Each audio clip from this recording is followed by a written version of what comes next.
This is Surrey County Cricket Club. Born in a tavern in 1845. The symbol of Kennington, we've seen London grow around us. Cricket's original champions, as Charles Alcock brought his vision to life and we cemented a reputation as a place of firsts. International football, FA Cup finals, international rugby, test matches, as well as where English pride came to die, before a great rivalry was born from its ashes. We share our feathers with royalty and pass on the honour of the brown cap through generations. We've seen England's best spend their careers with us. Well, that's Jack Hobbs. Head and shoulders, yes, over all other living batsmen. And the game's best finish under our gasometer. We've won 7 in a row thanks to Surridge, May, Barrington, Locke, Laker and the Bedser twins. In fact, we're well known for our famous siblings, but there's always been one family who've stood out.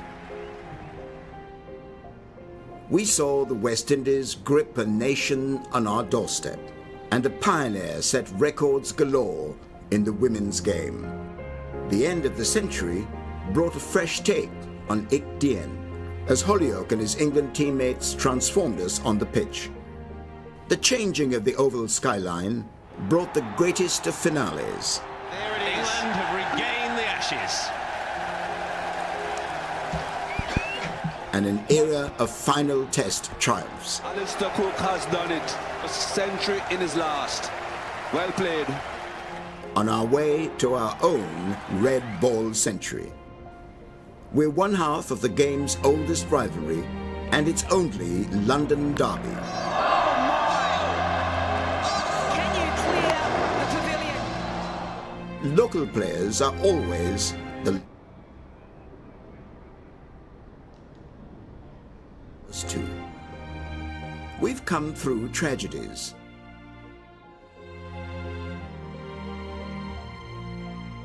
Now we're home to world champions and cricketers of the year.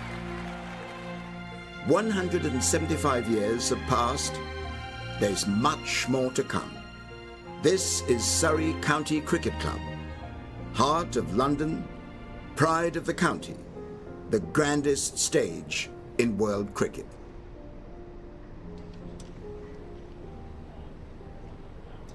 Welcome back to the Kia Oval, day 3 of this clash between Surrey and Notts. Division 1 of the County Championship, and the visitors stumps last night were 248 for 5, trailing by 107. Will Young on debut for Notts, 106 not out. Batting with the night watchman Hutton. A day where Surrey weren't able to make complete inroads into the Notts middle order, but they did well in the final session, taking 4 wickets. Adam Collins with you and Daniel Norcross with me. They did, actually. It's followed not quite the same pattern as Surrey's innings, but late wickets at the end of the day, just shifting the balance ever so slightly. On day 1, you'll recall, Surrey had 6 down, a new ball was taken. Lyndon James picked up a couple of wickets with that new ball and then polished off Surrey's tail. Surrey similarly struggled in the afternoon session. The sun was out. Actually, the conditions felt quite benign for batting. And then towards the back end, it was Will Jacks with a bit of spin. Got a crucial breakthrough getting Montgomery. Also, Jamie Overton was showing, he's getting back to something like his full pace. So we're going to be seeing more of him today. For Surrey, the task is very clear. A new ball's available in 2 overs' time. They can get to that new ball, take it, and then get rid of the night watchman, get into, not quite a tail. Lyndon James can certainly back Calvin Harrison, but thereafter, ball's got a side strain, we know, and Patterson's not really too crash hot with the bat, so Surrey will be hoping that they can still squeeze out a lead. For Notts, the situation is very clear: to bat around Will Young to get up to Surrey's total and beyond and put pressure on them in that 3rd innings. Will the pickle theory come into effect? But as I say that, we've been bedeviled by little patches of dirty rain, just tiny amounts, which is deeply frustrating. The cover is coming back on, and I don't think we're going to start on time, Colin. No, just enough rain that we have a moment to pause and watch the highlights from yesterday, where Notts made their way to 248 for 5 after Surrey were dismissed for 355 early on day 2. Shot. Beautifully played. Overton's second boundary. The first one off the edge, this right out of the screws. Surrey enjoy quite a few of those. Using his feet for the second time this morning. Up and over the top. Gets plenty of that. Caught behind. Thick edge through to the gloves of Moore.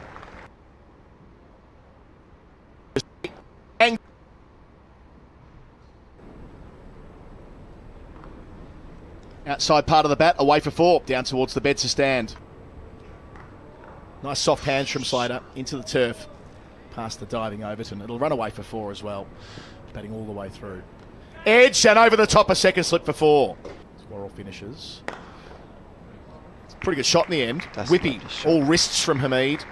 Important because we're playing in June and July when we're into the middle of the summer, more or less. Edge and reach, second slip. Latham makes no mistake.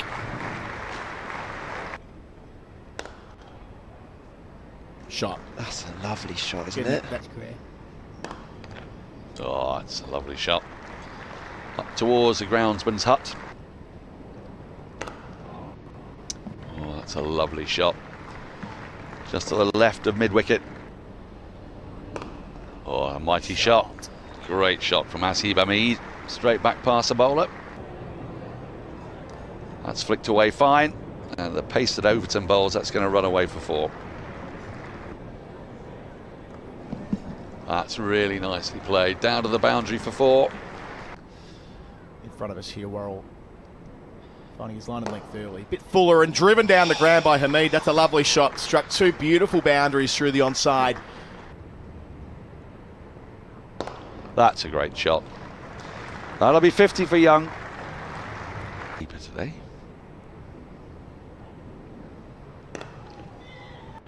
That's a half century for Hamid and brought up in lovely fashion. They see fit and leave the crease, whether or not the ball's released or not. Shot. Again, Young's been able to just play so well to the short side of the ground through the leg side. His 11th 4. Good season. He's had several brilliant seasons. Bit wider on the crease to finish, and it's taken at first slip. That's a nice little change up from Worrell. Using the width of the crease. Enough movement away from Hasib Hamid's blade. And taken at first slip.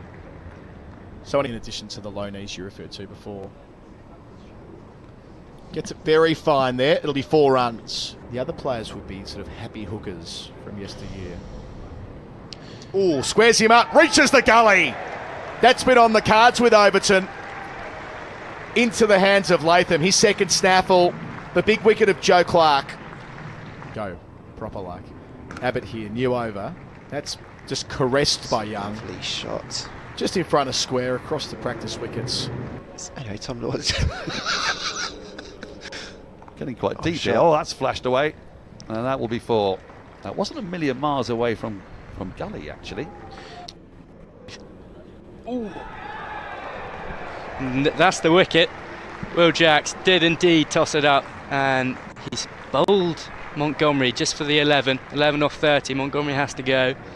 Yeah, this is exactly what we were asking for. Is he going to toss it up? Is he going to go for it? And he's turned that. That has through turned. the gate. That's turned a fair bit. No. That's a proper ball, proper delivery from Will Jacks. Tasty. Graham Swan, Moeen Ali, they'd be delighted with that. Jim Laker from years back. That's an absolute beauty. Clip leg stump. Ah, it's a mighty shot, and that is his 100. What a great way to bring it up as well. It's been a really superb knock. Oh, great use of the feet.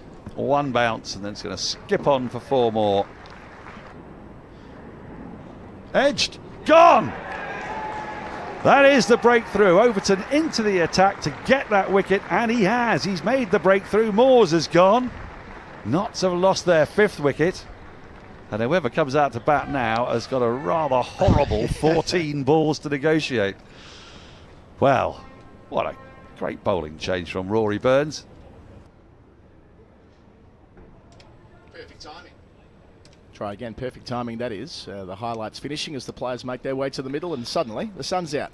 Just what we want as Will Jacks begins the 3rd day bowling to Young on 106. Got a slip. that we saw in the highlights there, that delivery from Jacks to get through the gate of Montgomery, breaking a stand of 41 late in the day, and one brought 2, of course, and Jacks really gives it a rip, doesn't he, Daniel? He does, actually, increasingly so. And he's giving a lot of flight here first thing this morning. I don't suppose he's going to bowl more than, well, this one over, because there'll be an over from the pavilion end, and then the new ball will become available. So presumably that'll be Worrell and Abbott, as it was yesterday, bowling 18 and 19 overs respectively, a wicket apiece. Using his feet, Young, and beating mid-on. Nice shot, second ball of the day, down towards the rope beneath us. Jamie Overton gets up in instalments there. Welcome to the third day, Jamie. Young's 18th boundary in 110. On debut for Notts, he's played splendidly. He really has. He's not been the difference between the sides. His partnership with Hasib Hamid was key, though, yesterday. And Surrey will be looking to get him early with that second new ball. They put on 134, Hamid and Young.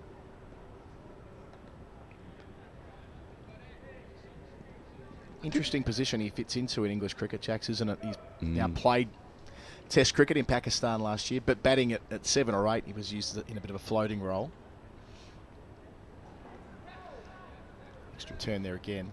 Well, he was used primarily as a second spinner, wasn't he? And he did a manful job, actually, on unforgiving pitches. Just bowled enough overs to help out his seamers. And yesterday, first over complete, 252 for 5. They trail by 103. Played a crucial role yesterday in getting that wicket that just prized open the door a touch for Surrey. It was a bonus wicket at the back end of the day.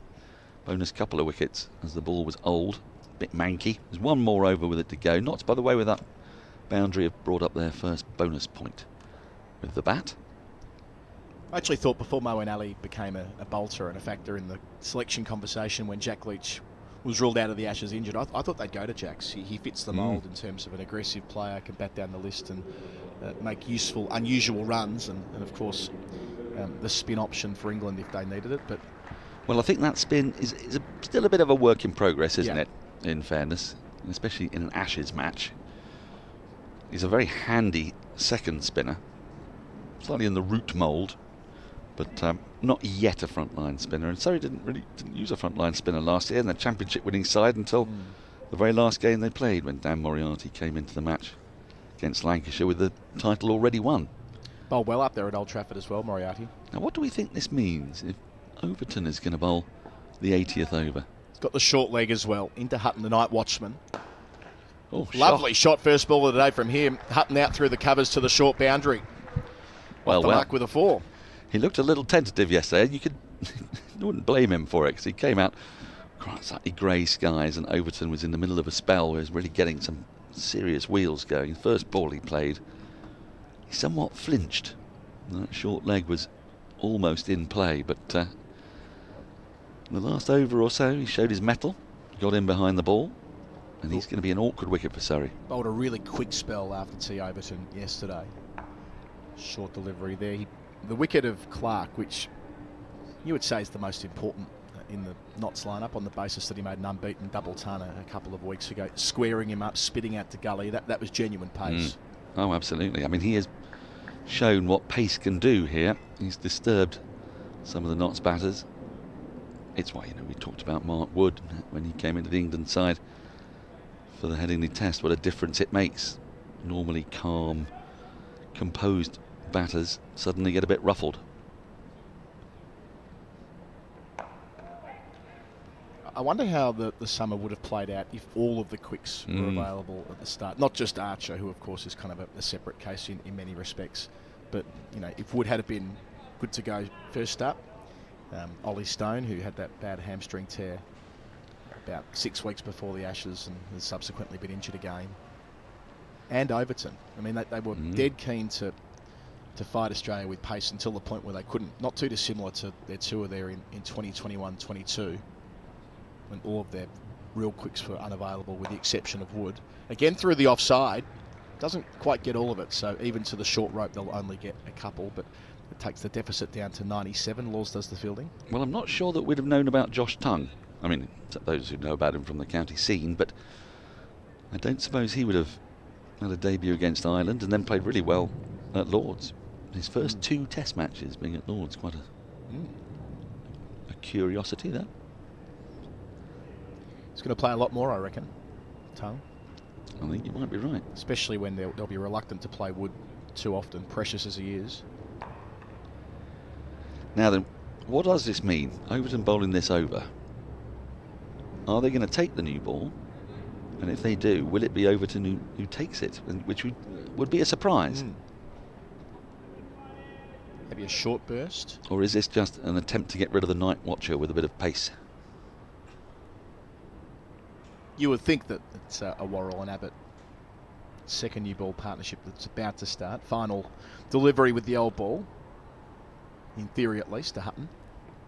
Oh. Nasty. Just offline. Able to get under it.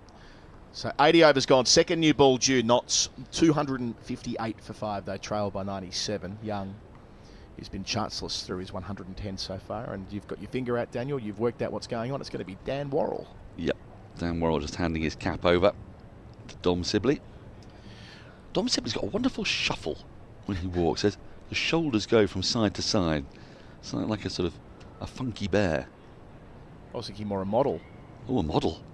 Dom Sibley on the catwalk. This could be one of the Felix White 11s who would do their thing on the catwalk. Well, we've still got an 11 extant, haven't we? Which is roughly put, it's you've got to take me as you find me 11. Yes, I set it up with him yesterday before departing. It's the if you can't accept me at my worst, you don't. How's that going to go? If you don't accept me at my worst, you don't deserve me at my best. Yes, David Gower. Surely, obviously David Gower. But I'm thinking more players that fell out of favour because of that. Maybe Damien Martin, although in the second stretch of his career. But there was that infamous shot at the SCG in 1994 when Australia were chasing, I think it was 110. They were all out for 105, and a profligate shot to cover 8 wickets down saw him the scapegoat for that loss. So we're all with the new ball. First delivery of it is placed out to deep point. No run. One run, I should say. And I'm trying to work out whether they've actually taken it. Well, on the scoreboard, we've got age of ball 0. Yeah. Which is promising. So maybe that ball has been shown.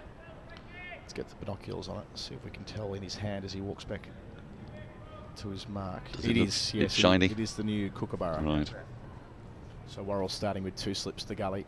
Conventional 6-3 field. Point cover. Mid-off, mid-on, mid-wicket. Fine leg in front of the Bedser stand. The short boundary this week.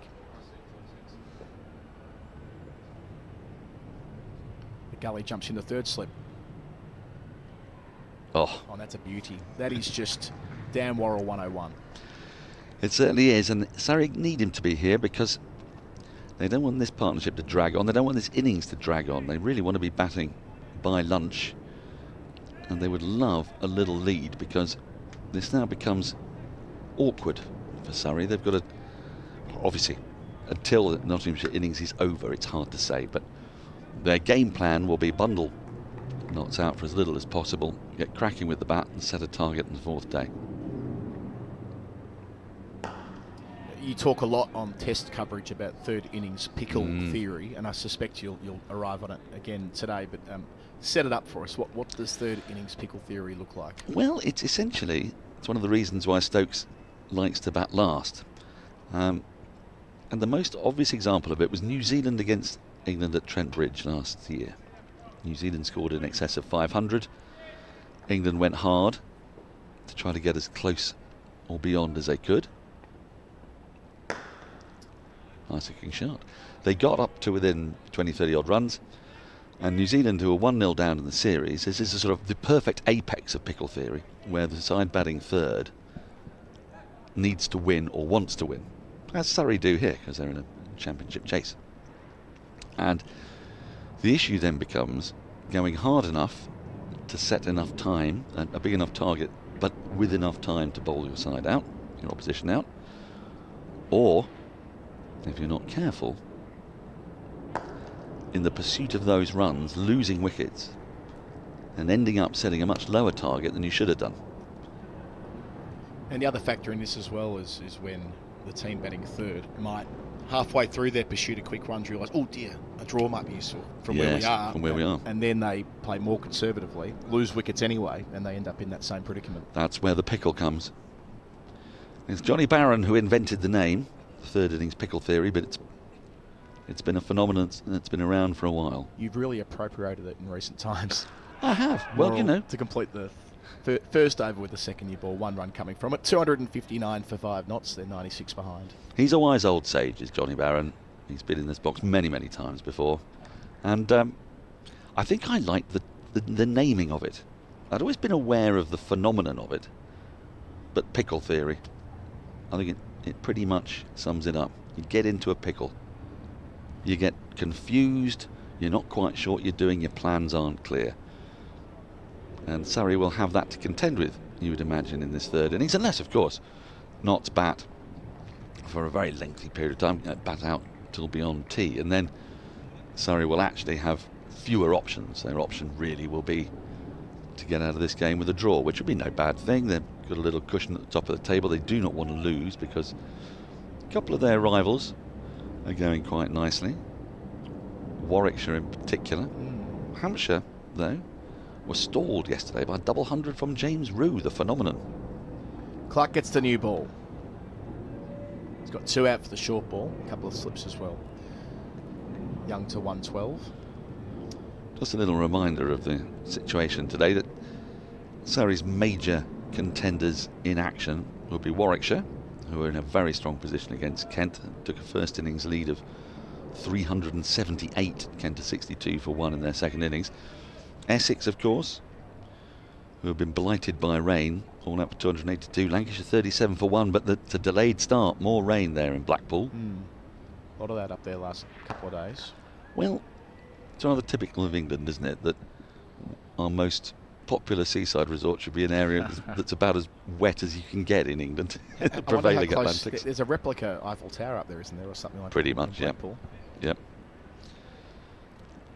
Middlesex and Northampton will be keeping a watching brief on, but that's not a major concern for Surrey. But Hampshire, well, they are in a pickle. More of which in a moment. Expansive from Hutton, his second boundary of the morning. Both have gone towards the short rope. Wouldn't call that a square drive as much as it was a slap off the bottom of the blade, but sufficient. He's 10, 264 for 5. Interested to see his approach here. So he's pretty much got licence. He's going to have a go, even against a new ball. So, yes, Hampshire, who had Somerset in all sorts of bother at 41 for 4 and 80 for 5, ended up conceding 500 exactly, thanks to James Rue's 221 and Aldridge's 88.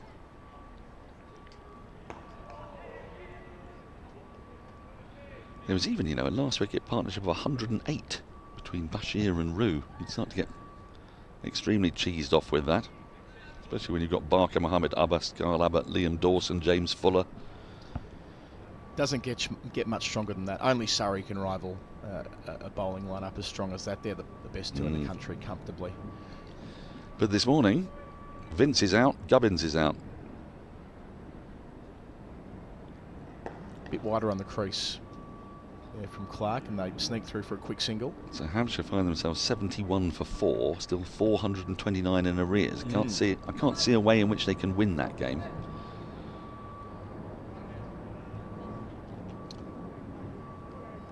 So what's the points lead for Surrey with adjustments made for this week? You're pretty good at working these things out on the fly. Yes, I am. I need to just briefly remind myself of the exact table, because obviously with bonus points coming in. Your polymathic brain. Whoa. Again on the slap, but out towards mid-on it goes from Hutton. Completes the over. There were 7 runs from that. Clark's got none for 50 from 15. 266 for 5 knots, trailing by 89. And it's an extended day, 100 overs remaining on the board if they get them all in. If there's meant to be a little bit of rain later, I heard on the grapevine. Hopefully not. Sunny at the moment. Well, in terms of pure points, at the moment, Essex and Hampshire are the nearest rivals. Essex 23 points behind, and Hampshire 26 points behind. Haven't played the same number of games, but Warwickshire have a game in hand and are 36 points behind. So a big win for Warwickshire, and they are well on the way to doing that. They could very likely get a 24-point win there.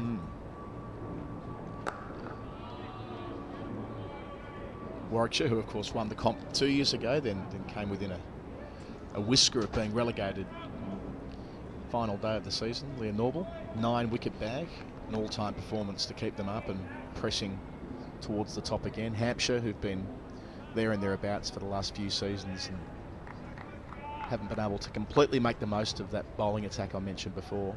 Abbott and Abbott, and I mean James Fuller bowling second changes. It's not bad, bowled is it? some exceptional spells this year. A couple of fifers that come to mind. And having Liam Dawson, who for at least a moment felt like he might be on the cusp of a test recall. I've crunched the numbers. They can get a 23-point win. 23. They got 4 batting points. So, barring a great escape from Kent, that will happen. So Surrey would be very keen to get a win out of this. If they get the draw, well, it still gives them a little bit of a cushion. With Warwickshire having a game in hand, they could get up to parity in the next round. So that third slip jumps over to Gully again. Hits it well behind point for 1. Abbott does the tidying up, so Abbott doesn't get the second new ball, at least not initially. A lot will hinge on Young here. Can he get them up towards parity and give Notts options? Talking about third innings pickle theory. Well, if Notts reach 355 and Young is still there, this could get away from Surrey. So it's an important first session, excuse the cliche.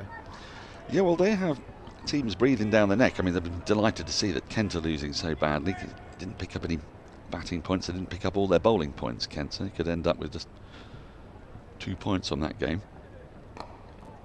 Nice shape again from Worrell, but Hutton steers it down to deep third for 4. Squared him up, but soft enough hands. Hutton's third boundary of the morning. 271 for 5. But they're also keeping an eye on Middlesex against Northants, and they'd love Northants to win because Northants are rooted to the foot of the table. But Middlesex collected a first innings lead of 58. They picked up a couple of Northants wickets in the second innings. Vasconcelos. And the most satisfying name to say in professional cricket, Ricardo Vasconcelos. Isn't it? I mean, it's an absolute beauty. That might be an 11 as well for Felix. Take it on notice. Most satisfying names to say. Swing and a miss, swish and a miss really. From Hutton there, who's playing his role as night watchman to a tee so far. Annoying Surrey, 15 runs. I would say that what characterises a very satisfying name to say is one in which you feel compelled to do it in an entirely different accent from your own. So, Vasconcelos just screams. You did the James Bond. Yeah, it screams Sean Connery. It screams it because it's got Shawnee Usher in it. Whereas similarly, Wallalawita just has to be done in a Geordie accent. Tilam Wallalawita. Wallalawita. So we can get an 11 of names where you're compelled to say the name in a completely different accent. That's it, we're away. We'll give it to Rory Bremner. 2 on the team sheet already. Oh. Again from Hutton. Just gives himself enough space to get a free swing. Beats the man at mid-off. 4th boundary of the morning for him. He's 19. These are most frustrating runs for Surrey. 275 for 5, trailing by 80. He's playing with some licence here, isn't he? Brett Hutton. I've got another name for you. Marcus Stoinis. Impossible to say Marcus Stoinis' name without going into a cod New York accent. This is very good. This is very good. Tweet in your ideas to Surrey Cricket. We're just going to steal Felix's thunder here. We're going to get a start here. What was the other team name we came up with about 5 minutes ago? We had... Yes, it was it was a very long hashtag. No, we had that yesterday. Then there was right. one in between that we stumbled upon as play began. That's okay, one at a time. Satisfying names to say. In a different voice. Ideally in a different voice. Leaving alone on length there to start the new over. Meanwhile, Surrey have just started... Well, I don't think they've started loosely. I think Notts have come at them hard. Felix is on a tea run. This is beautiful. And he makes a good cup of tea, does Felix? He has a sensitivity to the needs of taste, texture and thickness. Just a delightful human being, really. 2 slips, no gully. So they're willing to give the single to Young early in the over, and he obliges, moving to 115 down to deep third. So there was a deep third, there was a deep backward point. There was a man back at long leg as well. So They want to bowl at Hutton. In terms of the Kookaburra ball, which is what's being used in this game, what's the situation with lacquer? On the Duke's ball, we talk a lot about how actually the first 3 or 4 overs, it doesn't really talk so much. Well, there's a great theory that Jared Kimber advances on this, and it goes to specifically Mitchell Starc. Oh, it's gone over the top of leg stump after coming back off the seam. Hutton wasn't in the same postcode as it really. I want to see this again. Here we go. So he's tried to play. Did he adjust his stroke here? No, not at all. Inside edge it went past, and a little flourish with the back leg after the ball had gone over the top of the woodwork. So a couple of Surrey guys get out to the inside edge in the first innings. Yeah. Jamie Smith, of course, was one. A great catch from Moores. Took 6 of them. Oh, and again. The other way. So Clark started well with the second new ball, asking the right questions of the night watchman. It says on the screen Young's on strike, but that's just delayed by a beat. Young's actually 115 and it's Hutton on strike. I just assumed that the television scoreboard was synced up with the scoreboards around the ground. There has been an improvement to one of the scoreboards here at the Oval. Long-time listeners to this stream would know. Short ball, takes it on, over the cordon, 4 more. It thumps into the advertising boards beneath our commentary position. Hutton to 23 from 29.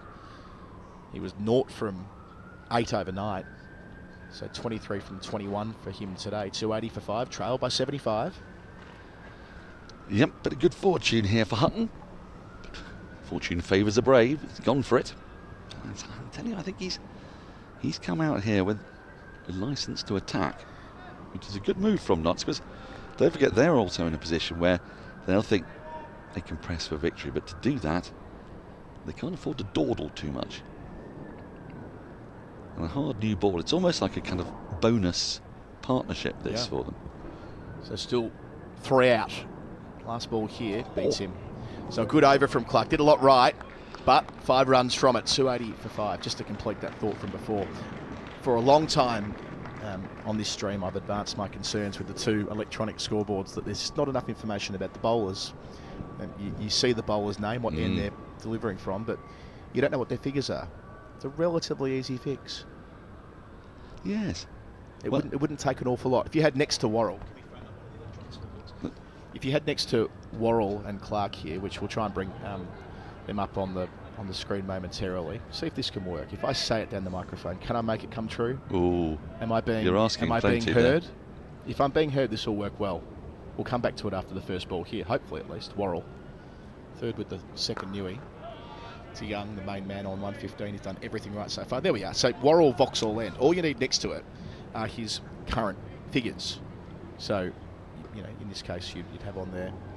They've not got a lot of space to play with, but you could have V. You could have V instead of Vauxhall End and P. That's less important. The end all the way over to the right of the ledger, and you can have next to Worrell, 20.2, 6, 51-1, and then everyone's a winner. Yeah, I agree. If you're listening, scoreboard. Trent Bridge, of course, then we're away. Did that for many years, and Australian scoreboards. That's just par for the course, isn't it? The old style ones were forever. Yep. Being updated with real-time information. Do you know it's that old hand-reeled scoreboards in Australia, which is to account for why we have to score the other way around there? Is that the reason? Yep. Explain. The original scoreboards, when they were rolled out, I say the original, I'm sure there were scoreboards before what I'm about to describe, but apparently, in the early 20th century, there were scoreboards made, mass distribution scoreboards made, and they had the wicket first, then the score, and that led towards a culture of reading it out that way on broadcast when it started in the 20s and 30s. You see, I always thought that it was because it indicated an entirely different mindset towards the game of cricket. That Australians are concerned with taking the 10 wickets. They're 8 for, they're 9 for, they're 3 for. Whereas in England, there we are, up on the underneath the. We're just interested in the runs. Yeah, so the Worrell analysis does appear, but I'm just trying to work out where that is in relation to us. It's above our commentary spot, so it's not works out okay if you're on the other side of the ground. Yes. Great of you in the pavilion. Thank you, Felix. Felix delivers the tees. What a guy. Thanks, Fee. Leaving alone again is Young. So they have made that improvement on the little running tally beneath us, but just not on the boards themselves. Only thing about having the tea bag in the cup is what do you do when you want rid of the tea bag? You spill it everywhere, of course, and have to clean it up. This is the problem. This is the challenge.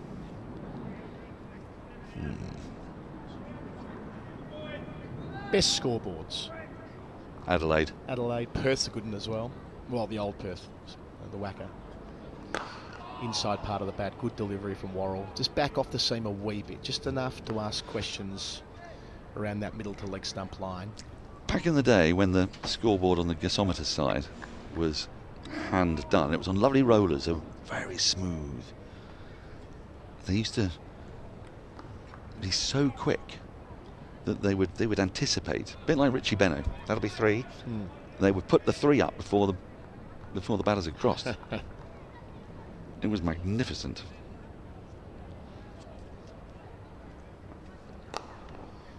Clips into the gap for 4. Well played, Will Young. What an innings this has been, up to 119. Just that boundary coming from Worrell's over. Had a few taken from his 3 with the second new ball already. 284 for 5, the score. Well, what a first 8 overs of the day for Notts. They've not lost a wicket. They've piled on the runs. We've seen plenty of boundaries. New ball now done. Felix White's going to replace me. You were halfway through explaining Jared Kimber's theory on the Kookaburra ball and Mitchell Stark. So why don't you do that while I get out of the way?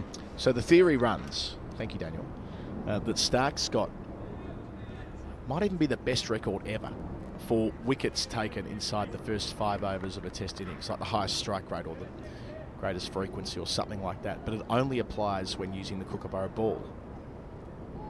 It goes the other way when using the Dukes. On the pad spills out. And the theory that Jared advances, hello Felix, is that the Kookaburra ball loses its lacquer very, very quickly. I've heard about this. And thus it starts swinging to one side or the other in the space of deliveries. Whereas with the Dukes, it's a bit more resilient. It takes longer for one side to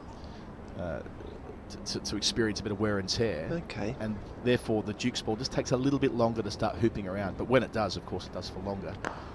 Wide of the crease here from Clark, no run. So what you're saying to me is the Kookaburra swings earlier and for less time. Yes. Right.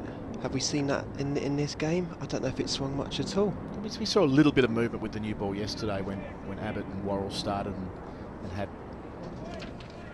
I wouldn't say the Notts openers under enormous pressure, but it was a busy first 10 overs. I think they only made, if memory serves me correctly, 13 runs from the first 10, so they got through that interrogation. Slapping again and won't beat the captain. Does well to his right. Short boundary there. It would have been 4 had he not cut it off. Just gesturing to his right side there, Rory Burns, as he goes down on his haunches. Just a bit of pain in his side perhaps from where he landed on the turf. They will take this, Notts, won't they, first half an hour? It looked last night like Hudson was just there just to plug an end, but he's scoring pretty freely, isn't he? 36 runs in 8 and a bit overs. Great start. Got the deficit down to 71. We were saying before that if they reach parity with Young still there, that'll present them with some options about how aggressively they might play down the list. Yeah, I'd love watching Will Young bat. There's an essence of New Zealand, modern New Zealand in him, isn't there? You know, like sort of humble, some humility, really organised, deft touch. You know, there's a lot of like that in. Edged and gets to second slip. Nicely pouched Latham, his 4th catch in the cordon. So the night watchman goes. Hutton caught at second slip from the bowling of Clark. A good snaffle as well. It's 284 for 6 and a nagging little partnership is broken by the second new ball. Clark's first wicket. He's plugged away, hasn't he, Jordan Clark? Doesn't usually take him 16, 17 overs to take a wicket, but that's the kind of way he's got his wickets this year. The slip cordon looks a bit shallow because some have dropped short, but that one is really well judged, isn't it? Who's that? Tom Latham, second slip? That's his 4th catch. 4 out of 6. 3 of them have been at second slip and 1 in the gully. That was Clark yesterday, so that's quite unusual, an outfielder taking this many catches early in an innings. So I'll dive into the Andrew Sampson Excel spreadsheet in a second, work out where that sits. But Surrey did need that. This pair came together with the score on 246, so they were able to add, as I do the maths in my head, 46 for that wicket. maybe not. Maybe I've got that wrong. Either way, my point is that they batted pretty well. Lyndon James, who took 4 wickets, make that 6 wickets with the ball, career best figures of 6 for 74. Yeah. He's on a hat-trick in the second innings and walking out here at number 8, protected by the night watchman, who's done his job. Hutton making 23 in a hurry. Well, that was interesting, that, wasn't it? Because he felt at one point that, they're going to try and bounce Hutton out with Overton and the classic things he used to tailenders, but at the end it's just respecting him like a proper batter that's got him out. It's just that delivery, isn't it, at 4th, 5th stump, nicking him off. Did you watch James's spell on the first day? Adam? I did, yeah. I think that, given the extra work he had to do in the absence of Hutton being off for large chunks of day one and Ball as well, all but 5 overs. Yeah. Had to do a lot of heavy lifting, but I think 25 overs on the first day. So Clark here, the new man, James, straight to mid-wicket first ball. They set up with 2 slips of gully and 3 men on the leg side. Completes a wicket maiden from Clark as well. His first of the innings, 35th of the season, 284 for 6. That could be the making of you in some ways, can't it? When someone like Jake Ball goes down, because that's a huge loss there, and you've got to step up and fill that void. It was a 38-run partnership, by the way, Felix, just to correct the record. What did you say, 46? I said 46, so a fair way off the mark. How did I get there? You think over years doing this job, and you've got to do a lot of mental arithmetic to improve at this, but only getting worse. So, that's funny. I have put on some important little partnerships. Haven't lost 2 wickets in a real hurry yet, Notts. 71 behind. Worrell away from us. And finding the edge of Young, but with nice soft hands, batting with pillows in his gloves. Where are we at now? Is it a 50-50 game? Is Surrey even slightly in front? I think you might say Surrey is slightly in front. We'll be fancying to get them out below par now, wouldn't they? Have a slight lead going in 3rd innings. Why don't we do our on our own bits of paper, we'll do our own win viz. Nice. We'll see how closely they compare. Acknowledging, of course, the draw in all this too. I would love to do that. We've got, I'm drawing a circle now. An extended day here, 95 overs after this. I'm deflecting into the cordon there. I'm drawing mine like an actual win viz. I might just do the numbers so I can keep a track of what's going on in front of me.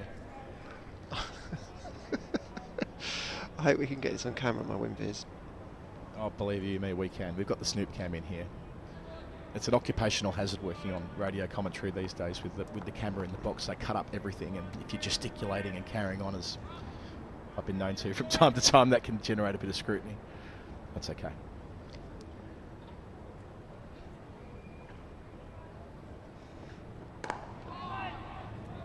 There isn't change now when I'm doing it. It's okay. You got time on your side.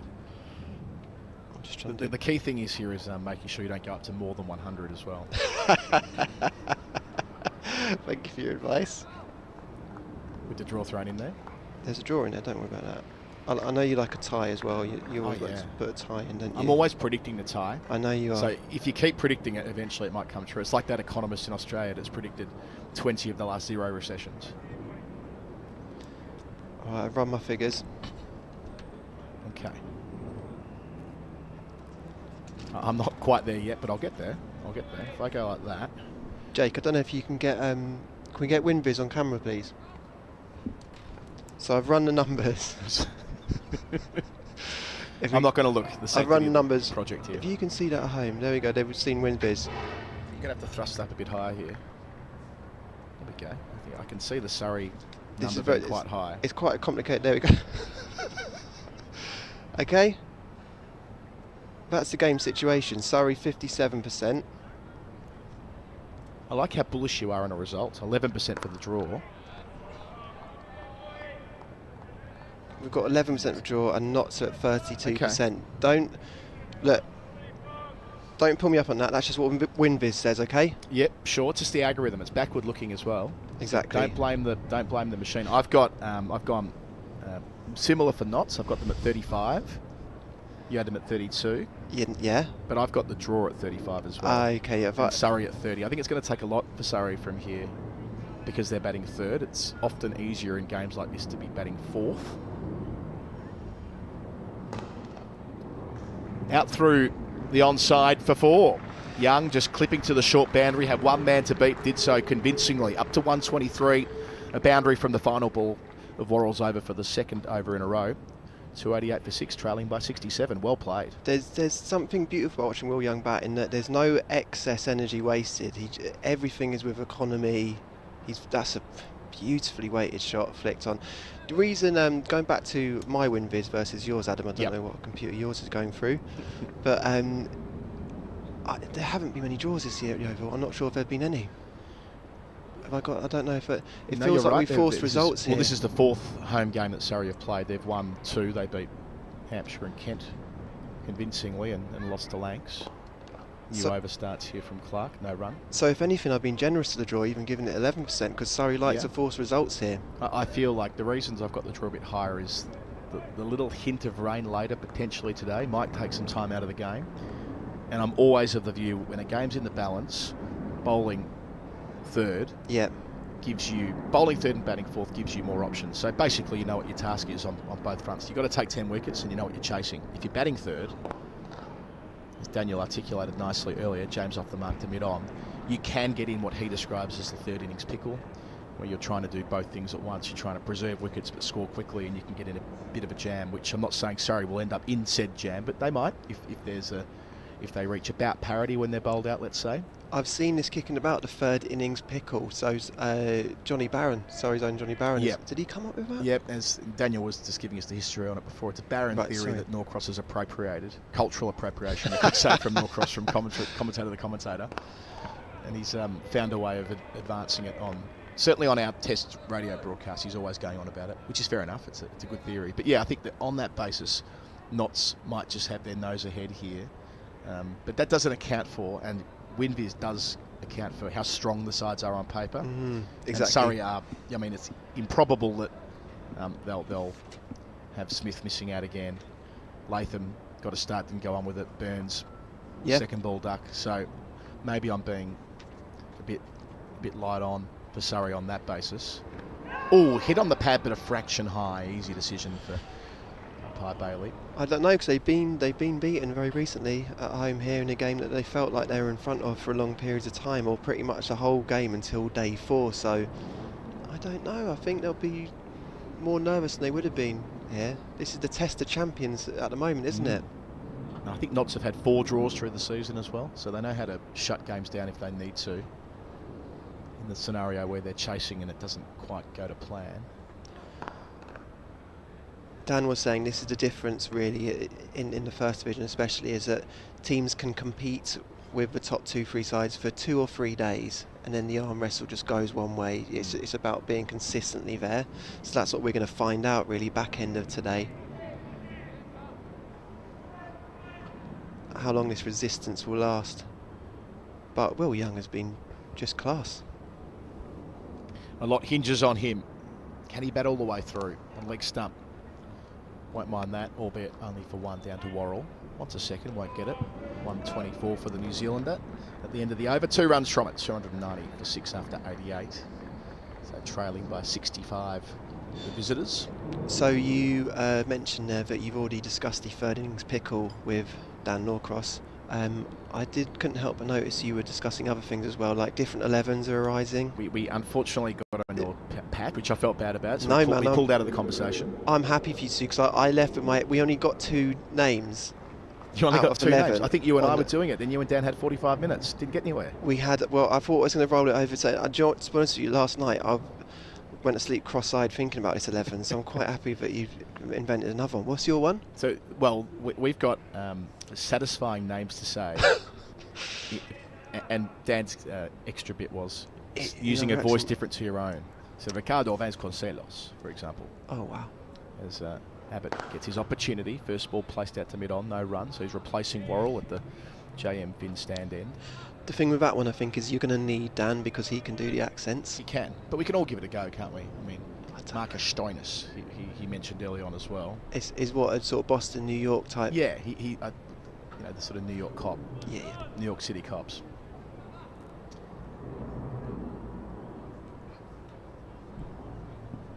I think we added one name to the list of our side last night. If you can't accept me at my worst, you don't deserve me at your best. No, I got that wrong again, haven't I? Let's try one more time. Shot down the ground. Oh, well fielded by Clark. Gets up a bit gingerly. Where did the ball hit him? Either way, he saved a run. If you can't accept me at my worst, if you don't accept me, if you can't accept me, either way, at my worst, you don't deserve me at my best. Exactly correct. There we go. The Instagram tile. So if you are joining us and you weren't with us yesterday, that is an 11, essentially inspired by Adam's love for Matt Parkinson, and we're talking about players that are capable of moments of absolute beauty. Well, I think I've got one that's playing at the moment in the Ashes. Bold shot. The big bison, the nicest man in cricket, Mitchell Marsh. I love that one. Did you see Pat? I'm pretty sure Pat was crying on the balcony when he got to 100 last week. At least he was really close to tears. They adore Mitch Marsh in that dressing room. He's no coincidence that he's been on like so many tours over the years as the player is not in the 11. Yeah. He's a fabulous chap and great disposition. Kind of rolls with the punches, as you have to when you're an all-rounder. Yeah. A lot of bad days. It's so interesting. He's whipped away for 4. James, his first boundary, just times it. Didn't try and overhit it. Placed it out towards deep mid-wicket. So he's 5. That takes the deficit down to 60. It's so interesting you say that because, like in life a lot of time, as you know, Adam, as we all know, you often don't find out about yourself until you're in the wrong side of it, until you lose, and until life isn't working your way. You find out what kind of depths of reserve you've got and what kind of person you are. So that's been a really telling thing about Mitch Marsh, is that that the rest of the team love him, and he's managed to sort of maintain his own sense of self through that period of time. It's nicely summed up. I wonder how they'll squeeze him into that test side last week. I heard Andrew McDonald speaking in the interview that went out yesterday, and he kept talking about the importance of Marsh and how that might inform selection for Australia at Manchester next week. But yes, I think Marsh is very much of that category. I mentioned Damien Martin, who had to spend 6 years in the wilderness after playing one bad shot at Sydney in 1994. It took him 6 years to get back, and thousands and thousands and thousands of first-class runs just to kind of make up for the perception that he was a profligate player. Abbott to finish and squares him up, not far away. It'll go for 4. It was Latham diving away. He's already taken 4 catches, and James, it's his second boundary of the over. 299 for 6. They're nearing in on another batting point, trailing by 56. They've been rapid this morning. Watching the replay here again, Fee. This is a beautiful delivery from Abbott. Had to play down the line, squared up, not far away from Latham. It would have gone to 3rd. That's been the mode of dismissal from both ends, actually. The ball slightly short of a length, just doing enough with batters stuck on the crease and kind of squaring them up and nicking off to 2nd, 3rd slip. That feels like the most likely form of dismissal, as well as the fact that the ball was kicking from there sometimes, so you feel like batters are wary of the one that's just jumping a little bit and it's producing some tentative shots.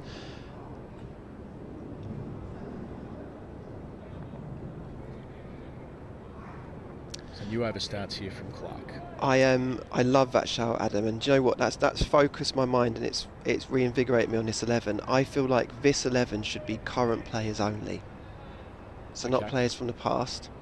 So it's players who, at the moment, struggle to carry, shall we say, the public with them.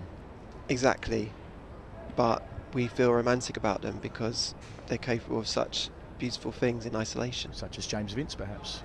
Extra rising delivery there from Clark. Just back of a length, so he was able to leave it alone. Young is well in, but it's that extra movement, extra bounce that'll be the reason why he's patting the pitch down between balls. Can I get Marsh in? Can he bat 6? Oh, where he can. Made 118 in the Ashes test out last week. That's a rhetorical question. I think he's proved that he can do that. Right. I'm thinking for seamers, you're thinking bowlers who can hoop it around corners, I reckon. Or, well, let's start with that. Who can hoop it around corners, but when the ball goes flat, when there's no movement at all, they can go around for runs. I think that's a category of bowler here. So exactly. They deliver balls that are just glorious on the highlight reel. They've got a great highlight reel. Exactly. But they've also got a pretty high economy rate. Exactly that. So... Early days, Liam Plunkett used to bowl just delightful outswing before he turned himself into a back of a length one-day bowler. He's kind of retired. That was a good piece of athleticism from Clark, but always through for the single for James. He's in America, isn't he? He's in the States. He's playing in the MLC, which is starting today. That's the 300 up for Notts. So they've taken it from 248 for 5 to 300 for 6 this morning, all in the space of about 10 overs or thereabouts, maybe 12. Trailing by 55, so another batting point checked off for the visiting side. They've lost 1 wicket this morning. That of the night watchman, Hutton. It was caught by Latham at second slip from the bowling of Clark for 23, and this pair have put on 16 since. Just a heads up, my win viz has changed slightly. Just checked in with it. Notts are now 34% on my win viz. Have you gone bullish on the draw, or are you lowering Surrey, or a bit of both? What's happening? I'm working this out. Because often when one side goes up, the draw goes up with it, you see. Oh, God. I know. It's not my fault. It's the mathematicians. It's the Crick Viz come back to Nerd Factory, who I adore. I'm going to run the numbers again. I'll tell you later. So 2 slips a gully. Clark successful a couple of overs ago, not in this over, 1 run from it, 300 for 6. They're 55 behind Surrey's first innings tally of 355. Adam Collins and Felix White with you here on the stream. Tell your mates, it's in all the usual Surrey places. They can follow live cricket from the Kia Oval throughout today and tomorrow, and every home game through the season. Have you noticed today, and in the game in general, Adam, that it's been hard to get on the front foot? Haven't seen many players really get on the front foot. Yeah, people have nicked off regularly, but it feels like it's been difficult to make that lunge for whatever reason. Yeah, Clark drove well on day 1, but that feels a long time ago now. Abbott's turned into the onside, into the gap, work to do for the 2 fielders converging. One of them's young Tom Laws, keeps it to a couple. Young still going strong, 128 from 241. So current players who you could say flatter to deceive, swing bowl. What about very fast bowlers who do a similar thing? When they're hitting the radar high, everyone wants a piece of them. Oh. I've got a good one. Oh no, he's not playing now though. I was going to say Fidel Edwards. Fidel Edwards, yeah, great example. We had Nancy Hayward yesterday. Nancy Hayward as a suggestion. Another one of these genuinely fast bowlers who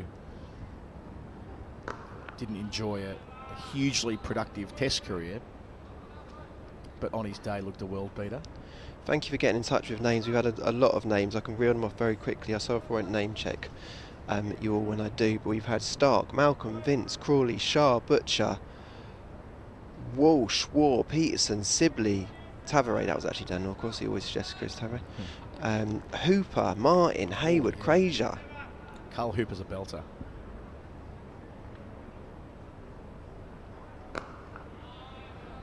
Carl Hooper's the answer to an odd pub trivia question. I think he's the only player before Callis came along and ruined it with a century in one-day cricket, a century in Test cricket, 100 one-day catches, 100 Test catches, 100 one-days, 100 Test matches, and something like 5,000 runs in both formats and 100 wickets in both formats. Wow. Along those lines, but was maligned throughout, wasn't he, as being an inconsistent player.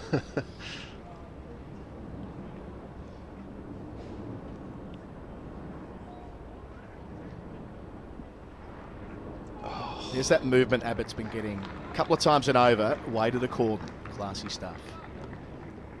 Oh, I've got one for you. Go on. An elegant player. Did his best work at Essex, although has been at Sussex in T20 land in recent times, when he burst onto the international scene in 2009 for England. That's jagged. Plenty. Yeah, second replay here. That was more a leg cutter than an outswinger. He bowled one yesterday. It was a vicious leg cutter as well. Takes a bit to square up Will Young going as well as he is, but might have just dropped their hands on it when realising it was deviating off the straight. The contest continues, playing it defensively right under his eyes. Ravi Bapara. Yeah, Ravi's a touch. Still playing, so he's eligible. We got Bapara. No, we haven't. Let's whack him on this. One of the prettiest players in all the land. When Ravi was driving in form, batting 5 or 6 for England against those tests against West Indies when he scored big runs. But then when he was nicking off against Australia, he was public enemy number 1. I know. So I think he really does tick both boxes. Fits the bill. Yep. Absolutely. Good again to finish. Abbott versus Young, best contest so far today. 302 for 6, trailed by 53, the visitors. That is such an ability on Sean Abbott's part to bowl very quick leg cutters, where the pace doesn't seem to change necessarily, and off exactly the same length that he's bowling the ones that don't deviate. That's an unbelievable talent, isn't it? Yeah, he's always been seen as a player with lots of skills, Abbott, which is why he's probably played more short form cricket higher up in the franchise comps. He's from time to time been a member of the Aussie T20 side. But yeah, at red ball level, if you translate white ball skills to here, he's having a monster season with ball and bat. What was it, a 36 ball 100 or whatever it was out here in the blast earlier in the summer?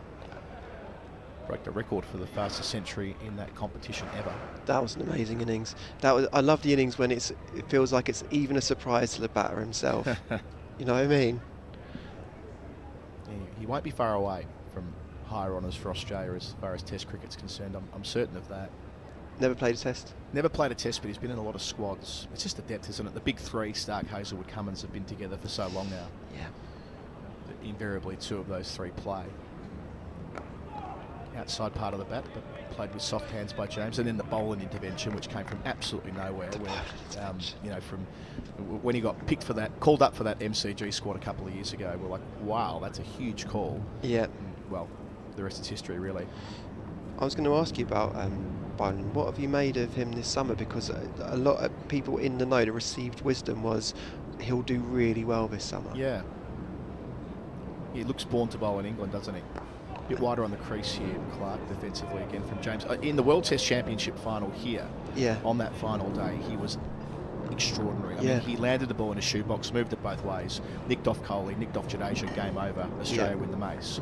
I think he bowled better last week than is being reflected upon him. Bowled well in partnerships, but just was a little bit unlucky not to get the wickets himself. But a wicketless Test match in a series like this does stand out. Leaving alone the ball that goes the other way from Clark, just outside in that channel. Good question to ask for James early on in his innings. He's been there for 13 balls. But yeah, I would imagine that Boland has played his role this summer. He's played 3 Test matches, and they'll be looking at Hazelwood, Stark, Cummins, the big three. For the remainder. Finish the job. Yeah. And if they do need to change it up, the one bowler who hasn't been involved yet is another guy who's shown immense skills with the Duke's ball, Michael Nisa, Glamorgan this week, but very much now part of the Australian squad as the extra option, extra depth option. Extra man drops back here for James. Deep square leg, deepish square leg. Again on the angle, that's moved a long way. Good discipline from James not to present the blade. It's been a really good battle, hasn't it? Yeah. Yeah, so, I mean, whether Boland... My sense is that even if he never played another Test match, and he probably will, right? But even if he weren't to, if they were to move on after this series, and go, we're going to, reboot 2-year cycles with the World Test Championship. Sure. Enable sides to do that a little bit. Full to finish, driven straight, 2 straight. Would have been runs if not for the stumps at the non-striker's end. So James is 9, Young 28.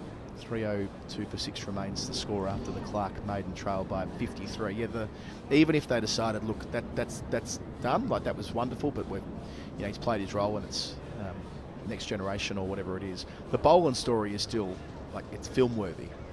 Yeah, it is an extraordinary tale to think that he was so far away from being picked for Australia on an Ashes Test debut, takes 6 for 7.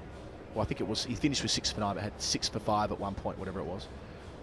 Keeps his bowling average at roughly 10 for over a year. Bulk wickets at Sydney and Hobart against England, then the same the following summer. Soft hands here to start the new over. Young gives a strike back. He's 129, 303 for 6. Being so instrumental in winning the World Test Championship final, getting Kohli on the final morning, getting Jadeja's second ball. Yeah. I mean, even if it ends here, that's a book or a film one day. That's where the film ends, yeah, in some ways. It is extraordinary. And only the second Indigenous man to play Test cricket for Australia behind Jason Gillespie. Right. Which never gets lost in the story, but winning the Johnny Muller medal on debut at the MCG. Yeah. The man who led the Indigenous Australian side here in 1868, and Boland was part of the 150-year commemorations of that over here in 2018, playing in that side. Has it actually been quite an important thing for Australian culture to have bowling involved? Hugely. Yeah. Hugely. I mean, there have been other Indigenous players come through, but front and centre of an Ashes series at the MCG on Boxing Day, the way that it was extraordinarily moving, the welcome to country on that day. And you've been out in Australia with us before, Fee, for Ashes cricket. The welcome for country is a big deal anyway before the national anthems. Yeah. Making special mention of Scott Boland and the way the Southern Stand, now called the Shane Warne Stand, then the Southern Stand went up as one for Boland. I mean, a country that's got a complicated history with its with Indigenous Australians, to say the least. Yeah. Complicated's probably being too generous if I'm being honest. Yeah. For that to happen like that, and for him to go on and play the way that he did and win the medal, it was It's really moving, actually. It was. It truly was.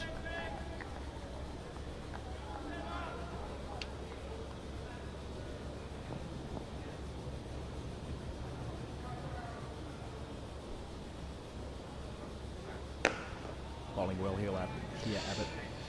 James looks in good order, you know. He's had a few that have jagged. They bowled very tight lines to him. They got their tails up, and he looks in really good order, actually, doesn't he? He's certainly there as an all-round option for the visitors, James.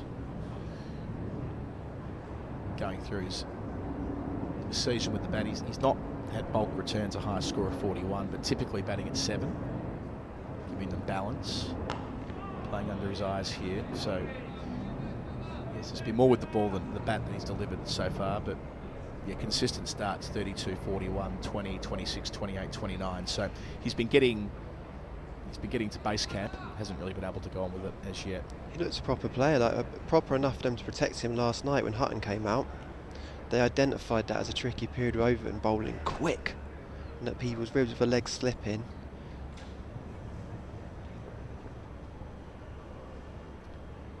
Product of the Notts Academy as well. End of the over, 303 for 6, trailing by 52. So James still there on 9 and Young 129. Lyndon James been around for a while now, made his debut back in 2018, but getting consistent opportunities. Batting average at 33, so he's made 3 tons at first class level. How old is he? 24. 24. Got a feeling he was in a, correct me if I'm wrong, I think he was in an extended squad, a Lions squad, or I feel like he had some little bauble year or two ago. Talking of Lions squads and potential young players, James Rue, 220 odd yesterday. Makes selectors pay a lot of attention. The numbers that you were rattling off yesterday, Yas Rana was as well. That's the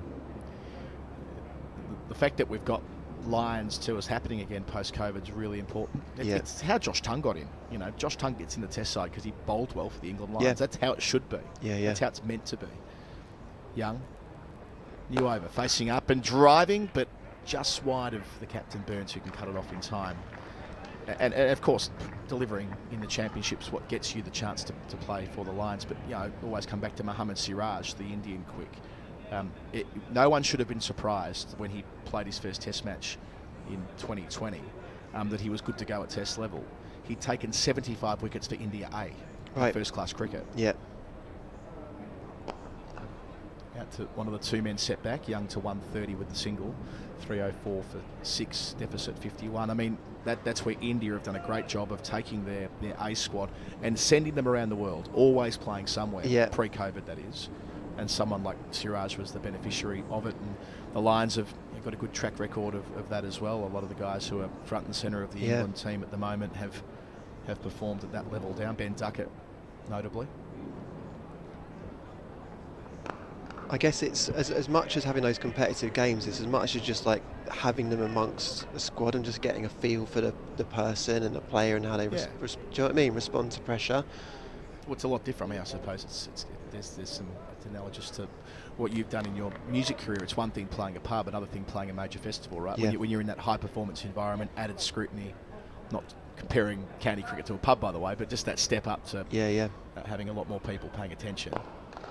Driving down to mid on, no run, where there are so many more eyeballs on you, every bit of your game's being picked apart by pundits on television, etc.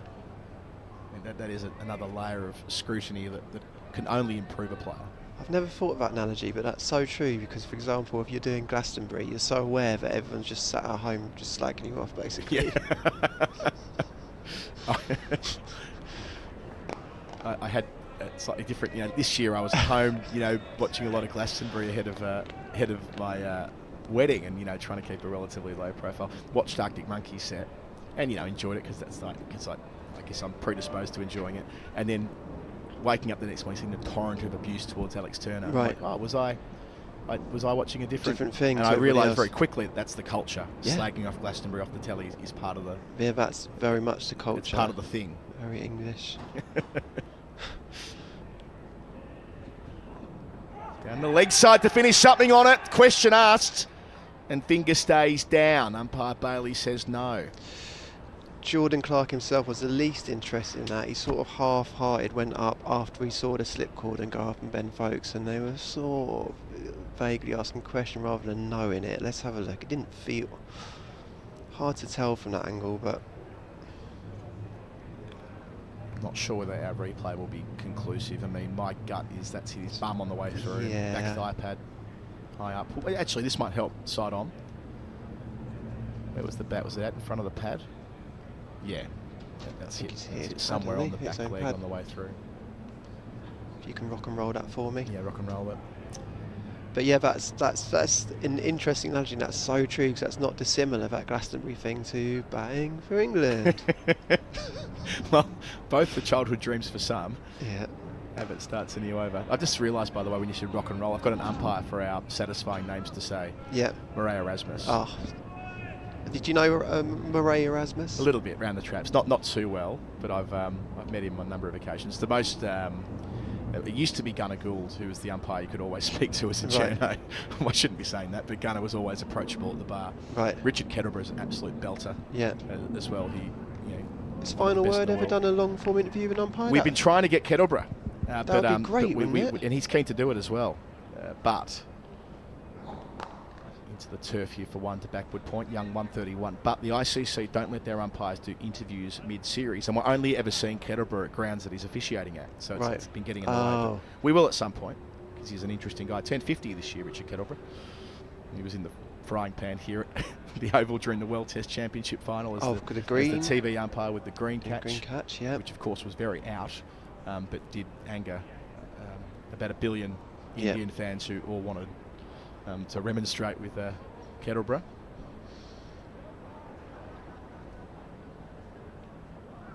That would be so interesting, because I'm just thinking out to myself now, I don't know if I've ever heard a long form interview of any umpire, or even short, and you just don't hear it, do you? I suppose what's the old thing about umpires are best unheard. But now they've got personalities now. We hear the third umpire. We get a feel for what a third umpire is like. Yeah. Because their television manner. And some have got a better handle on that than others, I guess. And there were umpires as characters in the middle too, not least Dickie Bird, and umpires we grew up with. We could rattle them all off. David Shepherd on one leg at square leg and so on. And, Billy Bowden. The slow death with Rudy Kurtzen, who passed away last year, didn't he? Steve Buckner. Buckner used to, if he'd waited a long time, you were definitely out. Yes. Umpire Venkat with the arm out to one side. I'd love that with Buckner. He used to immediately shake his head, and if you knew he was stood there frozen, like, oh no, the finger's coming up. He's ticking all the boxes in his head. Yes. I've got a mate who I've met through the podcast, who is an American. He's a gem, lovely fella, and he's training up to become. Not only an accredited umpire, but he's one level below international ranks. He isn't an expat who's gone to live in the States. He's an American, full stop. And by that I mean, it's not like he's an Aussie who went to live over there. Sure. And he spends much of his summer in New York officiating with his mentor, Steve Buckner. No way. It's incredible. He's still doing the job. Bouncer to finish, accurate one. James does well to get out the way of it, because it's almost swung back towards the lid, but just had his head in the right place not to get whacked. He's 9, 131 for Young down the other end. One run coming from the over. 305 for 6-8 and even 50 behind. But yeah, Steve Buckner, he must be in his 80s now, still overseeing local New York grade cricket, or the He's equivalent an thereof. umpiring mentor, like Karate Kid or something. Yeah, but he's in the middle umpiring every week.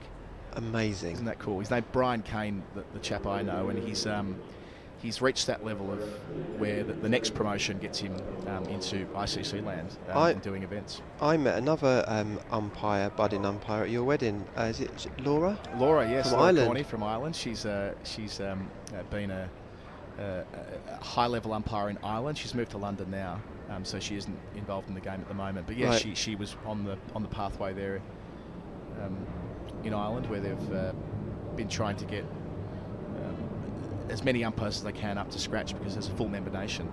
They want to be vying for tournaments and so on. Overton into the attack, change of bowling. First ball rears up off a length. Young rips the hand off the bat. Don't think it quite reached the handle, but emblematic of the point of difference that Overton has straight away. More pace, more bounce. Exactly, and you do get a sense of the strength of this Surrey attack, because even though they look in very good order, James and Young hasn't necessarily accelerated at any rate, and you don't really get any moment of respite or relief, and before you know it, you just got those extra revs of Overton coming at you, so you can sense you get stuck quite quickly.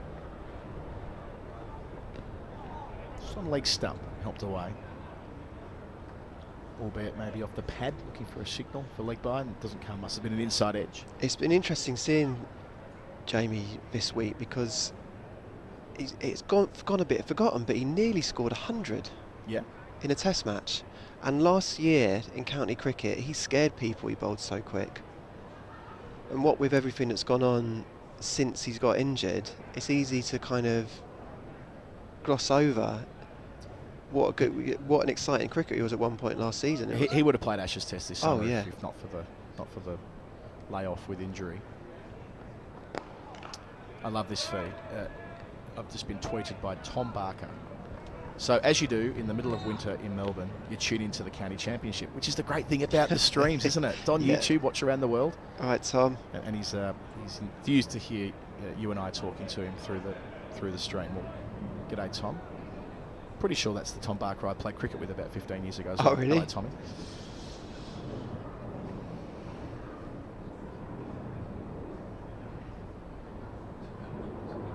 Kind of going back to your previous point as well about extra scrutiny, the county championship gets that now in ways that it didn't before, because we're watching it. And again, I'm not saying that this is Glastonbury. That's probably Sky Cricket on a test match if you want to take that comparison to the nth degree. But this is far different for a player making their way, rather than just like me or you reading the box scores in the paper the next day or checking Cricinfo. That you actually are getting to see what a player feels like in the middle, sense of their rhythms and so on. Oh, hit on a pad, really close. Turned down, must have just been trending down the leg side or maybe via an inside edge. Face value from behind the action, that looked as close as we've seen today. We'll need a couple of extra looks at this. Felix White, your impressions of the replay from behind got here? to say, live, that looked close. There's no striding whatsoever. It probably hit him knee roll or just below, as Adam says, maybe, the only thing you say is maybe missing leg. A little bit wide on the crease. It's pitched off. It's done plenty. I think that's actually a shrewd decision from... Do you think that's missing leg stump? From umpire Bailey. I think that's moved quite a bit from the angle. Hard to tell. Responds with a drive that just goes past the captain. Slight misfield. They get one. Young to 133. I mean, it's so difficult from the angle we're watching from. End of the over. 96 gone in the innings. 308 for 6. They're within 50 of Surrey's first innings tally. It's extraordinarily difficult to tell, but yeah, inside of the knee roll though. It's not height. It's not height. Inside of the knee roll. The only thing would have been that Overton was on the angle already, and it did jag back off the seam, and it probably pitched about middle and off. So might have been one of those that we often see, which is touching the leg stump, but umpire's call or something like that. I think you'd be forgiven for giving that out. Yep. There was a brief moment of resignation in Young's body language as well. I think he would have forgiven the umpire for giving that out. So fresh over, sun's out.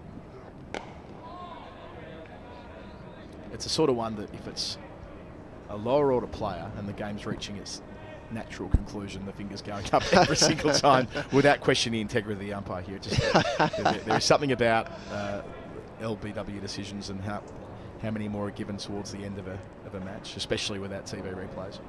So you were mentioning before the benefit of streams, and one thing that strikes me is do selectors use it? Totally. They must do. It's a great resource for the scouts and the other members of that team. Back of a length here, steered away on the bounce. Latham's been everywhere. 4 catches and stopped plenty of runs, both at second slip and in the gully of the New Zealand international. He's useful, isn't he, at second, third slip? Like I said at Lancashire, he took a catch, but I've never seen a ball hit so hard, flush at a slip fielder, like catching practice last week. And he caught it at head height, almost out of self-protection, and the force of it threw him backwards onto the ground. He's a really sharp slip fielder, Tom Latham. So slip in a gully. Yeah, the point about watching in 2020 and 2021 when we weren't able to get into the grounds, that would have been all the scouts had to go on. So they would have been tuning in and doing as we all do. It's quite a relatable experience, jumping on YouTube, finding the one you want to watch and bouncing between the tabs and so on. So in the past, because in the past it would have been, oh, Joe Clark's batting well, I'll go up to Notts to see him. And they probably do. I'm sure there are scouts here as well, but that, if you can't be everywhere, can you?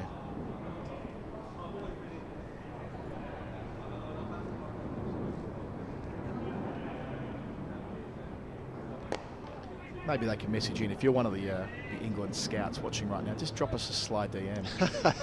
Felix White or Collins Adam on Twitter. Let us know if you just. We won't reveal who you are. Just give us a little nod that you're here watching, or indeed watching on the stream. We'll protect your anonymity. I'd be really interested to know that. Are you there, Rob Key? He'll be watching Kent, of course. Yeah. Keys, you'll have the stream on down at Canterbury with Kent in a bit of strife against Warwickshire. Mate, after the first test, I got to train home with Rob Key. Did I tell you that? You did tell me this, but I want to back over it again. Defensively, there is Young. So you just ended up in the carriage with him and spent the rest of the journey. Well, it was one of those situations where it was after the test, we were waiting for a train, and we bumped into each other, and then the train arrived. You know that moment of you both scanning in your eyes, oh, we're going to have to talk to each other for like 4 hours now because there's no get out. And I wanted to talk to him, but I was nervous that he maybe would be like, got better things to do. But we had this really lovely chat on the train the whole way home, and it actually brought home what a central piece to this whole thing he is, because he's such a calm and sort of infused person to talk to about cricket. Before we launch into a full-scale Rob Key love-in, I'm going to jump off commentary. I'm going to leave it with you, Felix, and Daniel. No, it's not Daniel Norcross. It's Yas Rana coming. Oh, the double change. Have a double switch. Double change. So what we'll do here is you finish your thought, and Yas will pick up and start chatting, and Daniel Norcross will be in for him. So I was talking about calm, infused people that love talking about the game of cricket, and we're going to pass you to right now. Dan and Yas, you're inheriting a really good situation. It's been really fascinating, intense county cricket this morning. James looks in good order.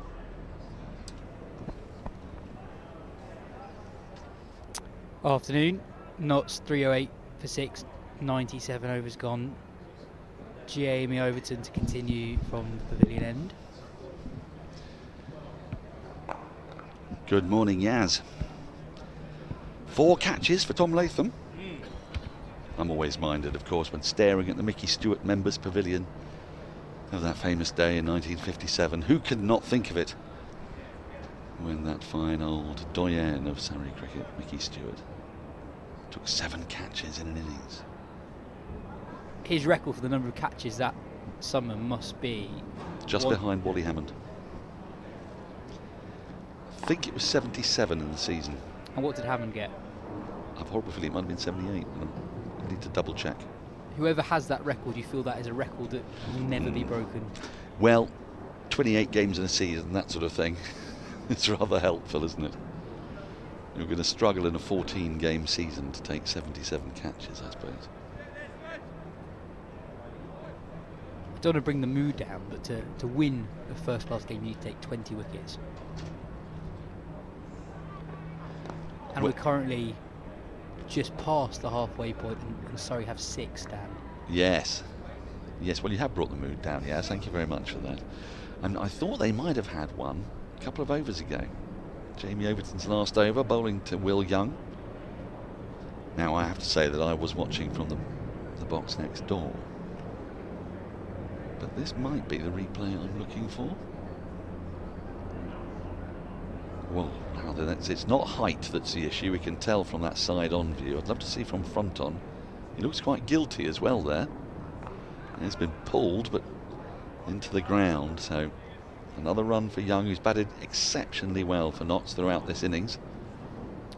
And I think something we noticed yesterday with the first new ball is that compared to the Dukes, just how quickly it seems to go a little bit flat. This is the view from behind. Might it be a bit leg-sidey? Might it be a little inside edge? Let's take a look at this again from front on. Oh, he's trapped on the crease, you know. That looked very tight to me. But umpire Bailey decided against. And Surrey do really need to get rid of Young. They don't really at the moment have an end to aim at because Lyndon James is batting very capably. For Notts, well, they'll be keeping a little eye on bonus points. They've got another 12 overs to score 40 runs to collect a third batting point. If they have any ambitions for a fourth, they would need to get a bit of a wriggle on. I don't suppose that that's in their minds at the moment. Just getting up to parity and a lead is what they're after. That's tickled away fine for a single. Surrey fans are after some better news. Oh, yes. Hampshire, who are one of the chasing pack, they're not going well at the moment. They're 104 for 6 in response to Somerset's 500 at Taunton. Yeah, that James Rue inspired 500. Another youngster, Shoaib Bashir, an off-spinner who put on 100 for the last wicket with Rue. He's taken a couple of wickets. Have you seen? I wanted to ask about that. Have you seen much of Bashir? Yeah, a little bit. I think his first over in first-class cricket did the rounds because he beat Alistair Cook a couple of times. Well, always on the lookout for spinners in the county championship. And Somerset playing 2 this week. They've obviously got Don Best back on loan from Yorkshire, so that suggests that pitch will be offering some assistance to the spinners. Is that his third county he played for this season in the county championship? I think so, yeah. Because I believe that Don Topley was less than enamoured of that notion. Of course, you know, you grow up with the notion of being cup tied, don't you? If you play for a side, then you can't, you know, in the FA Cup, for example, you can't then play for a different side in the FA Cup. The county championship is an altogether more fluid competition. I don't mind it. It means that good young players who aren't getting an opportunity at their parent county get game time, and that's a good thing. I agree.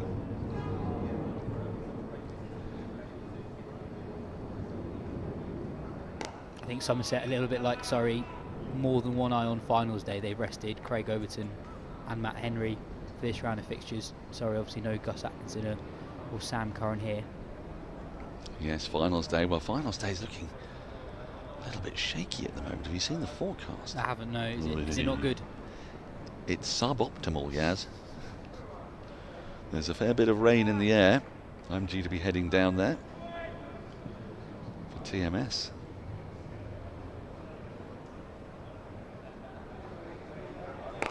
It's one of the rare environments where you get a little bit of leeway as a commentator. I was on Test Match Special. The Ashes is another one where you just get a little bit of the chink of light through the door, where you might be allowed to just not exactly express a preference, but perhaps the excitement levels rise a little bit at England's success and dampen a little bit at England's failure. You're not allowed to say we for Surrey. No, we's right out. Well, but for Surrey, well, just a single here for Young, who's just going about his business very well. It's become fairly clear. You know, Simon Mann is I did the 50 over comp final. Simon Mann was a Gloucestershire fan, and I was a Surrey fan. And that was Sam Curran game. But I think Ollie Pope dropped a catch at mid-off, and Surrey were actually going quite nicely even in the run chase and should have won, but it didn't happen that day. And yes, Simon was able to lay into me and had bragging rights. So it's slightly different in county cricket. We allow ourselves a bit more leeway to express our preferences. But I probably can't just go over the top if Surrey win finals day. So in your face, Hampshire. No, that won't happen.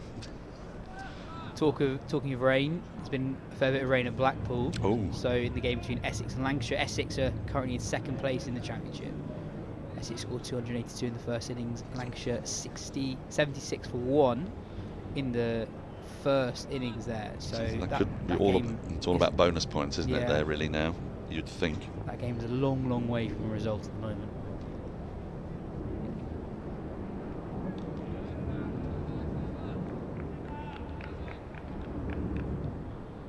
We've just been past a note, you know. The end of the over, 3:13 for 6. Young still going well. The morning session is extended to 1:10 today because we're making up overs after yesterday's irksome mizzle. And during the lunch break, we will show the first 5 episodes of Hits Different, a behind-the-scenes view of Surrey's T20 campaign ahead of finals day on Saturday. We need to watch that for my homework, but at the same time, the lunch here was spectacularly splendid yesterday, so I don't want to miss the lunch either. Now Jamie Overton's going to continue. He's been a consistent threat with his pace. Let's have a look at this. Now then, we're getting into Ashes territory. The short ball field is out now. There's a deep mid-wicket who's quite square. There's a deep backward square leg who's 25 yards in off the boundary. A fine leg. You've got a man, Will Jacks, pretty much a backstop. Backstop, like it. So I think we know where this is going. There. Oh, nearly gloves it through to the keeper. Overton's the man for this kind of line of attack. We're talking about how England and Australia almost exclusively use the short ball for long periods at Lords. And I think that kind of worked because the fields both teams set, they were very unambiguous. Every single fielder was there for the short ball, and that's not far off what Rory Burns has got for Jamie Overton here. Yeah, there's a short mid-wicket and a short extra cover. That's about it. And Young goes for a sort of forehand smash. He'd be watching too much Wimbledon, I think. But there are fielders out there for it. It's a dangerous shot. Have you ever seen anyone caught at backstop? I managed. Good question. I don't think so. I mean, I did it. Well, I didn't do the catch. I was captaining a game for my college against. Can you believe it? Against Eton. People say that cricket's elitist. A full one. And there's a woman playing for us who was a very good player. She played for New South Wales. Splendid left arm spinner, but she was also, predictably, being Australian, the best fielder in the team. So I bunged her at fly slip, performatively more than anything else. I just thought it looked good, and sure enough, this young lad cut a wide short ball straight into her hands, about 5 yards inside the boundary. It was lovely, but it doesn't normally work. So it looks great. Oh, that's ballooned, that's high. That's going to be a no ball. So 2 more to the total. He'll have to bowl that one again. No balls for height, not wides for height.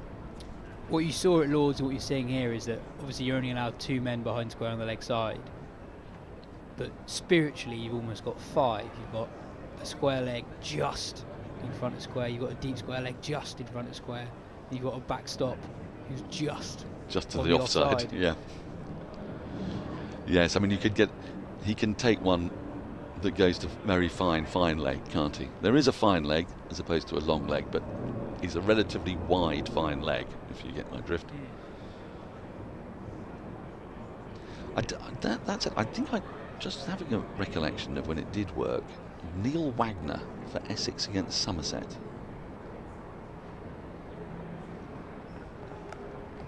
Now, where's that gone? That's gone between the fielders. That's perfectly placed by Young. And he got on top of it as well. Didn't quite have the height. So Young was able to roll his wrists. Picks up another boundary. He's going splendidly on his debut here. Perfectly paced innings. It's a really good shot. Gets right on top of it. Bowls the wrists on it. Keeps it on the floor. Yes, Banton and Bartlett. It was a rare occasion when Banton was playing 4-day cricket, and Wagner, who loves that line of attack, came steaming in, left arm over the wicket, throat balls. We had a backstop and a very, very fine leg, and a fly slip from memory. Wagner is a genuine pioneer of consistent short ball bowling, the Glenn McGrath of the short ball. There's a test match that England played in New Zealand, I think just after the 2019 World Cup, 2019 Ashes. It's been, November 2019. 2 matches he was played on 2 very flat pitches, and it was the first test, I think, where Wagner took a 5 for or a 6 for, pretty much exclusively bowling the short ball. Now, where's this gone? High in the air, and it's going to sail over long leg, only just about 2 or 3 yards over Dan Worrell. That was a bit more edgy, but it's brought him 6. Goes to 145 at the end of the over. There's stuff happening there. Notts 325 for 6, and zeroing in not just on a 3rd batting point, but now just 30 runs behind Surrey's first innings total. You're almost seeing how the extra pace can help the batter. Jamie Overton, capable of hitting 90 mph. That's the kind of shot that you get more in trouble playing against a slightly slower bowler. Yes, intriguing that, isn't it? Especially on the slower pitches we saw in the Ashes early on, Edgbaston and Lords, where the short ball, you might think that the short ball would be less effective because it seems to be less threatening, but actually on a faster pitch you get a bit more leeway. The top edge, the mistake can fly over the boundary, as that one did then, but not by much. If he'd just got a little bit more bat on that, then he'd have been in trouble. That's why the conversation during that test match was really interesting, because England's batters were criticised for the way they went about things, and they had that collapse in the second evening, Harry Brook getting out in the 3rd morning. But Australia went absolutely at Lords, yes, and Australia went absolutely nowhere, playing much more cautiously. It's 126 for 8, I think. That's right. They took a lot longer over messing up the situation than England. So it somehow felt less egregious. Exactly, but they also still went nowhere. And that's right. England didn't bowl a full ball for 3 hours.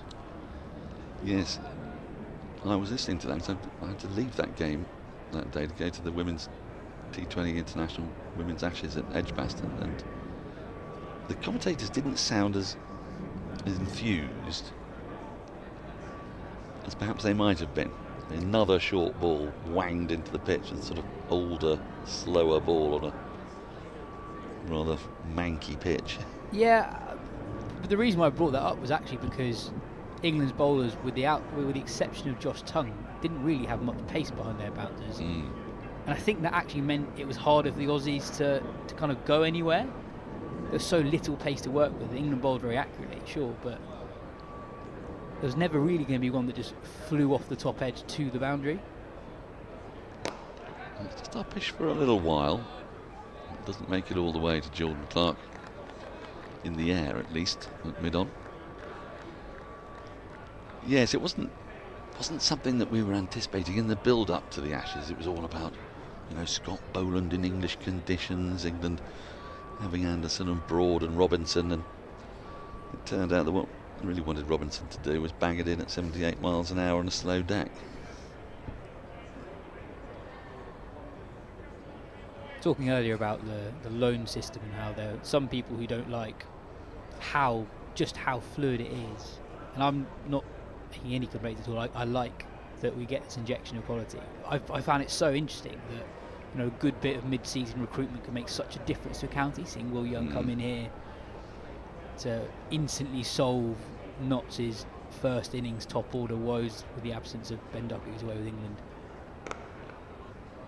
I think that's a really good thing for the competition.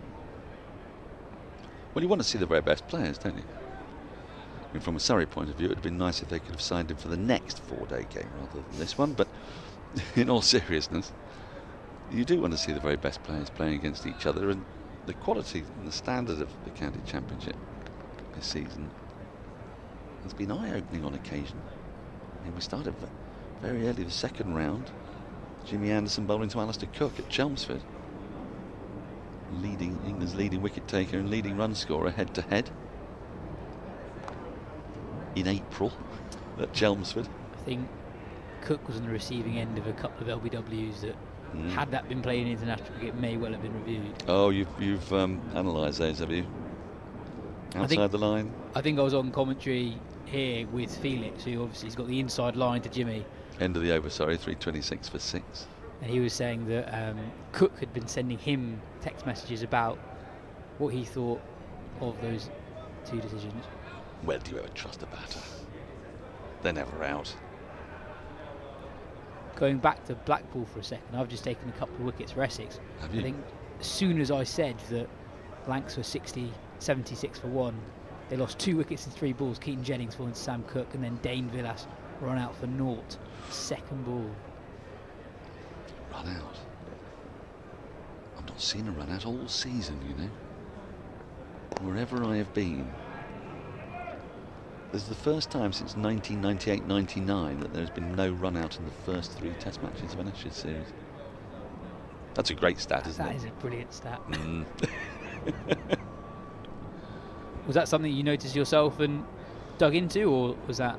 Well, yeah, it's one of the great things about having Andy Zaltzman on your team is you notice or you feel something's weird. And so rather than have to go and quiz it yourself, you just say, Andy. And then Andy goes and does all the work for you. Well, the Alex Carey, Johnny Bairstow stumping was initially down as a run out in most online score. I'm not cards. having that. No, it was corrected. It's much more fun quickly. this way as well. As stumping off green is going to be a rare event, I would posit, across his career.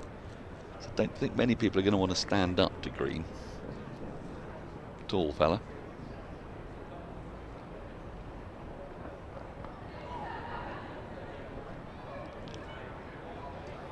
It is interesting how soon after getting the second new ball Surrey have resorted to the short ball tactic. Obviously with Jamie Overton you've got one of the best bowlers in the country to go down that route, but still I don't think we've seen Tom Laws today. It's a reflection of the pitch, is it? And also the overhead conditions. You've not seen this Kookaburra ball swing a great deal for Surrey, certainly not today. It had its moments yesterday, but a lot of the swing was out of the hand, and as Surrey strained for a fuller length, and it didn't really happen. I think they may have identified this as a short ball pitch. I wouldn't be at all surprised if we see a bit of Will Jacks before long. I was just about to say. He bowled an absolute beauty to get rid of Matt Montgomery yesterday. Bowl between the bat and pad, driving through the offside, trying to. Very classical off-spinner's dismissal. I mean, there were points in 2022 when the conditions necessitated it that Roy Burns was very happy giving Jacks long spells. It wasn't something that he often did, but in conditions not dissimilar to this. I think there's a game at Beckenham against Kent where Will Jacks did a lot of bowling.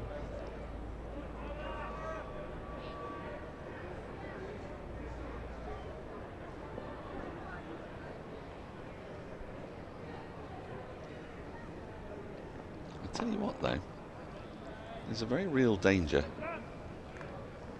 at the end of the over.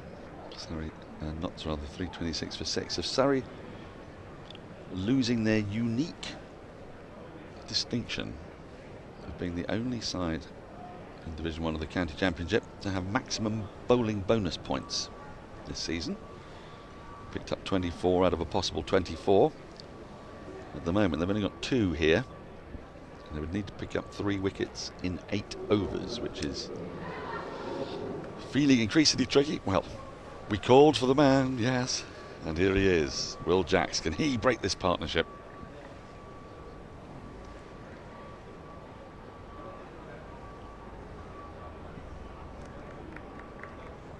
Also, I've received a message from Jeremy Coney.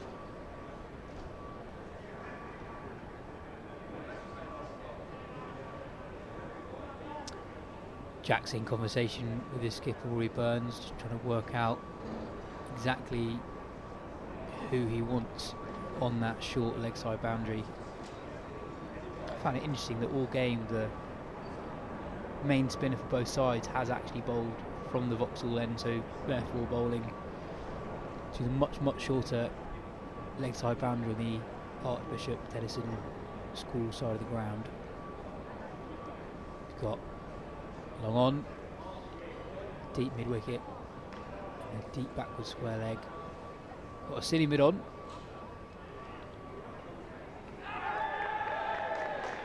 Hello. Well. Would you believe it? And it's Young. Jack straight into the attack, makes the breakthrough, as he did actually yesterday. It was his second ball yesterday, this time his first ball of a spell. And that partnership's been broken. Has he been under-bowled by Surrey, perhaps? The second wicket of the innings. Exactly what was needed. And that ends a quite tremendous debut for Will Young. I'm assuming that's been given out caught behind. The reverse sweep, little flick into Folkes' gloves. He does very well to take this. Very well. It might have bounced off a bit of chest, perhaps. I'd like to see the replay on that. For good measure, he's knocked the bails off. Let's take a look at this. Oh no, straight into the gloves. Incredible work. And actually might have been stumped as well. The foot was in the air. Well, it's been given out by a square leg and given out by the bowling umpire. Absolutely magnificent. So he was out either way. Great work from Ben Folkes. Lightning quick reflexes. And great work from Rory Burns to bring Will Jacks on. The breakthrough has been made with Notts still 29 runs behind Surrey. It brings Calvin Harrison into bat. And now Surrey are down to what you might call the tail. Calvin Harrison's a perfectly capable bat. But we've seen Lyndon James hasn't quite got going yet, 14 from 46. And with Overton bowling short balls at one end, things might start happening a bit more quickly here today now, Yas? In the book, that's going to go down as caught, but I'm not actually sure if Young gloved it. But both umpires gave it out. Do you think it might have come off to forearm? I think so, yeah. I mean, we can take another look in a second, but Folkes takes the ball and he whips off the bails and appeals to the square leg umpire, who raises his finger and then points to the standing umpire to say that he's given it out already. So you can't really exaggerate how hard that was for Folkes, because it spat and bounced. It's deflected off something. Initially I wondered if it had come off a bit of his own body and back onto the stumps, but I think it's gone straight into his gloves, and he's whipped the bails off immediately. And I'm sorry, but it's going to reignite, for me, the debate about why he's not keeping wicket for England at the moment. Yeah, absolutely. I'm actually in the process of writing a piece just on that. Oh yes. And I've spent quite a lot of time looking back at various quotes about Folkes from the current England setup in the past 12 months. Yeah. One was particularly interesting, Stokes, on the confidence that Folkes gives the bowlers, and he specifically said the bowlers, when they know that 9 out of 10 chances are going to be taken, that gives the bowling attack so much extra confidence. I was kind of thinking, well, what do they feel right now when it's closest to 5 or 6 out of 10? Now at the end of this over, we're going to have a little look from a couple of different angles of that wicket while Jacks is bowling. It's a little bit difficult forensically to examine this, but it'll be fascinating to see, firstly, whether there was glove, and secondly, I'm pretty sure we saw a little side-on view and the foot was in the air, I think, when the bails were taken off, but we've got a pretty good angle on it, so we'll be able to have a closer look.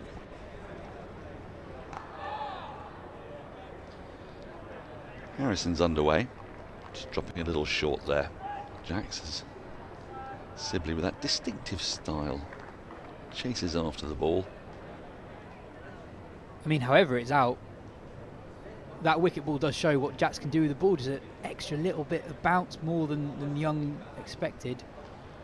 He's new to being a frontline spinner in red ball cricket, but he does generate quite a lot of action on the ball. Now he's gone after that, and he's got it away for 4. Good enterprising use of the feet from Harrison. Interesting that that's going to be his approach. The end of the over, a successful one for Surrey. 332 for 7. Finally seen the back of Will Young. Right. Here we go. Oh no, I think there might have been a bit of bad on that. But you can see brilliant work from Folks. The speed with which he whips the bails off there. Oh, and he waits until the foot just lifts. And you know what it reminds me of? Is it against Ireland? Have a look at this on the side on camera here. Now that foot waits. Oh, yeah, but I think wasn't behind the line. He's trying to scrabble to get back. It's not quite what I was thinking. The time against Ireland where he took the ball, you could see that, I can't remember which batter it was overbalancing. And just as he overbalanced off, gave the bails. I think on that occasion he might have waited a little bit longer. Yep, he did. Now, Overton starting a new over. And this will be a test for James. What's his approach going to be here? I mean, obviously Harrison's capable enough with the bat. Do they wait for the loss of another wicket before perhaps throwing the bat? I think so, yeah. Harrison's a capable enough batter. And I imagine that James will just go about his business as he has done when he was batting with Young. He's 14 off 47 now. Maybe we'll go up 1 or 2 gears, but I don't think there'll be a dramatic switch just yet. We might see that after the fall of another wicket. Well, does Jake Ball bat? It's a good question. I mean, with a side strain, if it is a side strain, an abdominal issue, we were told, which is often medic speak for a side strain. But you don't really, I mean, batting is particularly tricky. Anything twisty is hard. No, it's a good question. Surrey yesterday evening after Jacks dismissed Montgomery, so that meant that Notts were 4 wickets down in the field.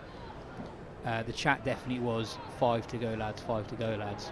So the Surrey players yesterday were under the impression that Ball wouldn't bat. But well, if that's the case, they need 2 more wickets, both to bowl Notts out and to collect that third bonus bowling point even. That's still in play. There will be another, well, they've got another 39 balls before the 110 over mark to prize out those 2 wickets. And Notts are on triple Nelson. Surrey fans, keep your feet on the floor. Notts fans, raise them if you will. We've still got 25 minutes left of the session. Extended session, of course, to try and make up for the time that we lost yesterday due to rain. That probably takes us to 110, doesn't it? But also, you feel that if Surrey do get these final 2 or 3 wickets before that lunch break, they're still in a pretty good position to force a result here. I guess the worry would be, almost like with England at Headingley, that this pitch isn't showing any signs of deteriorating really. There's a bit of up and down bounce yesterday, but that was probably more dramatic yesterday than what we've seen today. Yes, but pitches do, when they do deteriorate, they deteriorate, can deteriorate quite suddenly if you start to get up and down bounce with rested bowlers. That's very much for tomorrow, you would imagine.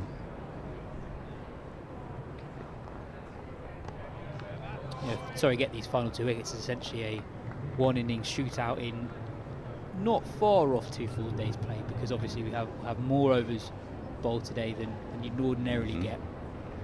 And they can make up tomorrow. On the 4th day, is it restricted to 96? We'll have to check that one and get back to you on that. We will. Well, they're making up 8 of the 12 that they lost yesterday today, in theory. That's if the weather holds, of course.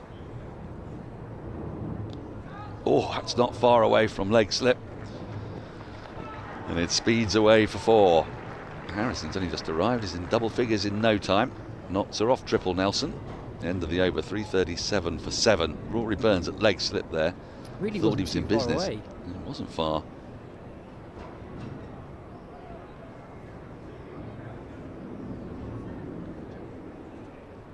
Oh, I'd say that's about 2 or 3 feet, maybe a yard. That looks brilliant if it comes off, doesn't it? Actually, increasingly, I've started to see catches at leg slip these days. Why do you think that is? I don't know. I think bowlers actually see it as a legitimate dismissal. I think there was a sort of time for many years when you sort of thought anybody caught down the leg side was a strangle. You thought the bowler had got a bonus there. But I remember Simon Hughes, the analyst, talking about this and saying that he did occasionally bowl for that little flick. If you got it high enough, the batsman's automatic reaction is to turn the wrists and play, and you end up, the batter tends to play then with far less of the bat. It's got a risky shot. There's a lot of stuff happening near a ball.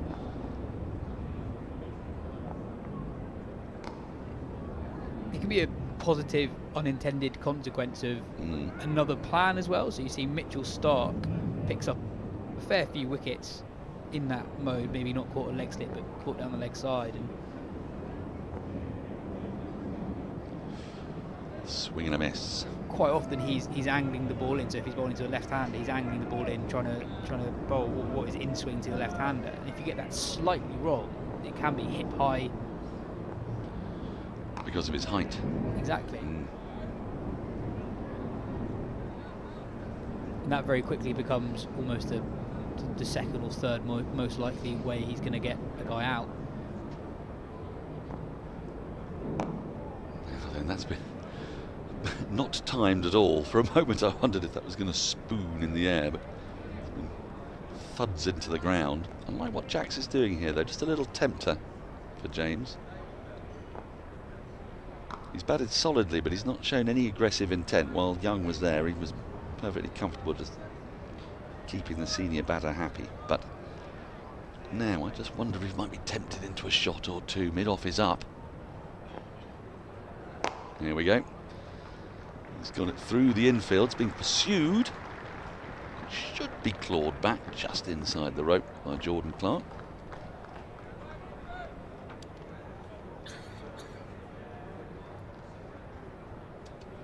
That was there to hit, really. Over pitch by Jax. Is he aiming for the wonder ball? The one that comes back, as he did yesterday to Montgomery. End of the over, 340 for 7. The deficit just 15. Surrey in the hunt for those 2 wickets that would give them their 3rd bonus point with the ball. Be interesting to see if James can find just a bit more rhythm with the bat. Really highly rated all-rounder. We saw how good he is with the ball in the first innings.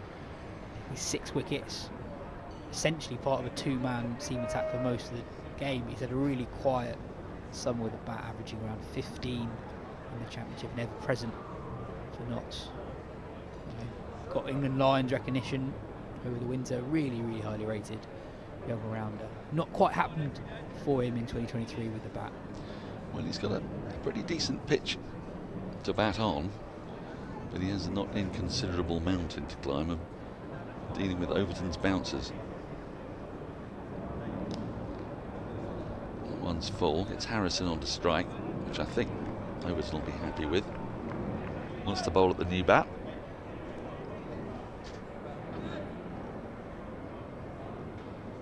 Leg slip still in place. Short leg's going to come in.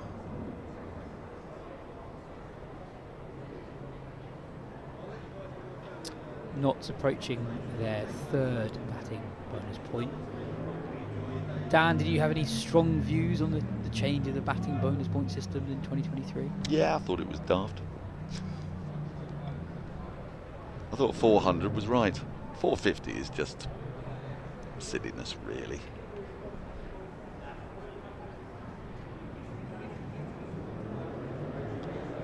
They're forever tinkering with something. Numbers of points for draws. And I think, when I first started watching county cricket, I might not have got it quite right.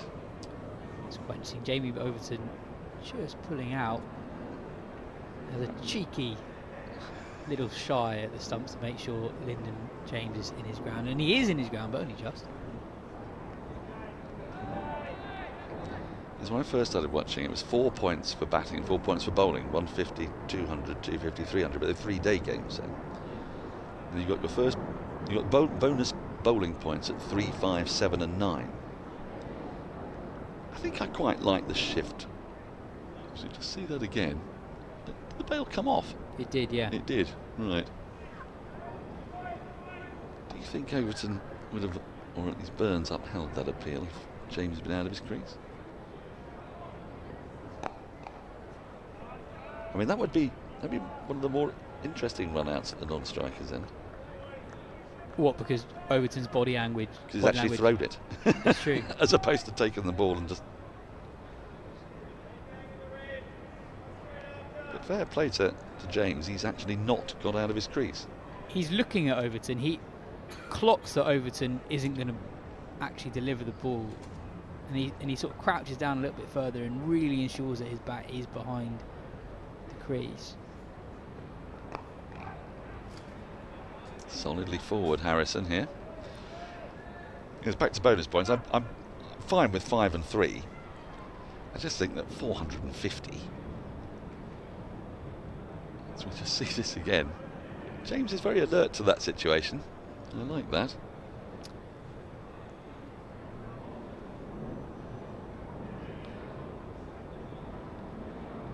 So Everton having a little look there at James's bat, but it hasn't moved.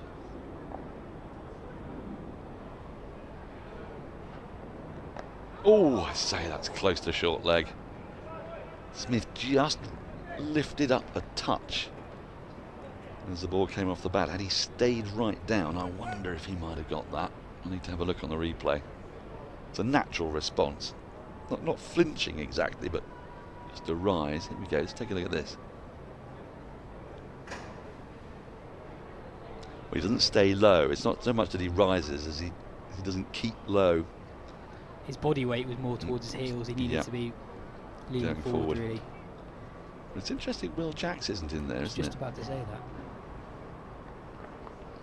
That's been tickled fine, but it won't be a boundaries. Worrell can move round to his right from long leg. And Harrison does well to negotiate that over. 343 for 7. 4 overs to go until bonus points become a thing of the past. And the deficit just the 12 runs. Does Jacks continue here? I think he does, doesn't he, having taken that wicket? He's taking his cap off, so I'm pretty sure he will.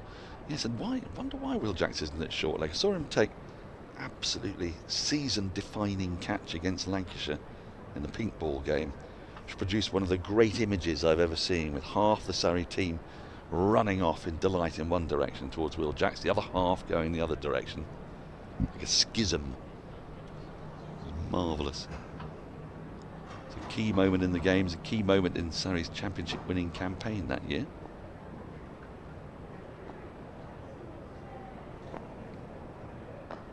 Oh, it's flown past Burns. It slips, running down towards the boundary. Will it get there? It will. It'll just trickle onto the rope. 4 more, not ever closer to that third batting bonus point. Jacks again searching for that magic ball. Tossed up, outside off stump and full. Go back to the bonus points. I'm actually all for the change. I think it forces teams to go about things differently. 450. I mean, if you look at Division 2, Durham have got 31 batting bonus points. The next best is 23. And Durham have done that because they've actively changed their approach, and it's not just to get more batting bonus points, but you can't just kind of slowly... You can't pick up maximum bonus points anymore without thinking about it. It has to be quite a deliberate thing, and I quite like that. If you're going to be rewarded with 5 extra points, I think it needs to be harder. Well, no disrespect to the second division, but the main qualitative difference between the two divisions, I would say, is that in the first division you get more relentless bowling attacks, as Surrey have here. Indeed, Hampshire, that's been drilled through the offside, shouldn't be a boundary. Will be cut off about 7 or 8 yards inside, but they'll get back for another couple. There's Worrell, who does a lot of fielding, running around the boundary. It's always placed out there. It's a weird one when you put your fast bowlers out there and they end up clocking up the miles. But yes, it becomes pretty tricky for some teams to get any batting bonus points. And Middlesex got 1 this season, something of that sort. Middlesex and Northants end of the over, 3:49 for 7. Notts on the cusp of that third batting point. Yeah, correct. Middlesex and Northants was 1 batting point each in the entire season. They've not once passed 300, or if they have, they've done it after the 110th over. And on every other occasion, they've been bundled out for under 250. Tom Laws into the attack. Golden arm of Tom Laws. With Surrey fast running out of time to maintain their 100% bonus bowling point record. It's not easy to say that. We've got 12 minutes in the session, so it might be that we just get these 3 overs to take us up to 110. What I do love, his first delivery, swing and a miss from Harrison, about bonus points, is when sides become extremely crafty at the back end of the season and declare 8 down to deny their opponent a third bowling point. And it's looked on very dimly, but I don't quite know why. If you set all these things up, then you're sort of within your rights to do that, aren't you? Wasn't there an extremely controversial situation in a club league a few years ago where, because of bonus points, it was first versus second last game of the season, and first it was better to declare on naught for naught. Exactly, I think they declared on 20 or something, so that the opposition couldn't get bonus points for either batting or bowling. Well, that takes us back to the most scandalous event in the Benson and Hedges Cup. Before you were born, I'm thinking, Yas. That's a lovely shot. All along the ground, up to the groundsman's hut and into the groundsman's hut. 4 for Harrison. That was a shot of some class. 350 up. The deficit now just 2. And the third batting point confirmed for Notts. You're going to have to tell me what happened in the Benson and Hedges Cup. Well, this is scandalous. Brian Rose was the captain, and Somerset were, at the time, pretty much everyone else's second favourite team. Unless you're a Somerset fan, of course, which is their favourite team. Because they had Botham, Garner, Richards, Rose, Dasher Denning, Vic Marks. They were a team much loved. And the only way that they could be knocked out, because it was a round robin in the first part, was if their net run rate was superseded. But net run rate was worked out very foolishly.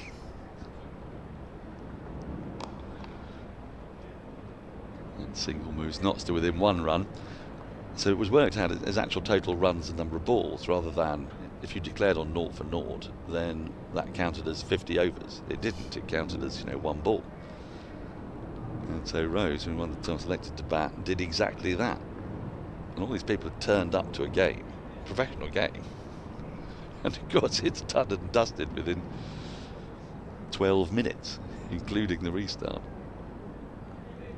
I'll have to get the entire details. I don't know if it was exactly 0 for 0, but it was something of that sort. End of the over, 354 for 7, and it caused such a stink. I think they might have been ejected from the competition, despite saying, "Well, hang on, you set the rules." Ejected on what grounds? Poor spirit of cricket. You know, the old spirit of cricket thing can come in and be randomly used at various points when it suits someone.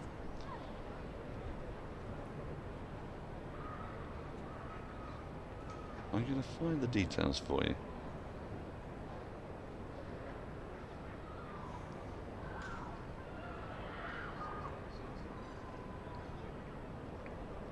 Here we go. Prepare to be shocked. Jacks resumes. In the final round of group matches during the 1979 Benson and Hedges Cup, a one-day cricket competition, Somerset faced Worcestershire at New Road, Worcester, on the 24th of May 1979. The result of the match would help to determine which teams progressed to the quarter-finals. Crisply driven, but can't beat the fielder. If Somerset lost and Glamorgan won their match, Somerset, Worcestershire and Glamorgan would have been level on points. Bowling strike rate would have then been used as a tiebreaker. No, me neither, but no doubt we'll come to that. The Somerset team, led by their captain Brian Rose, realised that if they batted first and declared the innings closed after just 1 over, it would protect their strike rate advantage. They did do a whole over to guarantee their qualification. Somerset scored 1 run from their over and declared. Worcestershire took 10 deliveries to score the 2 runs they needed to win. The match was completed in 18 minutes. Well, that drive might get Notts into the lead. They're coming back for a second. Throw comes in, and indeed they have. Notts take the lead. And Surrey now have just 7 balls to take 2 wickets. The match was completed in 18 minutes, consisted of only 16 legal deliveries. Although the declaration was within the laws of the game, Rose was condemned by the press. Quite right too. Can you imagine the Twitter discourse if that happened today? Oh, it would be marvellous. 3:56 for 7, 109 overs bowled. We've got 7 minutes to go till lunch, so another couple of overs coming. The Wisden Cricketers' Almanac claimed that Rose had sacrificed all known cricketing principles by deliberately losing the game. You can imagine a high-minded whiffle going on there, can't you? Just over a week after the match, the Test and County Cricket Board met for an emergency session and voted to eject Somerset from the competition by a vote of 17-1. I wonder which was the one. Bearing in mind in those days that Durham wouldn't have had a vote, so it would be the 17 counties plus the MCC. Cricket's rules were later changed to ban declarations in professional one-day cricket. Did you know that? I didn't. That is really interesting, because there must be some occasions where a team might want to take advantage of weather. Exactly. Potentially. Or Duckworth Lewis or something like that. I can't quite, but we can work that up over the lunch break. Oh, a muted appeal going down leg side, I think. I mean, you see it in the first class game occasionally where teams make odd first innings declarations because of how good conditions are to bowl. Yep, absolutely. Probably a bit leg side there from Laws. Yes, I suppose it's quite unlikely, but you might just get a sort of an hour of greyness or something, and you think, well, if I declare 4 overs early, I might be able to swing the new ball. It seems highly unlikely, but you could conceive of it. This flashing drive will just bring a single. Interesting, that previous ball that struck James on the pad really jagged back off the seam. Haven't seen many balls do that this morning, but well, especially a nearly 30-over-old Kookaburra, which we're told has a rather humble seam. That has come back, hasn't Laws it? in his first spell of the morning. Oh, thick inside edge. That was very close to dragging back onto the leg stump. I think Surrey could have done with that, because they've only now got 2 balls left to take 2 wickets if they want this 3rd bowling point. It's getting the ball to talk. Yesterday I was watching the evening session from the Bedser stand, and you could really hear what the players are saying all the time, and they keep saying to Laws, make things happen, Tommy.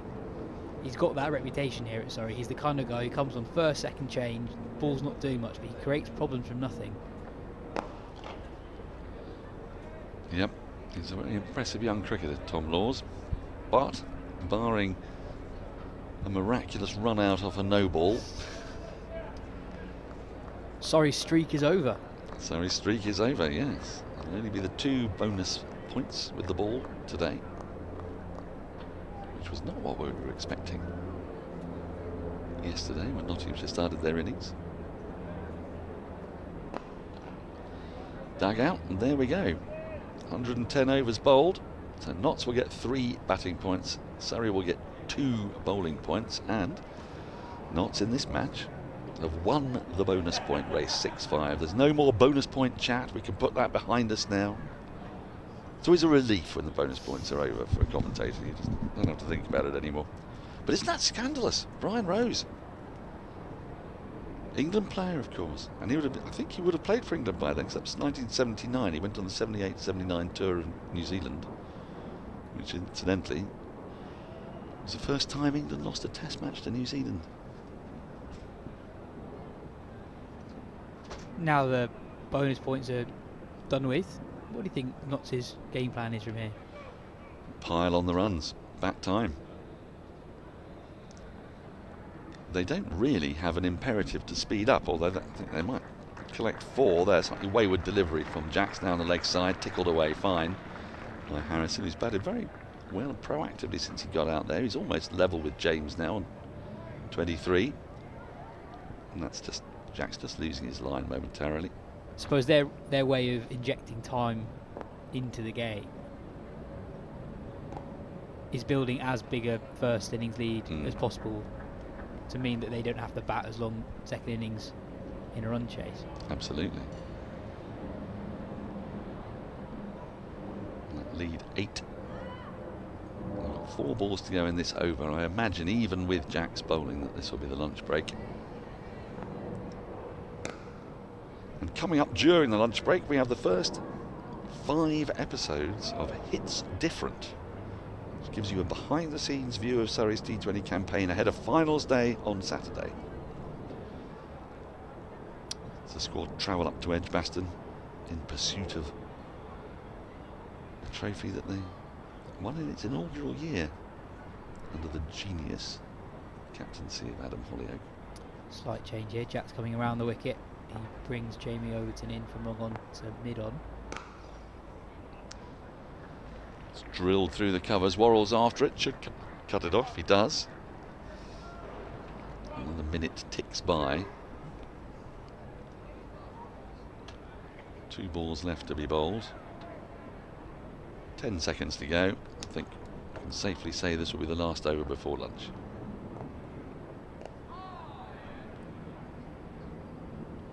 And it's been another session that's belonged to Notts. Just the 2 wickets have gone down. 2 overnight batters tonight.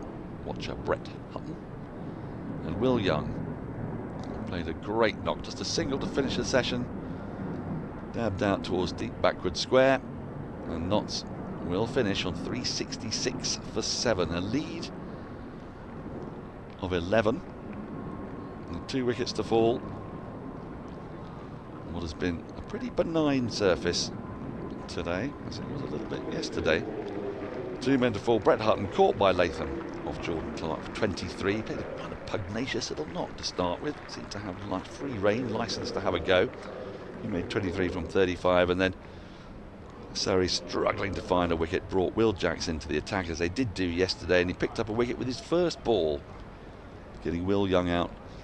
Caught by folks off the bowling of Jacks, but he was stumped for good measure as well. He was out twice. Made 145 from 277 balls, 21 fours. Bowling figures, well, Surrey have used 6 bowlers. Jacks actually has the best figures of 2 for 38. Jamie Overton's also picked up 2 for 73. And wickets apiece for Worrell, Abbott, Clark. Laws not yet managed to pick up one himself. 366 for 7. Lyndon James, you can see there, 30 from 73 balls. He played a very supporting role for Will Young for much of that morning session. Started to show a little bit more ambition when Young was out. And Calvin Harrison has strode to the crease and clobbered 24 and 26 balls. Notts are on top, but the game is still in the balance. Yas, we're going to take lunch very shortly. What's Surrey's ambitions here? Got to try and get those last, could be 2 wickets if Jake Ball doesn't bat, and then I suppose just bat, see where they get to. Yeah, I think Surrey will take confidence from just how difficult it has been for them to create chances. I think they'll look at the opportunity they'll have to bat in the afternoon session, presuming they get that final 2 or 3 wickets. They'll think, actually, once you get through that new ball, scoring should be reasonably straightforward. They've got a extremely imposing middle order. Jamie Smith in at 4, Ben Folkes at 5, Will Jacks at 6, and they'll be thinking, get those 2 or 3 wickets early and they can create an interesting lead, and maybe there'll be some declaration chat in the evening session. Well, Notts lead by 11 as we head off to lunch, and during the lunch break, as I say, we're going to show you the first 5 episodes of Hits Different, giving you the behind the scenes view of Surrey's T20 campaign ahead of finals day on Saturday. We'll be back in about 33 minutes for the afternoon session.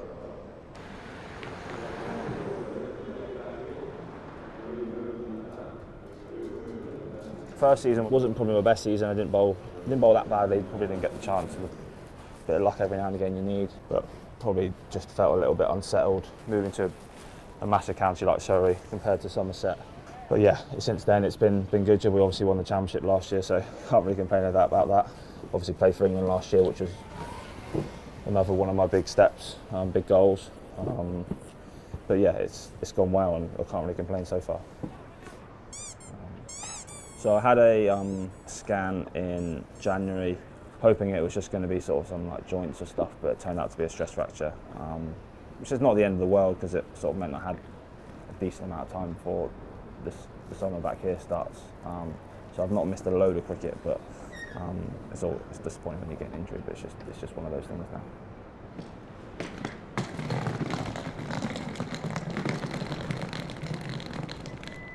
Yeah, so we're on our way from my house to New Malden at LSE, where the second team play their cricket, playing against Sussex today. It's just another game for me to get back into cricket and hopefully be ready for the blast next week.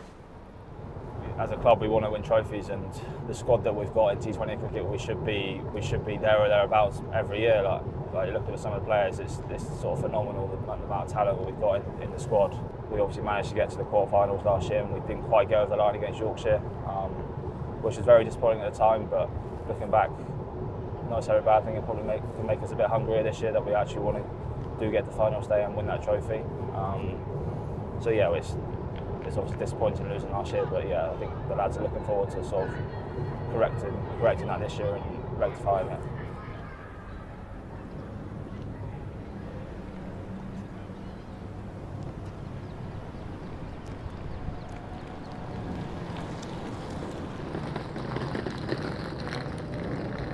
So we've got a second team game against Sussex today. We played them earlier in the week. We're just sort of gearing up for the start of the T20 Blast next week. Got some of the big guns back, so Tom Curran, Jamie Overton back in today. So yeah, good to have them around. Smile for the camera. I'd love to be out there, but the reality of the situation is I couldn't lace men in those boys' boots anymore. So for me, the preparation is the key bit, but I certainly live every ball. What do you think about bouncing the ball over the top of that? It'd be good if I do it first time. For me, it's just trying to get back into it and almost feel my way back into the game. It's not a high pressure situation, it's sort of just trying to learn about yourself and what you need to improve on. I say that's probably the biggest thing in these sort of games. My first time back on the park today, back with the second team, which will be nice. But yeah, we've got a good squad, a big squad, so everyone just building up to that first T20 game. From what I've seen, they've got quite a few first team players playing as well, so should be quite a competitive game and probably be quite a good run out for next week.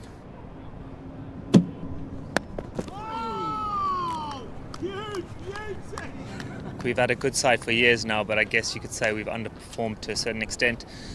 You're judged on trophies, and that's what the aim will be this year again. Well, we've had a really good start to the championship, so the whole feeling around the squad's really good. So hopefully we can just carry that into the T20 Blast. It's always exciting this time of year when everyone's back together and playing under lights and stuff. So yeah, everyone's very excited. Oh, there's the chest. Loris. Ah! Yeah! There is no outstanding football this year. JT is comfortably the worst. So bad. He's got shins for feet. Get out of here, mate. No way. Never his fault. Always somebody else's, but very quick to pick up on other people's mistakes. He's one of those guys.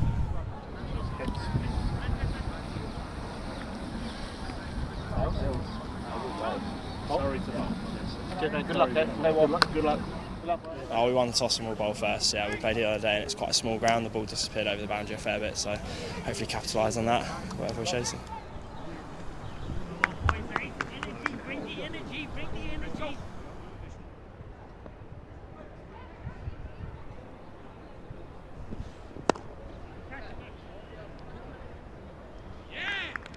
for these boys, it's moving from a net situation now moving into game time. It's the pace of the game in T20 is such that nothing can replicate it in terms of training. So the only way you can do that is by getting out in the middle. This sort of game time for those boys is going to be vitally important.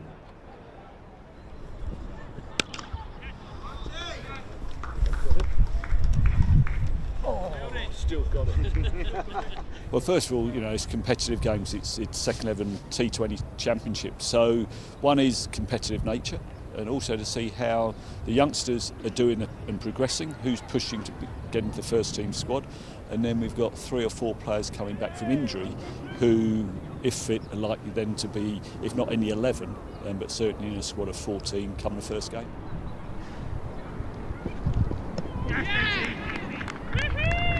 Yeah, I think we did all right. We only have 5 bowlers, so it can get quite tricky at times with just the 5. So I think we stuck at it quite nicely. We kept taking wickets, which is the main thing we're trying to do in T20 cricket. And you see, it's quite a quick scoring ground, so it's I think we're in a good place.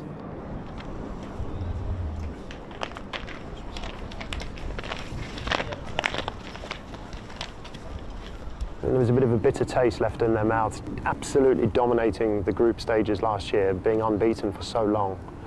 And then unfortunately injuries and call-ups happened. We fell at the quarter-final hurdle, which I know really stung a lot of the guys in there. So there's been a big push here at Surrey that there always is a push to win trophies and be successful. Obviously ticked off the county championship last year, and we're going to look to do the same, is to regain that trophy this season. The T20 Blast is very much high up on their priority list.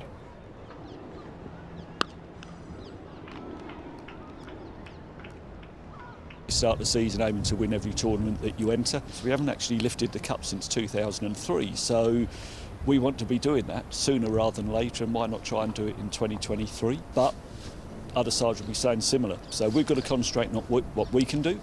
We know that if we play to our full potential, then we'll challenge everyone else. And I think just in general, the T20 Blast as a package is just quite sensational. And to be at the Oval, full house, music blaring, lights going up, fireworks everywhere. I've certainly been lucky enough to play some international cricket around the world and a bit of franchise stuff, but Oval on a Friday night, not much comes near it. Yeah, so at the end of the game, we obviously ended up on 171, 6 short of them, so probably in hindsight we would let them get a few too many. We had them 111 for 8, something like that, and they managed to get 177, so yeah, probably a few too many, and just one of those things which didn't quite get over the line. Yeah, felt good, felt really good. This obviously haven't played in a while, so that sort of lack of game, match sort of intensity and awareness. But yeah, look, I've got out of it exactly what I needed to. Got through it injury-free as well, which was the main thing. Go again Monday, and then all guns ahead for Thursday. You definitely did step up from the other day, and that's something I asked him more. So good weekend. See you Monday.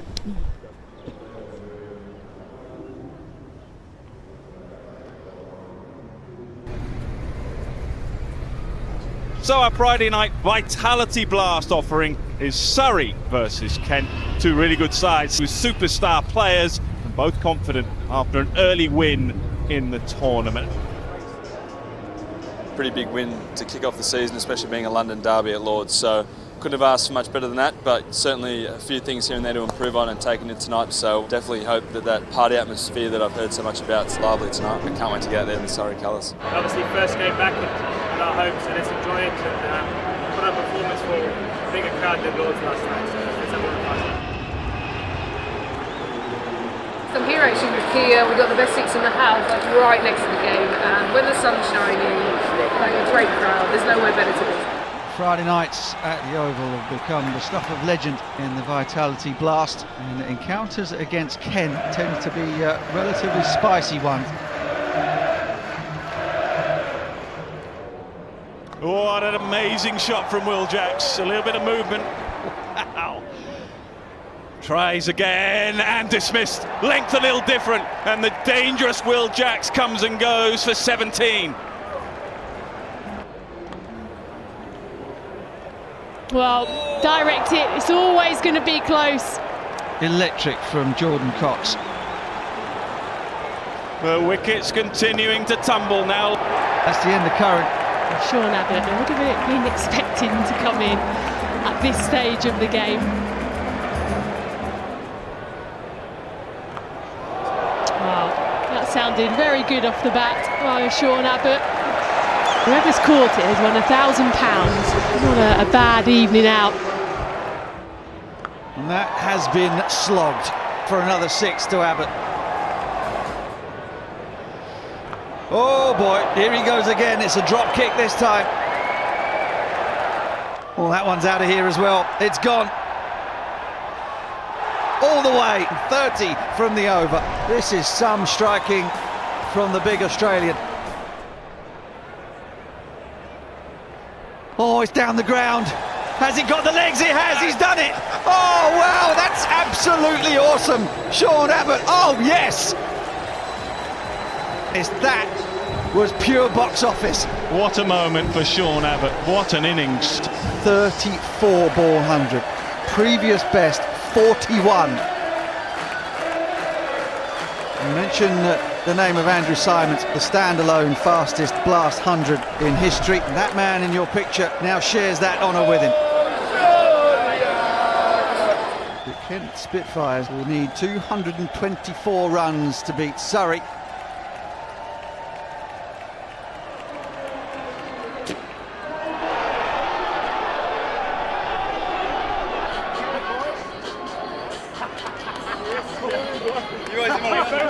First one.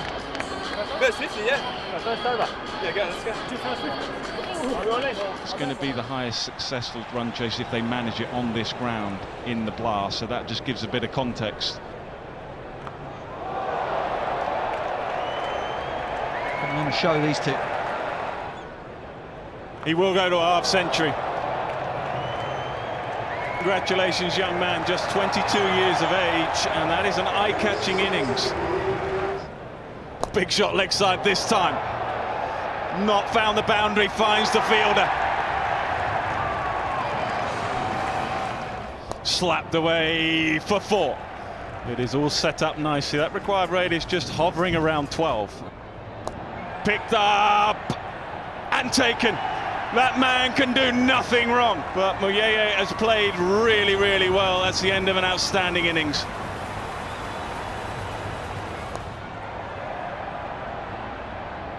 Simple catch. Wickets beginning to tumble now. Pressure has built. Out, gone. Great spiralling out of control. Surrey winners by 41 runs. A quite astonishing evening, courtesy of that man in your picture, Sean Abbott. I've heard a lot about Friday nights this time of year at the Oval, so it was the furthest thing from my radar tonight, looking up at the scoreboard and seeing that next to my name. I've been working my backside off with my batting and trying to contribute with all 3 facets, so pretty grateful that Bats and Sammy gave me the opportunity to bat up the order tonight. I'm sharing a record with my hero, so yeah, it's not going to sink in for a while.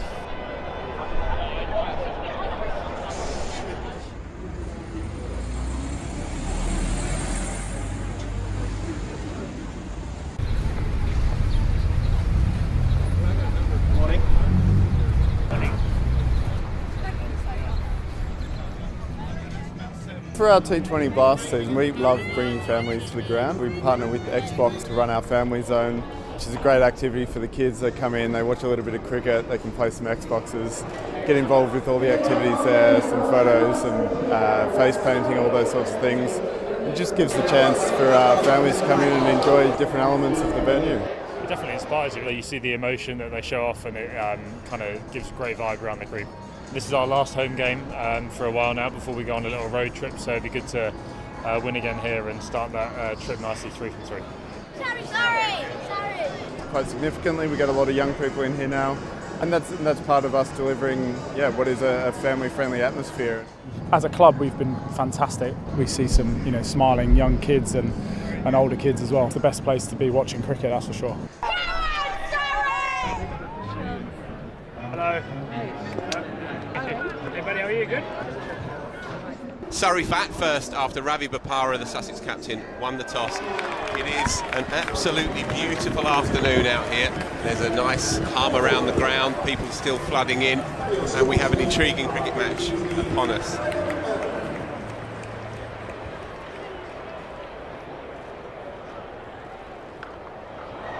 And that's 4 straight away. What a shot. He's laced that. Boundaries early on. That's huge.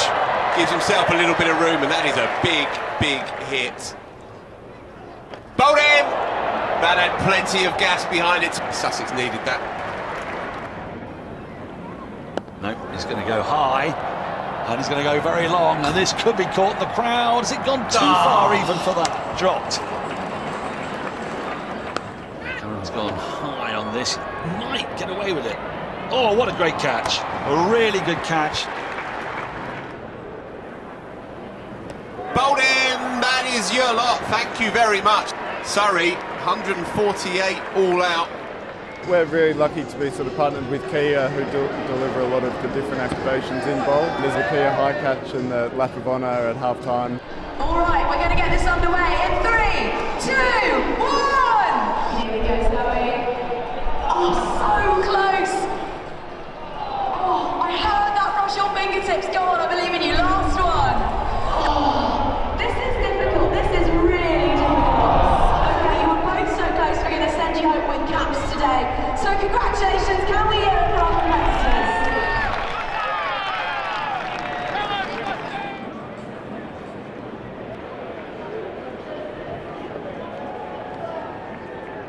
That's a really good controlled shot from Clark, and that's going to make it all the way. Short and wide, got him, what a catch! Superb Rory Evans at backward point. Here we go, Ravi Bopara is amongst us, folks. 110 to win, 13 and a half to go. They've gone up, and he's given him. Bopara has to go for just 2. Oh, has this gone? Fielder underneath it, and it sails over his head. It's Rory Evans down here at long on. Balance of power is shifting massively towards Sussex now. What a game we've seen. It's been fantastic, hasn't it? Low-scoring thriller, mid-scoring thriller. He's it again, Sam Curran. Makes room, that's got to be given! Oh, he's on his hands and knees, Sam Curran. He cannot believe that has not been... See the umpire signal. The upshot is it's a single to Tom Alsop. It is Tom Laws. Oh, what a great opportunity for him here. Here it comes. He's hit that hard, flat, one bounce for superb Tom Alsop. Scores are level. And now, barring not exactly a miracle, but needing 1 off 2 balls, Sussex are going to scrape home. Tom Laws is in. He's hit it into the onside, and there it is. That is a famous win. And they've beaten the best side in the land here. As a club, we've been fantastic from the start of the season, and you know, when you play for a club like this, you're expected to win every game, and sometimes that doesn't happen, you know. But there's some great things happening in that dressing room, and it's nice to see. We've obviously got some wealth of individual talent, but we're starting to gel nicely as a group as well.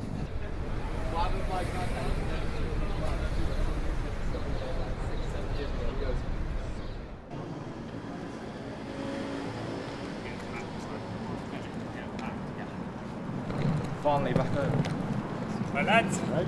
Good. Here he is, the boss. Hello, guys. How are you? Well.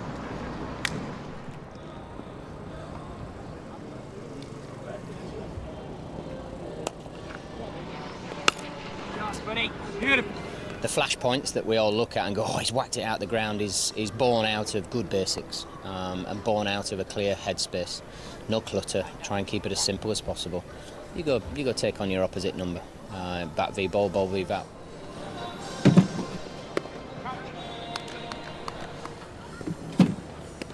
What's the cap? Yes! Go and have a coffee. Go and have a couple of highs. Some guys have spent a load of time at the crease in a 4-day game or big overs, so they're bowling less today, so we're managing some physicality as well as some skill. Other guys maybe miss out in a 4-day game, so want a bit more skill. It's very much an individual thing, and it's a trust that we have with the players, that we trust them to get what they require. It's heads, which means Hampshire have won the toss. What are you going for, James? Looks a good pitch, generally a high-scoring ground, chance of some weather around. We're going to have a bowl. This is a mouth-watering affair. Hampshire have lost their last 2, so they need a win. Surrey, you feel they have a little bit more to play with. Straight up in the air. This will be easy pickings for James Vince at deep mid-off, and suddenly Surrey are 4 for 2. Clothed it to mid-on, and that's 4 down.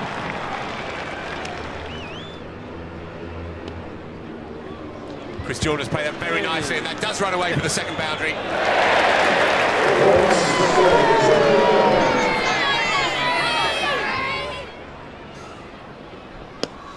That is hit to the man at mid-off, and the story of the innings continues. Ellis to continue, Tom Curran facing. Driven well, driven beautifully on the up, through the covers for 4. What is the problem? Asks Tom Curran. It's beautifully played by Curran. There is a fielder on the fence. Will he be able to cut it off? No, 4 more. So he boundaries. And they might have one here. Bang on cue, Cap. They do have one here. Second tee from Jamie Overton. I think we've got a catch in the ground.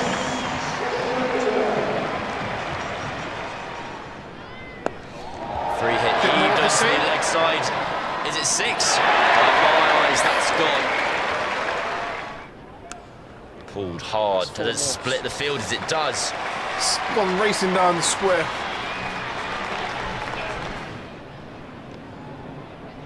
And that's clipped away. Fantastic over for Surrey and Jamie Overton. It's well bowled, but it is in the gap, and that will run away for yet another boundary for Jamie Overton. He's doing this very well. In the slot, bowled in. Jamie Overton goes with that crucial moment. Surrey's chances go with him. Bowled in, that's your lot. 124 all out.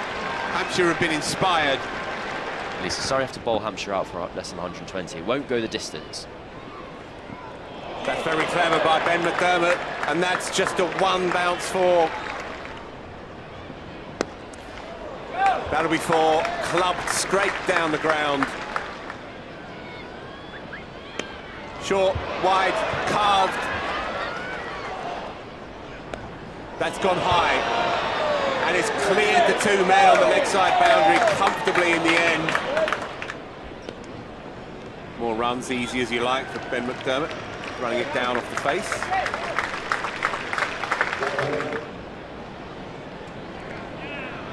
He's gone up for it, and he's been given a little feather through, but Ben McDermott goes for 50. Abbott into Vince, short, pulled, and that will be it. Nobody out at deep mid-wicket.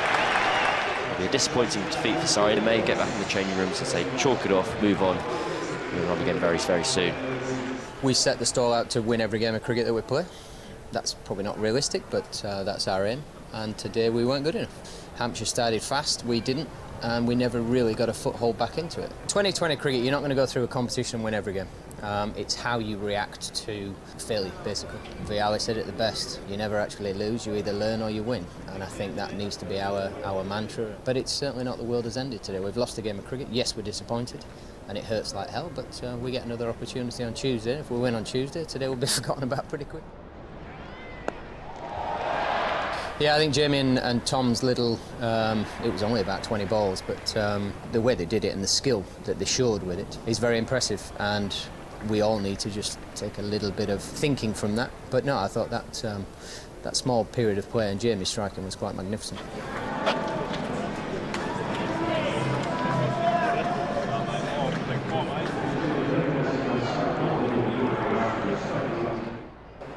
We're headed to the ground. We've got a game this evening against Glamorgan, a pretty important game. It's getting tight at the top of the table, so it's a must-win game, really. This is a mouth-watering occasion in front of us. All eyes will be on this one down here in South London. Sunday was probably our worst performance of the season so far, I'd say. Surrey has been rather turned over on Sunday afternoon, so they'll be expecting to make amends from that defeat against Hampshire. It's T20 cricket. We quite easy to forget about the result and move on, so we can put our losses away quickly and move on to tonight's fixture against Glamorgan, which will be another tough game. But we'll be hoping to put it back to winning ways. We've got a really good, strong, almost a core now of younger players. Hopefully that will continue for the next 10, 12 years and we can have the club in a really good position going forward. Jamie Smith's got a bruised thumb, so he's not playing. He's battled through the last couple of games, so great opportunity for Josh. You know, you're never too old, never give up. If you've got a real desire, then put in the hard work and eventually you will get rewarded. And as I say, for Josh, great opportunity today.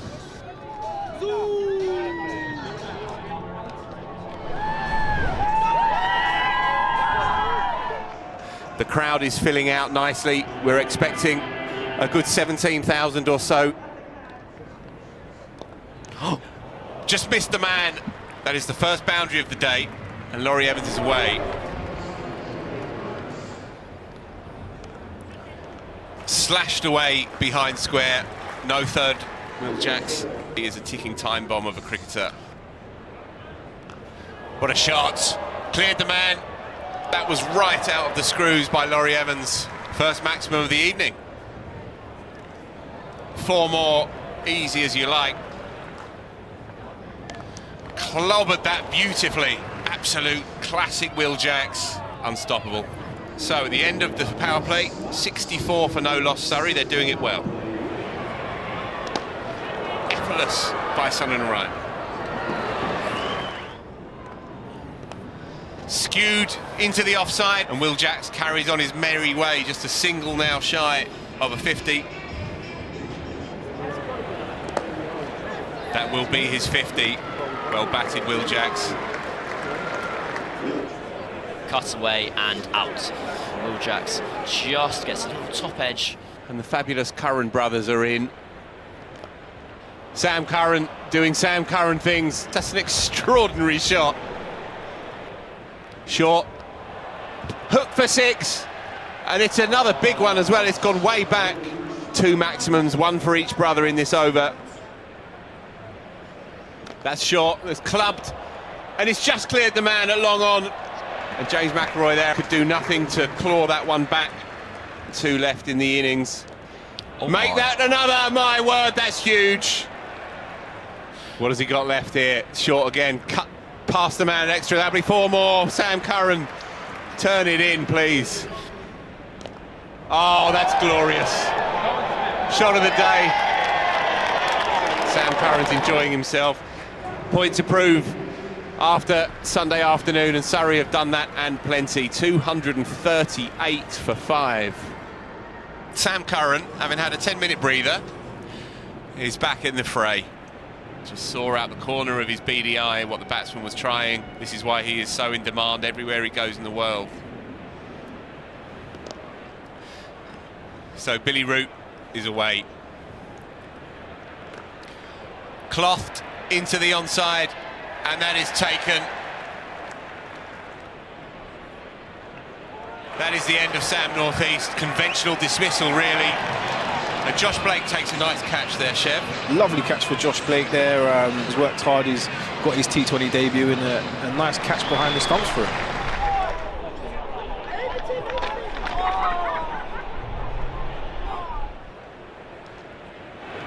Good shot. Billy Root. 6 pieces. What a shot, though. Gloriously played that. That's cleared the man. That's a cracking shot by Chris Cook. He hasn't quite given up yet. In the slot. Beautiful shot. Pieces.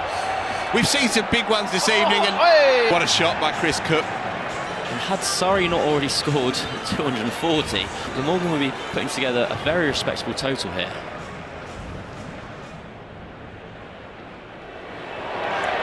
Spinning. No bother. Just hit the stumps. Narayan does what Narayan does. It's been a rather limp performance by an admittedly depleted Glamorgan side here. All done and dusted here. Surrey have won comfortably. The highest score by Surrey at the Kia Oval in this competition's history. Sam Curran the star of the show, yet another man of the match performance. Did it in style, we're really happy with that. 240, anytime you score that.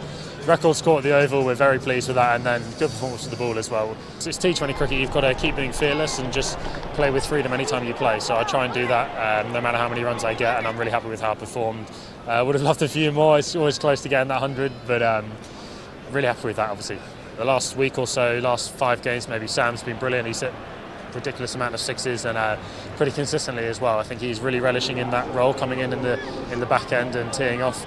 We know 1 or 2 more wins, we've got to secure our qualification and hopefully home quarters. So yeah, we keep pushing for the derby, and a sellout should be a good night.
Welcome back to Kia Oval, ahead of the middle session of the third day between Surrey and Nottinghamshire. The visitors having a very good session. 2 for 116 was what they were able to do, getting ahead by 11 runs. 145 for Will Young on his Knots debut. He was the second wicket to fall. An excellent take from Ben Foakes from the bowling of Jacks. The first was the night watchman Hutton, who was caught in the cordon for 23 wickets, falling at 284 and 326. And this pair, James and Harrison, have put on 40, taking Nottinghamshire into the black. Adam Collins with you and Felix White with me to begin the middle session, which could prove decisive, especially if Notts can bat all the way through. Yeah. I'm just looking at Adam. Are they looking to kick on here? Do you think they're sniffing a win, even? I think they've earned the right to. I mean, they've put the hard yards in, haven't they? They've been batting for 111 overs at a run rate of 3.3. I mean, if they can... These two started so nicely, well, as a partnership. Harrison striking 4 boundaries in his 24. I mean, if they can be there in an hour, they could be still batting, yeah, quite a long way ahead of the game. So the onus shifts onto Surrey. They need wickets here. Really interesting. It just goes to show. I mean, they batted with real discipline. They haven't at any point felt like they're sort of extending themselves against a brutal attack as well. So James on strike. First ball of the middle session. Abbott straight away. So how will they start here, do you think? Well, I mean, Will Jacks at the other ends looked so good across his 11 overs. Well, that's a good... I mean, it leads to a bigger point, really, a wider point, actually, is that they look so formidable, this Surrey attack, at the start of the year, and you're looking at all the seamers thinking, I don't know if anyone's going to stop them. But actually, the cracks have started happening a little bit in terms of the Lancs game in here, in that is there the variety? There's no left-arm seamer, there's no different angle when the ball's not swinging. A couple of catching mid-wickets, just one man behind the wicket at Gully. When it goes through the cordon, sure enough, after saying that, no slips, 4 runs. James up to 34. That's through that gap. That's where Tom Latham would usually be stationed. He's taken a few in this game at that exact point. Yeah, I'm just thinking about the attack and just thinking, look, they're all excellent bowlers. All of them are near enough test quality bowlers, or will be test bowlers at some stage in their career. But they're all right arm. They're all looking to do relatively similar things, or they have been this game, haven't they? Yeah, I think that's reasonable. The point of difference is Jamie Overton, really, with the extra yard, but how they use him on his way back from injury, of course. So a straight mid-wicket on the edge of the pitch. It does draw into focus our WinViz predictions from earlier today, Fee. Well, I'm glad you brought that up, because I've just put the numbers into my computer, Adam. Okay, well, just to recap, before I had it at, this was probably 20 minutes into play, half an hour into play, Surrey 30, Notts 35, the draw 35. Well, and you before, where were you earlier today? Mine isn't looking great now, to be honest with you, but it's not me, it is the computer. I had Surrey at 55%, the draw 11%, and Notts at 34%. Okay. So you've made some adjustments, or your computer? My computer's made some adjustments. If you bear with me, caller, I'm just making sure it all adds up, to be perfectly honest with you. Yeah, it would be quite embarrassing if we put it up on screen and it added up to 110. That's the kind of stuff that goes around the internet. Yeah. Right, okay. I wonder how close we'll be to each other here. I've done mine as well. Does that add up? Okay, yeah. So, maybe after Sean Abbott bowls this ball, maybe we can refer to my WinViz.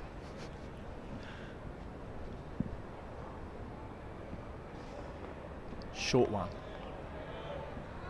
So, I can't be held responsible for these numbers. These are the WinViz system. It's a very complicated system. It's the algorithm.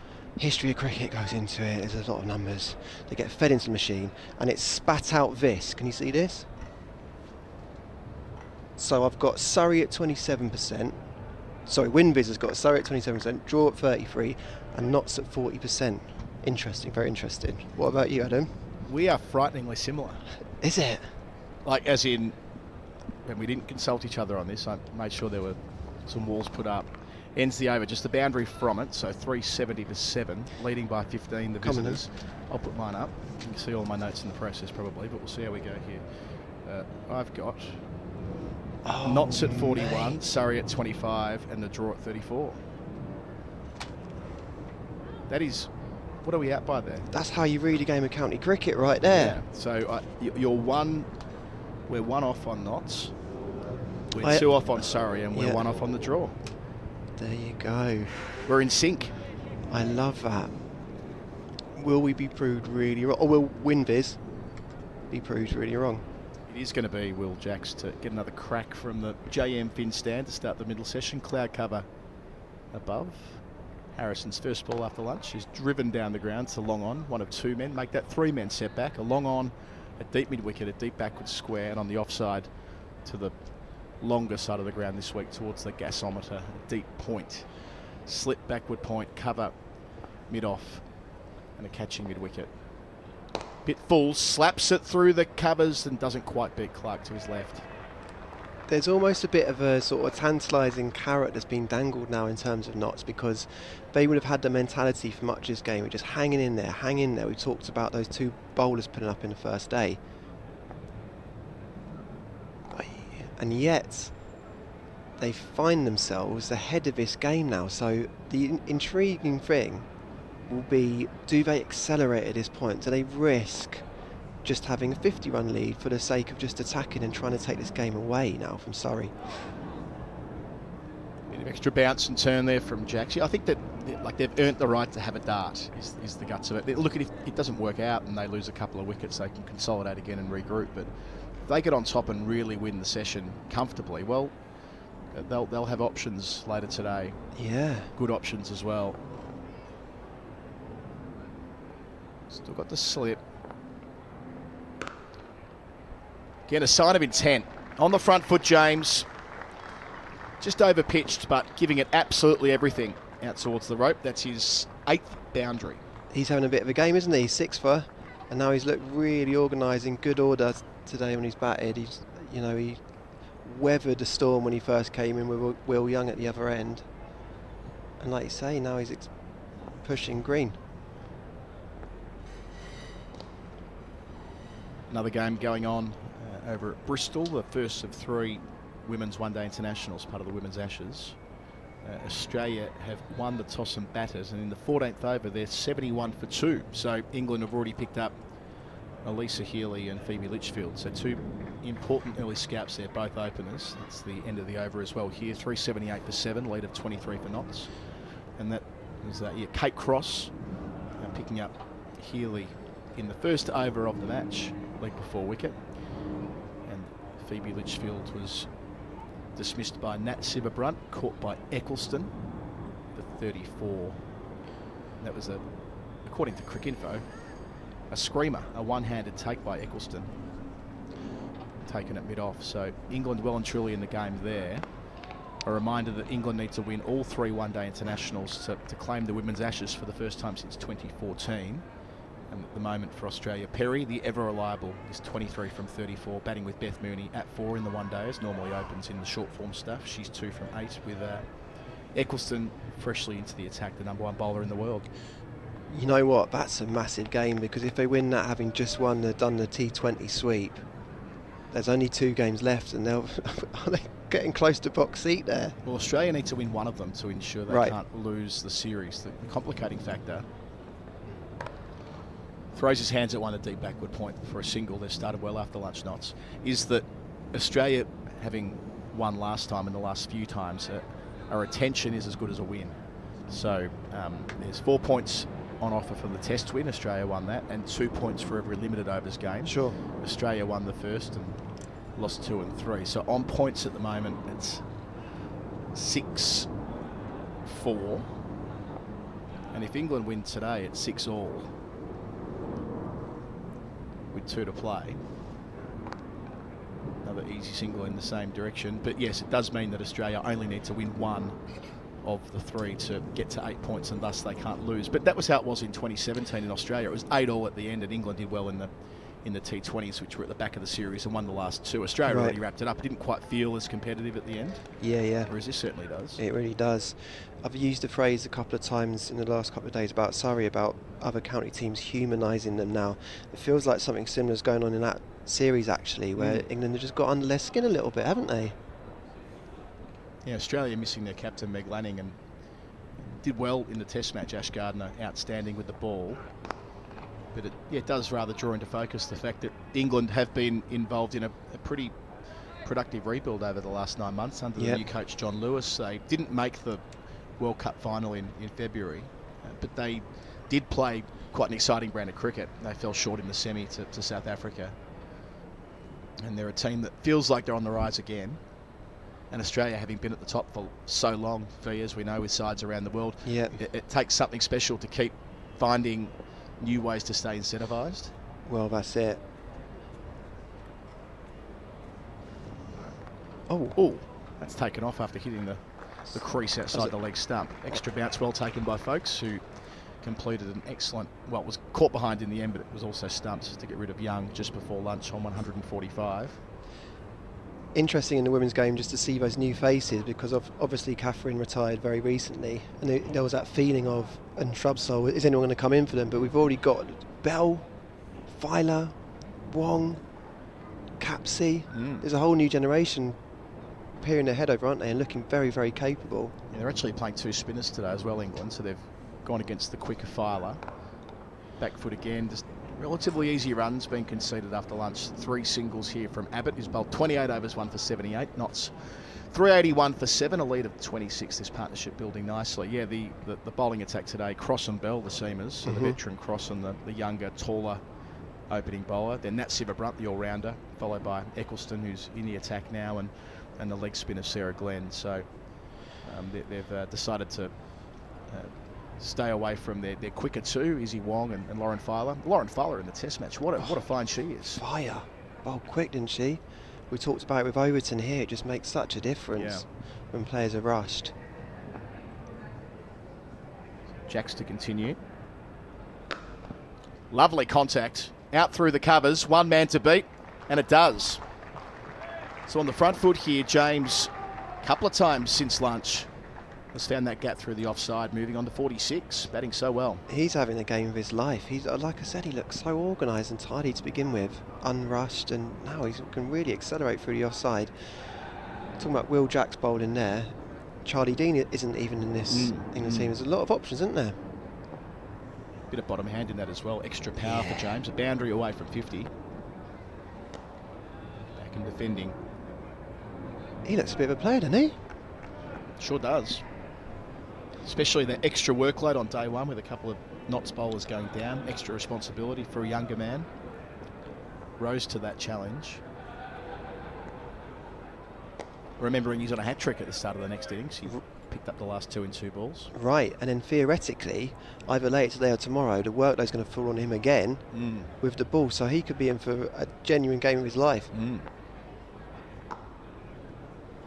Yeah, jumping a long way forward, but if Notts do go ahead and take the victory here, it'll be defining for James. Long way to go though. In a good position. Thick edge, goes past slip. Won't quite have the legs to reach the rope with Abbott in hot pursuit. They had a couple.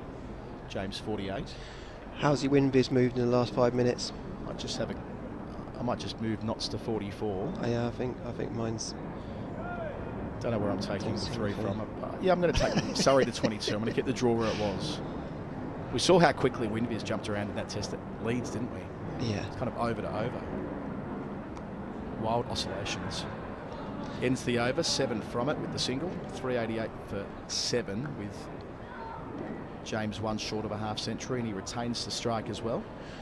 Yeah, but your point before about where England have been able to make Australia look human in the women's game, that's an important part of that story, I think, is the domestic game over here having gone just about full professional in the last 3 years. I think we're into season 4 of the Rachel Hayhoe Flint Trophy, season 3 of the Charlotte Edwards Cup, where out of those 8 teams, up to 11 of the players are fully signed as pro cricketers. That number's increased year on year, and that accounts as well for the internationals who sit outside of that bracket. But yeah, I mean, to think where domestic cricket was for women 5 years ago and where it is now, you throw the 100 into the mix and extra money that's available through that tournament that starts in August. And I know that's contested space, but it is a competition that for women has proved significant, playing in front of big crowds on test venues and so on. it's really in its infancy, actually, isn't it? It just means that there is that structure for players to go, I guess, down the pyramid and up the pyramid. Yeah. Whereas before, if you were in the England bubble, if you were contracted, let's say, it was pretty hard to fall out of it. Yeah. And if you were out of it, if you were dispensed with, well, what was the way back? Yeah. Judgments were made. They tended to be final, but someone like Tash Farrant lost her contract, got it back, been injured again over the last couple of years, but the point is she was able to find a way back. Lauren Winfield-Hill, another.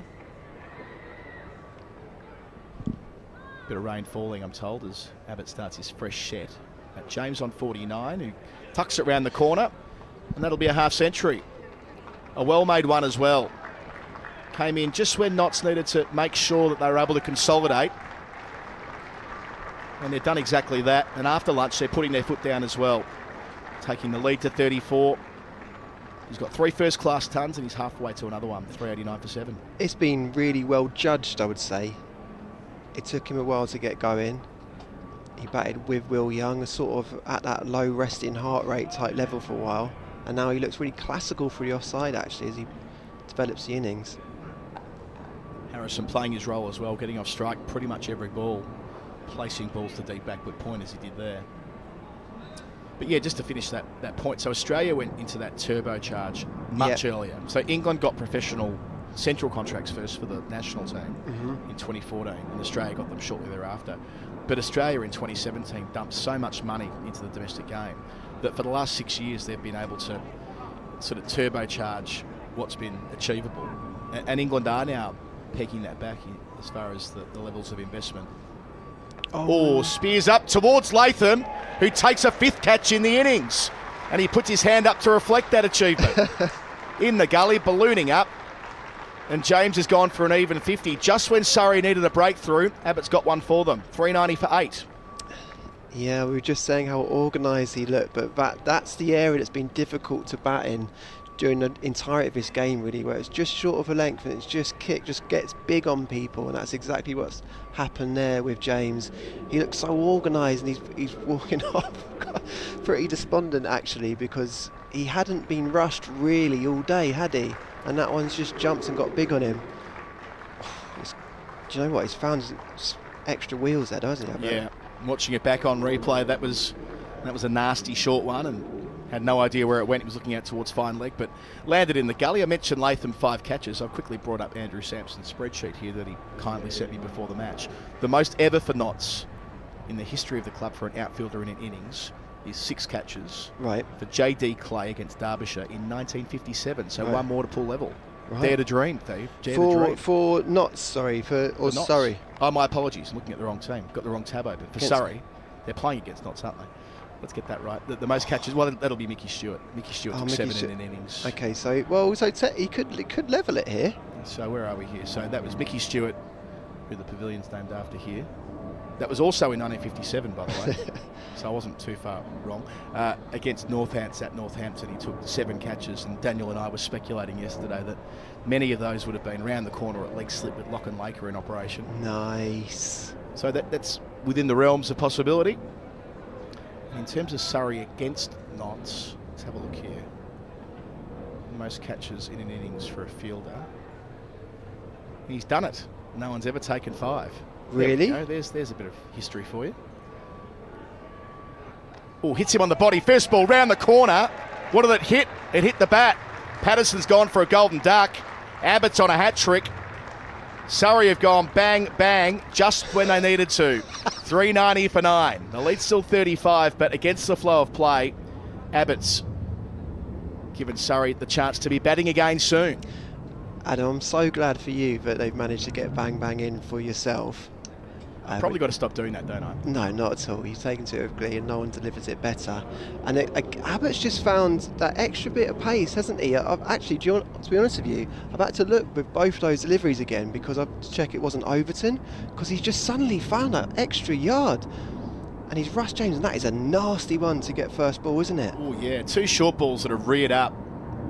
And as I say, it does put Sean Abbott, with 2 balls left in the over, on a hat trick.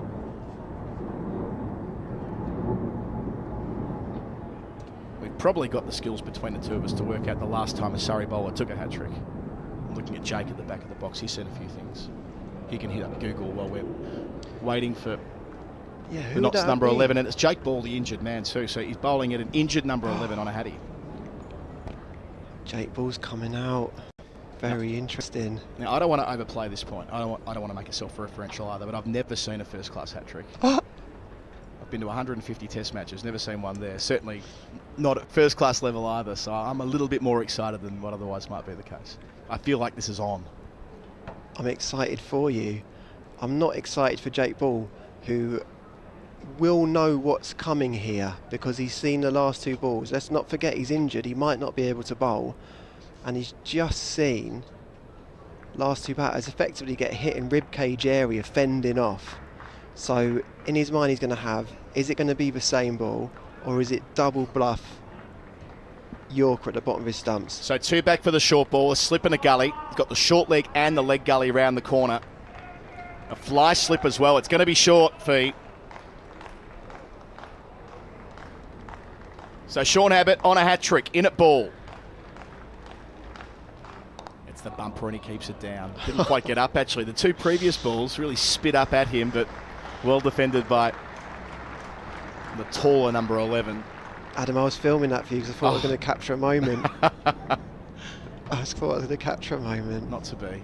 I have joked in the past, I'm never likely to see. It's statistically wild that I never caught one. Someone crunched the numbers and I should have seen 3 or 4 or something like that. Yeah. It's never going to happen. It's fine. I'm at peace with this. Short again. Hits him to finish. Wow, that's nasty. That's hit him on the shoulder. A fiery over from Abbott. 2 wickets in it. He's got 3 for 80. He's given Surrey a spark. Notts 390 for 9. Watching a replay here of this. Oh, yuck. That's the one he wanted to bowl on the hat-trick ball. Fee. Sorry for my silence. I've just felt sickened by that blow. It's that horrible one where he loses sight of it at the last second. That's the real horrible moment when you know it's hitting and he just turned his back on it. He would have had in his head those last 2 deliveries that they got hit in the rib cage, short balls. And I don't know where Abbott's found that, but suddenly he just found that extra bit of life that Overton had last night and this morning. And that looks dangerous from back of a length, doesn't it? The ball's getting up now. I'll tell you what it has done, it's changed my old win viz. Yeah. In 2 balls, the game changes here at Kia Oval. They're going to stick with Will Jacks at Harrison on 28, who might play the milk to strike game here. Let's have a look. They've set it up with 4 men back on the leg side, plus a long off and a deep point. Sure, you should get Overton on and get this thing done, didn't you? That thought did cross my mind, whether they might try and go upstairs with Overton as well. Oh, folks, makes that look easy. Jax is trying to rough him up himself.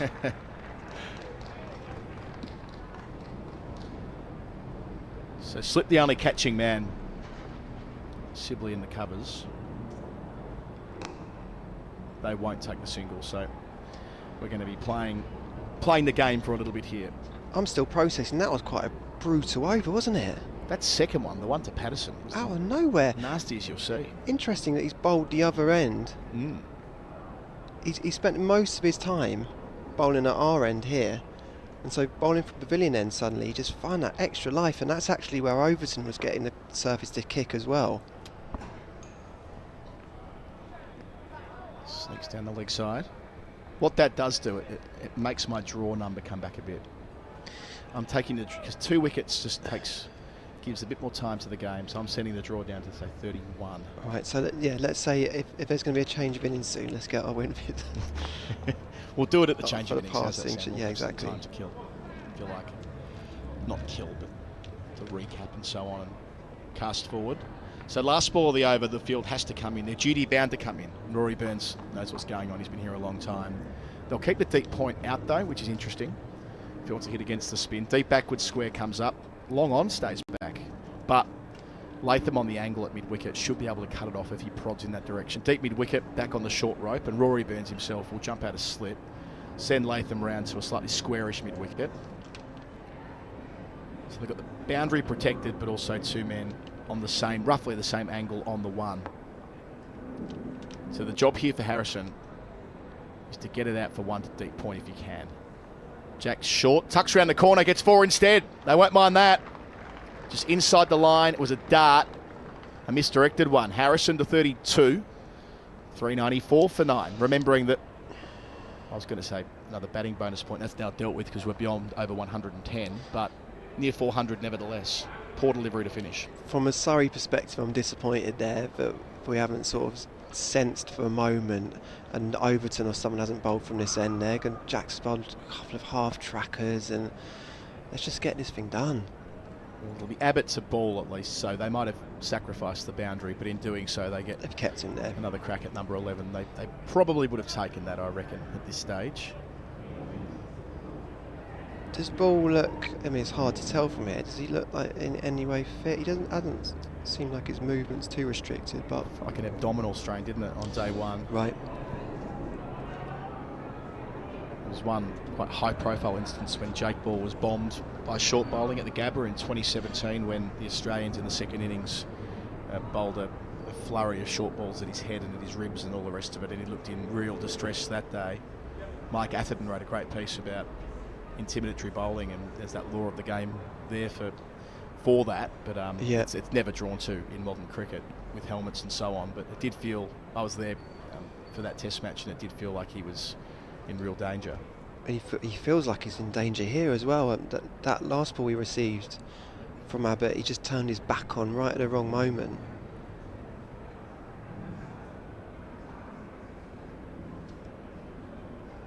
Just off camera here, you can't see it because Abbott and Burns are talking to each other about their plans, but Folks has gone up to chat to Ball, and he's almost got conciliatory body language about what he's about to go through. Yeah,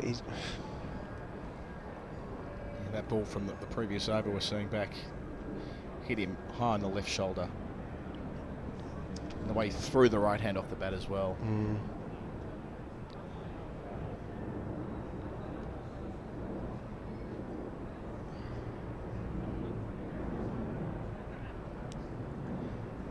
So that's what we're going to expect here. They'll keep the deep backward point. Slip gully, leg gully, short leg, silly point, mid-wicket. So crowding around ball the 11. Surrey wanting to finish it with the short stuff. Abbott on a roll. There's the bouncer, he doesn't edge it. He's backing away at a rate of knots. Did well to keep his gloves away from the ball, albeit just.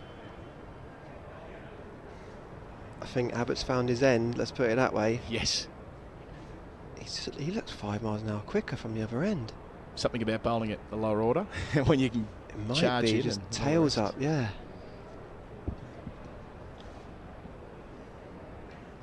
Feels like silly points are a relatively new thing for fast bowling. We've seen loads of it during the Ashes, haven't we? Interesting. It's just looking for the face of the bat, the stickers of the bat. Change of field again. It's going to be Clark jumping over into the cordon, which gives Latham the chance to return to, about third slip. 5 catches for him. Surrey record against Notts. Short ball. Had no idea where it was going. He's off the mark. It'll go for 4. Had one hand off the bat. He thrust his left hand at the ball. It deflects off the stickers to the rope. So he's 4. 398 for 4. Leader 43.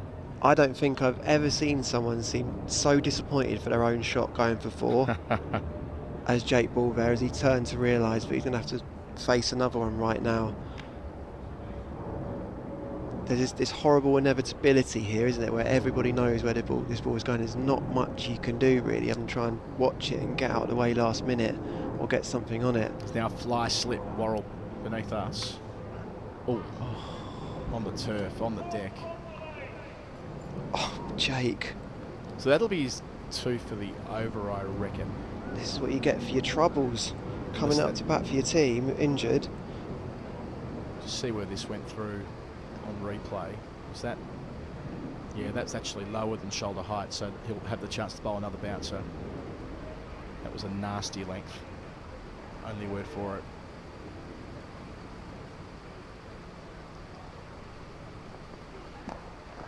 Not far away from short leg there either. Butt gets off strike. Well done, Jake. Yeah, well played. I Holds feel up his end of relieved the bargain. for him. Yes. 399 for 9. So we're not far away from a change of innings. I'm being told, Adam, that the rain's getting slightly heavier out there. I can hear it through the effects mic. Yeah.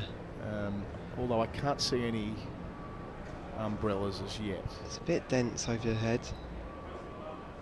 It's not completely visible from the commentary box, is it yet? But you can see people making their way inside now. So how does Harrison handle this? 2 balls to go, ducks the bouncer. So he'll know the last ball can't be above head-high bouncer. There's been 2 of them in the over. And they will, in terms of the field, they'll keep deep backward point out.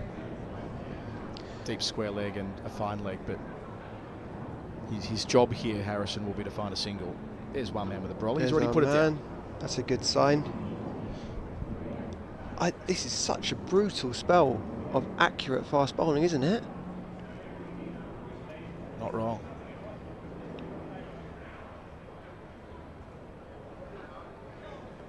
Gets inside the line, lets it go. So back to ball. 399 for 9, Notts lead by 44.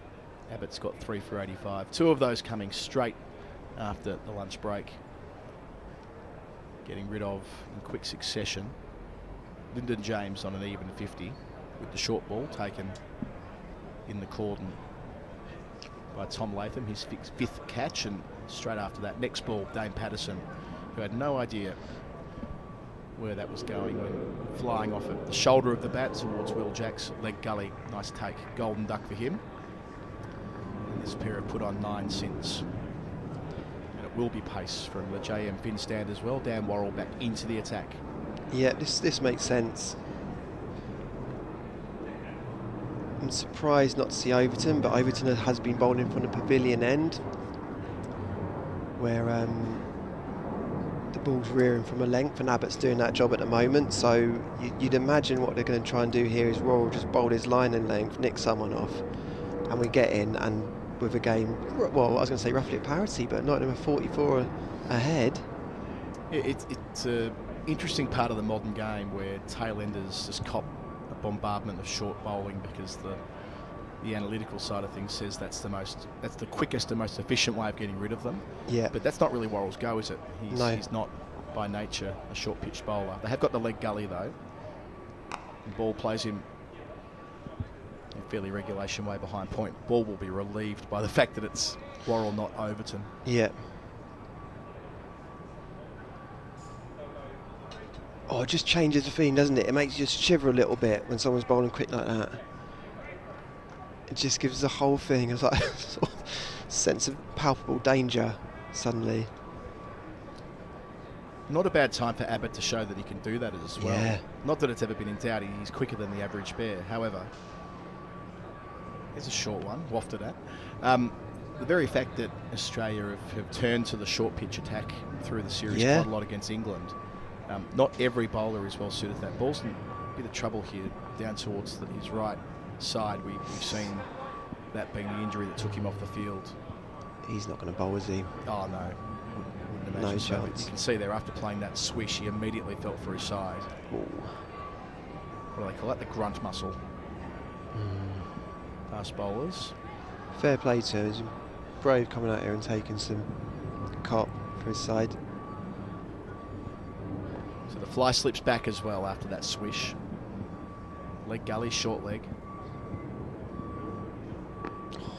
He keeps it down just. He's not comfortable at all, is he? Injured player, copying a pounding early on. But yeah, just that point on Abbott, that showing again, just reminding selectors that he can do it. If it were to be the case that Old Trafford reflects Lords a little bit, and there's a lot of short bowling, and that takes it out of bowlers, back-to-back test matches. Yep. Greater chance of wear and tear injuries when banging in short all day. If they do need to draw down on their depth, the fact that he can do this at this ground where the 5th test match is noteworthy. Bowls him. Worrell finishes the job. Ball's difficult stay ends on 5, and Notts have been dismissed for 399. A healthy first innings lead of 44, but losing their last 3 wickets for 9 runs. The not-out man, Calvin Harrison, 32. Batted well either side of lunch, but Surrey have done what they needed to do. They've come back out after the lunch break and taken 3 for 33 to get out there and bat again shortly. Felix White. Thanks, Adam. I'm just totting up my win viz because I imagine in the innings break we'll go away for a second while the teams swap over. Yep. But as they do, it might be worth me and you comparing notes again, because we were very close when Notts was 7 down, weren't we, on our win viz? We were. I'm scribbling all over the page here, making sure I get my numbers right. Jake, before we leave people, can we quickly show them the... I feel like I'm on the hop here, but I do feel like... do you know what? We're all just caught on the back foot there and just expecting the short Yes. one, having been roughed up. No, it was a good piece of bowling. So, all right, before we go, the Felix White win viz, what have you got? Thank you for asking, Adam. So, as you'll see, can you see that there at home?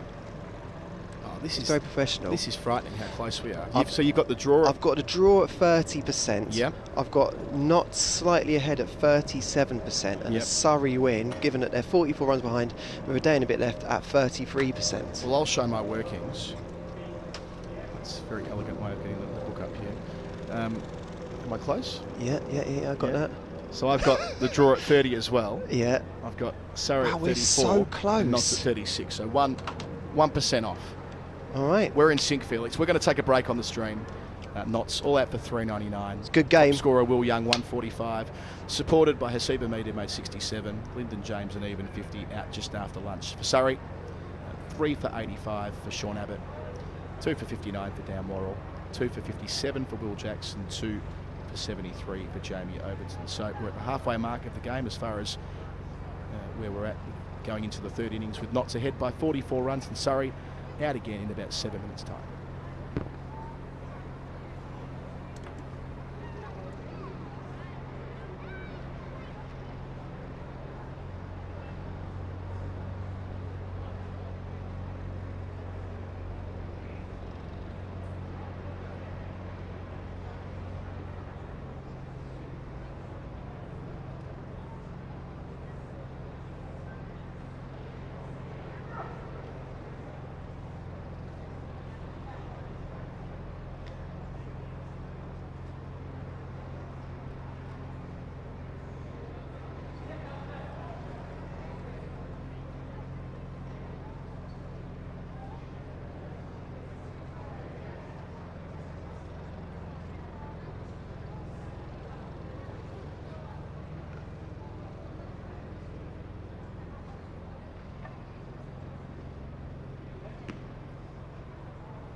big difference to anyone.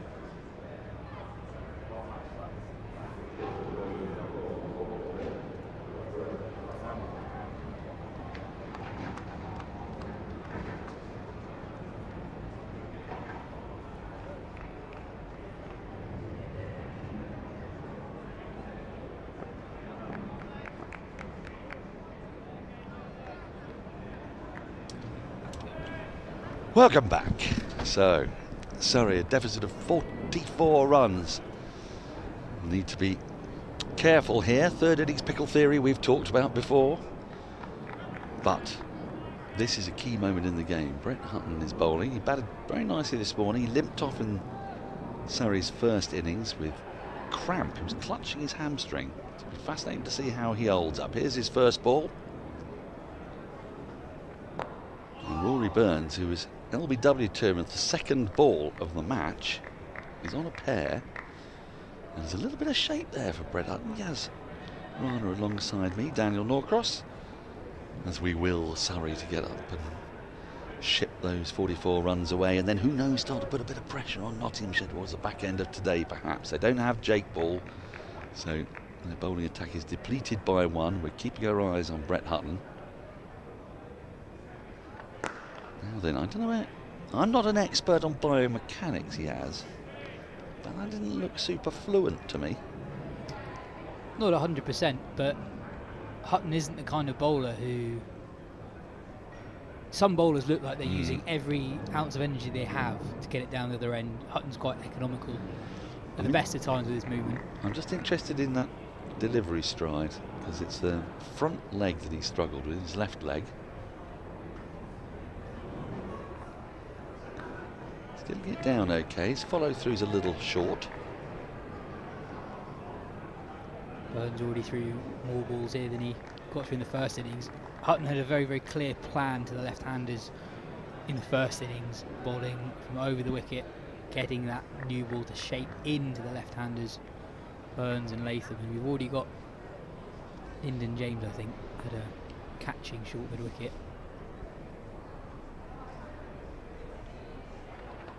Oh, now then, this is tight and he's given him. Well, Rory Burns bags a pair out LBW in very similar fashion to the way he went in that first innings, and just as Yas Rana was saying, just that ball shaping back in from over the wicket. Not at any great pace, but there was a fair bit of movement. Rory Burns goes off shaking his head. Love to see this on the replay. My initial reaction was it was quite a tight call, that by the umpire. But Rory Burns has been sent on his way, and just as in the first innings, Surrey are 0 for 1. And Burns 0 for 2 off 6 deliveries across the game too, Brett Hutton, as we have a look at the replay here.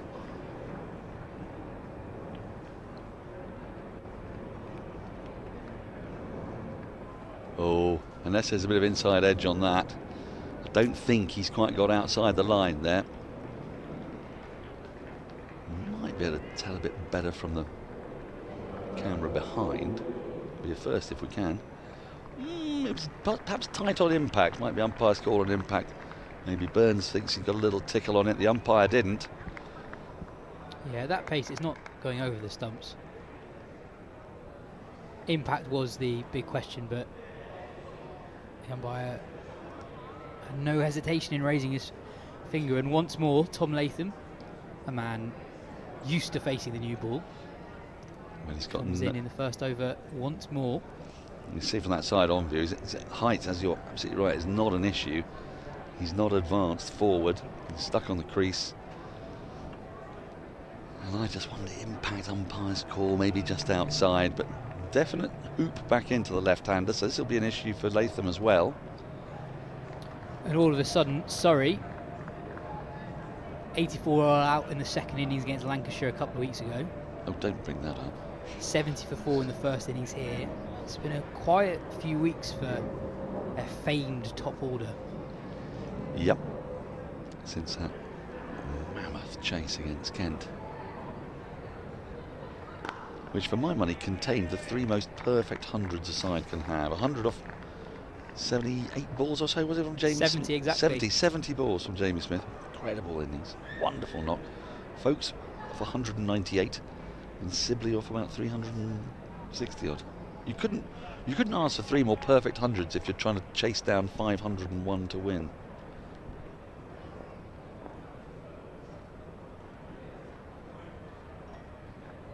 Well, we asked the question, will Hutton be able to contribute in this innings? He has done already. He's taken out Rory Burns.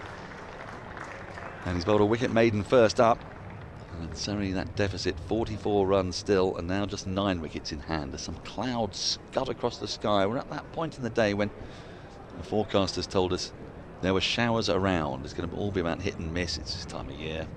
It's not a bank of cloud, it's just bits of filth flitting about.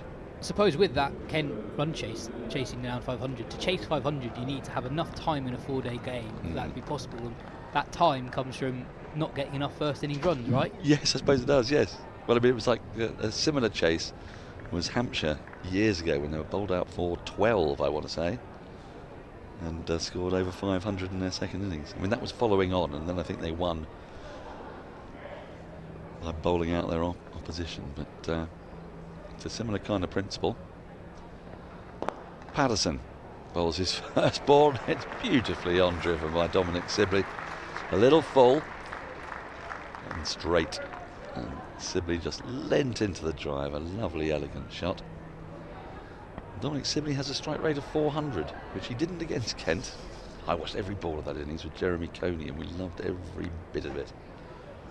I said to a colleague at 3:27 on day 3 that this is the most likely a team has ever been to chase 500 with the lineup Surrey had. Yeah. Well, you were spot on.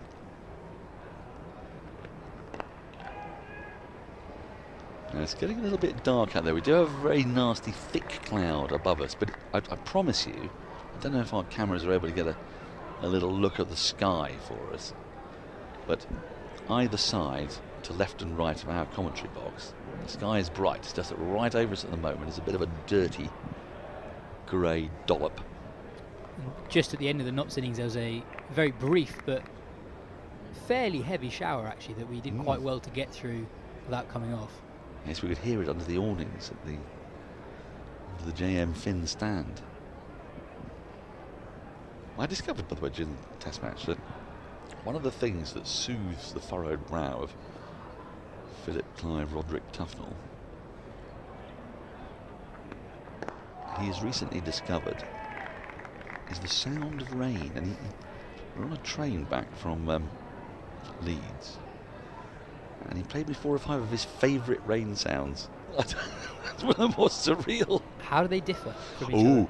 Well, there's absolute cats and dogs on a corrugated iron roof, which he really, really likes. And then there was sort of gentle rain on a sort of straw hut or something of that sort. Is he aware of the website rainymood.com? I think he might be. Is that do you get a whole load on there? I don't think it actually differs in variety of rainfall, but that got me through university exams. Did it? You found it a soothing balm, did you? Not soothing, but it sort of blocked out other thoughts and noises around me. Is this to sleep or to study? To study. Okay. That's a nice thought. My wife's an enormous fan of rain. Her idea of a perfect summer holiday is sitting in the car at the beach with the rain cascading down, I think. I take a slightly different view. I prefer wall-to-wall sunshine, a book and a swimming pool. It's quite hard as someone who works in cricket to like rain in the summer. Yeah. You spend 6 months resenting the fact that it's October to April, don't you? And then when you get in, when it's like your time of year and rain comes, you go, what are the chances of that? Of course, the chances are really quite high, owing to the fact that you get quite a lot of rain when things heat up. Latham's underway with that single down to long leg. Quite a stiff first over, I'd suggest, from Dane Patterson, who had to bowl quite a lot more than I think he'd ordinarily bowl on an opening day, given the injuries first to Jake Ball and then to Brett Hutton later in the day. Yep, you're not wrong. I think he could be quite grateful to his batters, though, because they did keep Surrey out there for 118 overs. 399 runs. It's not like being a fast bowler for England. Well, I think England have only received a second new ball, is it twice since Brendan McCullum took over? It's quite the thing, so 2 or 3 times, I think. So you don't get a lot of rest. Patterson's had a bit of time off, and so was Hutton, crucially, because I was quite concerned that he wasn't going to be able to take any further part in the game as a bowler, and then if you're down to 2 quicks, a frontline spinner and an occasional spinner, as we saw at the back end of that first day, it's very, very hard to do anything other than strive for containment. But Nottinghamshire will have their tails up here. They've still got Lyndon James to bowl as well. He took 6 wickets in that first innings. But really well, I thought. Quite bravely. Put a few out there to tempt Surrey's lower order. Finished with 6 and genuinely unlucky not to pick up more. There was one spelly bowl to Ben Folkes after lunch on day 1 where he was brilliant, kept on beating the bat but couldn't quite find the edge. Tell you what here, Notts definitely do have the best of the conditions. That's a wonderful shot from Latham. Gets under that front foot, drives through to the left of mid-off, up to the boundary, the Vauxhall end. Lovely shot, but Hasib Hamid's just giving a little clap to his bowler, saying, I don't mind that. You strive for swing early on with this Kookaburra ball. Surrey up to 10, the deficit now 34.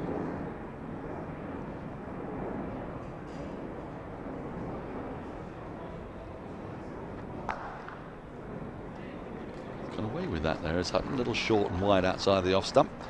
You talk about the conditions, and I think oftentimes people think that it's a simple matter of clouds come, ball swings, or it's a little bit damp in the air, it'll move through the air. I think there's more to it than that, isn't there? I mean, seeing, it sounds a bit daft, but the lights are on. You can probably tell, watching at home, that there are multiple shadows, 4 shadows around the fielders, and it's just a different thing, isn't it? Picking out that red ball on a grey day against a bright sunny day. There'll also be an issue with the pitch getting slightly juiced up as well, because there is some dampness in the air.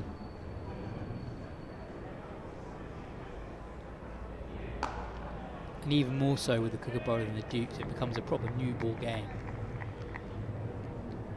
Much harder to extract movement 25, 35, 45 overs into the innings. Like last year's Dukes. Yeah, exactly. So you've really got to make that new ball count.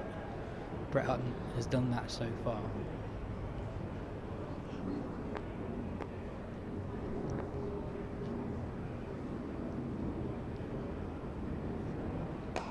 It's at quite a gentle pace at the moment. He's just putting it there, but he's for the most part landing it well. Hutton, end of the 3rd over, Surrey 11 for 1.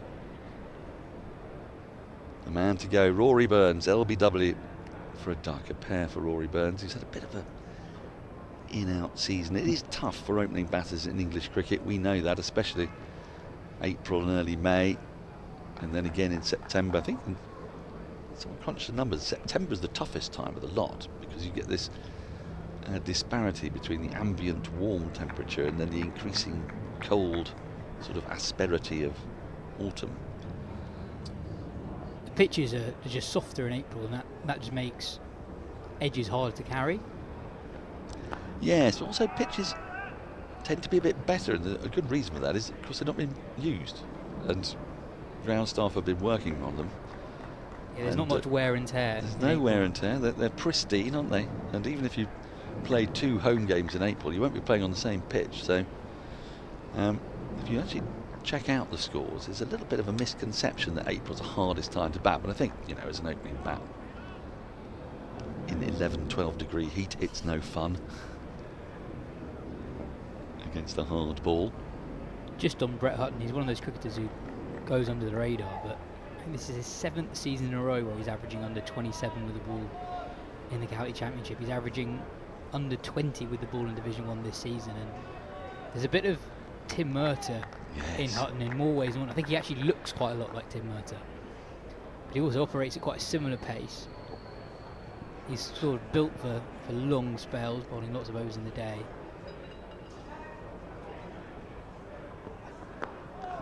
And he just makes the most of that new ball.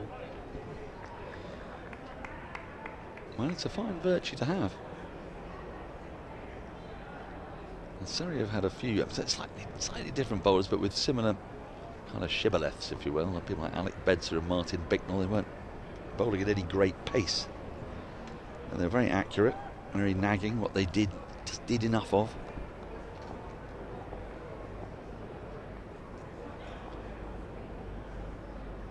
David Masters. Oh, now then, that's gone through Moores. It's going to trickle away down to the boundary. I think he got a glove on it, Moores, but couldn't take enough of the pace off to prevent 4 byes. And Surrey will take them wherever they can at the moment as they look to reach parity as soon as possible. Yes, David Masters was one. Just always on the spot. Never talked about for England. There's a few bowlers like that around. You know, Jamie Porter and Sam Cook have been instrumental in Essex being one of the dominant sides in the county championship in the last 6 or 7 years. Good half stop there at mid-on. Carries it away, saves a couple of runs. Nasib Hamid. Even in that category of classical English bowlers who do really well in the county championship don't get international recognition, there are subsets within that. So someone like David Masters probably operating closer to 75 miles per hour than 80 miles per hour that maybe someone like Porter gets to. Hutton, I think, is more in that Masters pace. Yeah. Yep.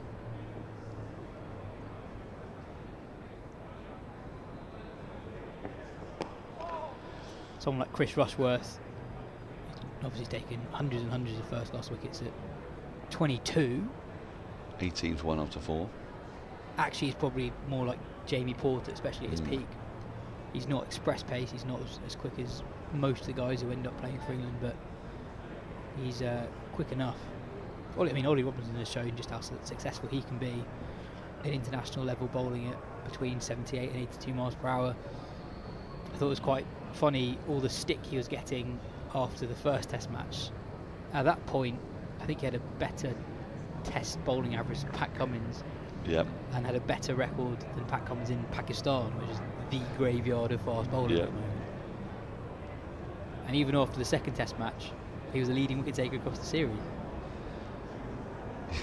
He's got this amazing knack. Incredible knack. Amazing knack of always taking a threefer. Yep. Until Headingley, when he had the back spasm, so he's got extenuating circumstances. I'm sure quite a few people watching this will be double screening with the women's ODI that's taking place at Bristol at the moment. What's England happening? have just picked up their 4th wicket. Alice Capsey Of this parish. has got rid of Talia McGrath for 24. That's a huge wicket, Talia McGrath. The England spinners doing some excellent work at the moment. Capsey, 3 overs, 1 for 9. What's the score? 144 for 4 after 30 overs. Say that again, 130? 144 for 4 after 30 overs. They Sarah do Glenn, 1 for 21 off 6. And how many overs has Eccleston bowled? Sorry, I'm asking lots of questions. So that's the big question. Because it's what she's got left in the She's tank. got 5 left, so England spinners doing brilliantly today. And Capsey, 1 for 9 off 3. 14 overs, 2 for 44 the spinners at the moment. A rare shorter ball from Brett Hutton. As that dirty cloud has almost left us, there's a little bit away to our left on the gasometer side. It's going, if you're familiar with your oval geography, from Holliford roadside to the Cricketers pub stroke gasometer side.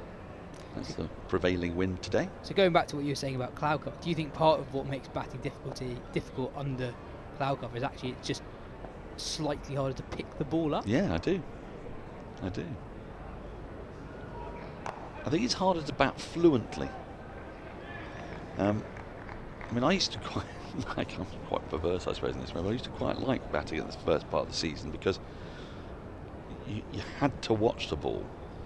Do you not in June? Well, you kind of get a bit cocky on a nice, bright, sunny day. You start unfurling shots, and if you're a player of limited ability like me, that gets you out. Whereas in April, I can be quite tricky to dislodge. I had no ambition. Well, that's going to run away down towards the deep third boundary. Will be cut off, but they'll get back for another couple. Sibley starved of strike here, you know. He's only faced the 4 balls out of the first 29 bowled. But these two, Sibley and Latham, they feel like the right people for a bit of a rebuilding job. If you've had an early wicket go down, it's the strength of this Surrey lineup. They've got nice contrasting players down that order.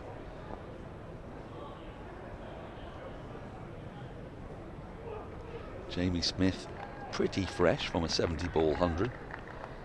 Due to come in next. Then Folkes will be a bit more steady. Then Will Jacks will go at it hard. And then all those all-rounders down the bottom of the order. Jordan Clark got 100 in the first innings. Abbott, we know, is a very aggressive player. Tom Laws at 10. I mean, what kind of a luxury is that? And Dan Worrell, quite frankly, at 11. Sorry, despite that early wicket, actually scoring a reasonable lick. 20 for 1 after 5. That's the cloud that's left us. If you're looking at that cloud thinking, uh-oh, that's the cloud that brought the gloom of the last 10 minutes or so. So that's on its way. Lights are still on, but now sunshine's taking over as Patterson starts a new over. Good leave. Both of us loved. Very good leave. We loved that leave, didn't we? You see, you don't see many. You get starved of leaves. The two of us have been watching too much Test cricket of late, and Ben Duckett has almost become a bit fixated by his lack of leaving, to the extent that he was a bit cheesed off that he had to leave a bounce because it was too high above his head. And I think he wanted it to be a wide so it didn't count against his leave stats.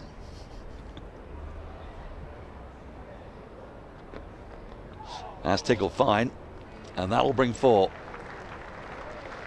Deftly played by Dominic Sibley. His second boundary, and only his 6th ball. Just straying onto the pads on this occasion, Patterson.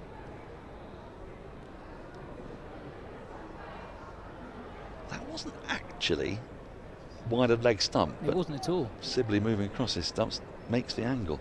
On leaving, I think these two are two of the most aggressive leavers of a cricket ball in world cricket. Oh, up there with Labuschagne and Smith. That's more aggressive in style. I think these two don't mind leaving straight ones. Well, that has been Sibley's undoing, but that isn't. That's a lovely shot. Full on off stump. And the second very fluent boundary on the front foot for Sibley, his 3rd overall. Surrey are now just within 16 of knots. Sibley 13 off 7. Sorry, when I say don't mind leaving straight ones, they obviously do, but in terms of, as a comparison of getting out compared to nicking one off, I don't think they see any difference. There's obviously a slight humiliation in shouldering arms to a ball that clatters into the stumps, but it's good enough for Mike Gatting or Michael Clark.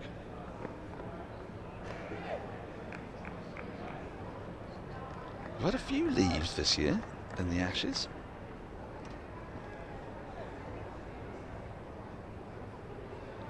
There's brought downfalls.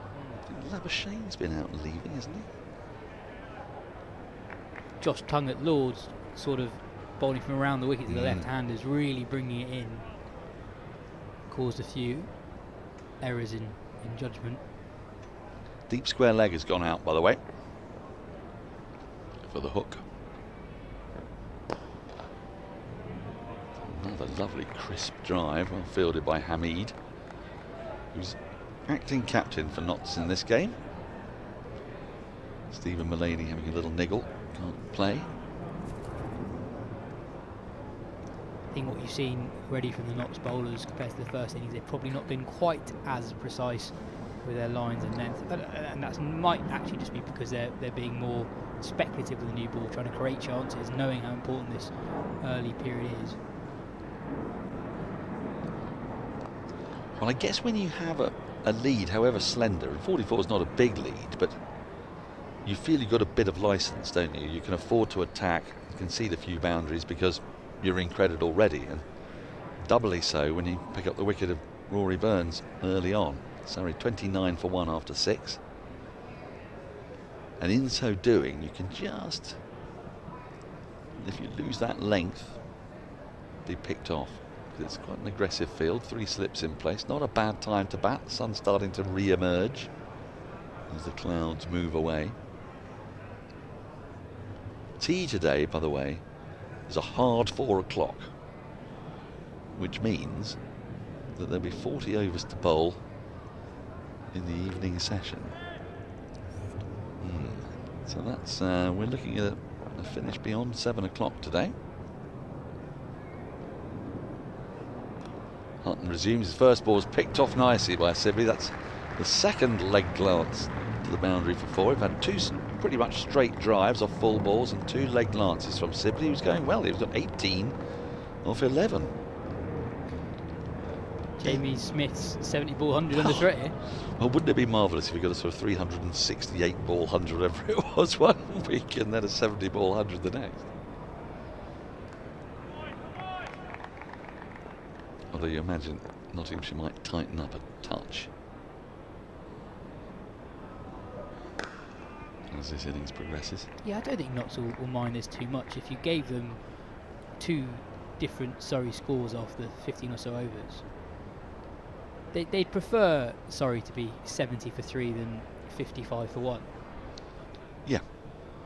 And they know that, obviously, when the ball gets older and it's doing less, that's when wickets come through creation of pressure. But actually here, it's just one really good ball could be enough to do it. Yes, and they also know that they're a seamer light. So if you're going to attack, you're going to attack with that new ball. Sun's now properly out. The light's taking no effect at all. Shadows have changed. 3 slips in place. Fine leg just in front of the groundsman's hut. Deep square leg. That short mid-wicket in the mid-on.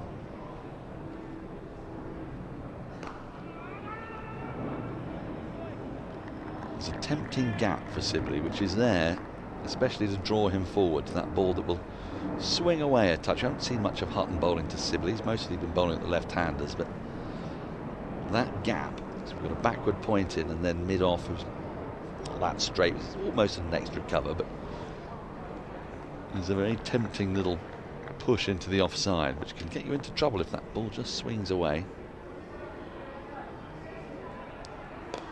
Funny you say that's exactly how Hutton got in the first innings. Hamid left that gap open on the offside, and Sibley uncharacteristically tried to, it wasn't a full-blooded drive, but sort of try to prod the ball into that gap in front of the square on the offside where there was that massive hole, and he ended up nicking it behind to Tom Moores.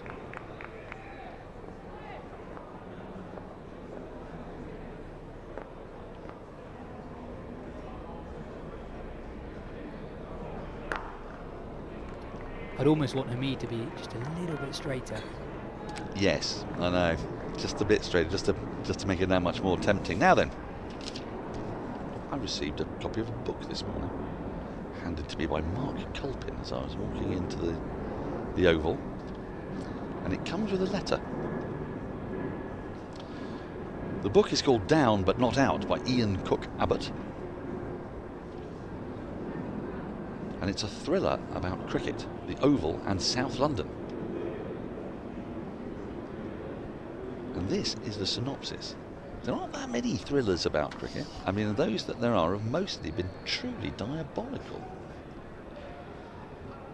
I don't think this will be. This looks like rather good fun, but I'm going to read you the synopsis and see what you make of it. Maverick Surrey cricketer Johnny Lawrence, L-O-R-R-E-N-S, I like that sort of name, starts the 1997 season hopeful of regaining his place in the national team. There's a lot to take in there. Maverick, regain, right? With his journalist wife Eliza away covering the debut US tour of English shock rock outfit Toadlust. I'm sold already. I am sold. This book is mine. Johnny gets a call from a former teammate and finds himself drawn into a chain of events that quickly spirals out of control. Lyndon James into the attack, by the way. I'll come back to this in a moment. Lyndon James took 6 wickets in the first innings, batted really well as well. In Nottinghamshire's first innings, his first ball's clipped away for a single by Latham. He moves to 12. Can he stay focused and fight, not Lyndon James, this is Johnny Lawrence, can he stay focused and fight his way back into the England team to face the Australians? Can he and Eliza survive the season? The action starts at the beginning of the 1997 season with Lawrence recovering from injury and hoping to banish the memories of his only England tour to date, the 94-5 tour of Australia. That is a real tour.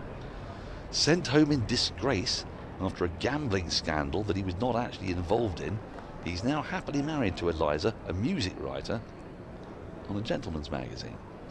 She is soon sent out to the States to cover the debut tour of English shock rockers Toadlust. I'm loving Toadlust. If Toadlust don't exist, they need to be made. And her long absences and rumours of marriage problems beset Lawrence as the season gets underway. When he receives a call from his old Surrey teammate, Mark Summers, that is a very Surrey teammate name, that, Mark Summers, with a money-making scheme, Lawrence is concerned. As he gets drawn further into his old friend's plans, his own life starts to unravel. And then he gets the call.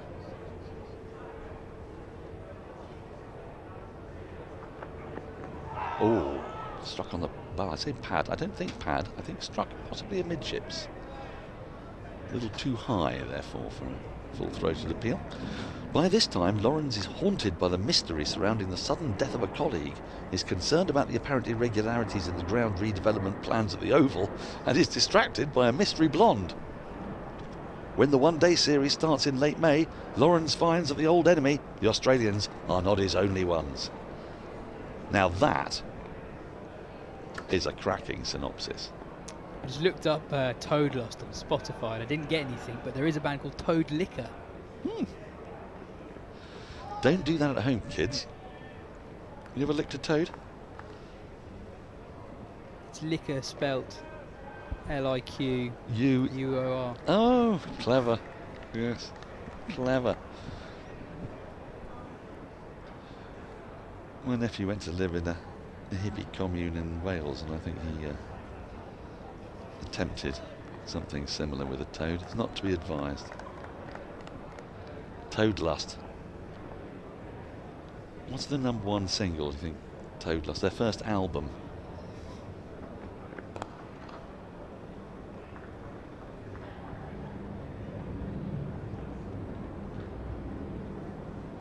Anyway, the book is here.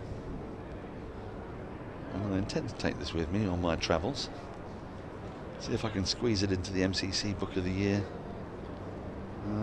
shortlist. Well, my question was, does that story at all chime with anyone who's on the 94-5 tour of Australia who found their way back in the squad for 97? Very good question.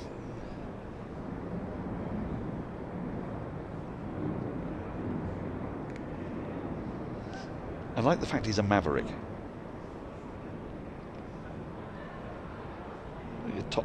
Top maverick cricketers. What do you need to be a maverick cricketer, do you think? End of the over, 35 for 1. Deficit now just 9.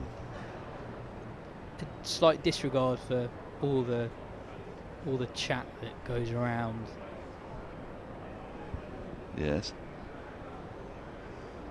Someone like a Freedy would be one of the first people. Maverick. Yeah. Come to mind. Yep. Actually, there's quite a few Pakistani all-rounders of the late 90s and early 2000s. Abdul Razak. Abdul Razak, yep.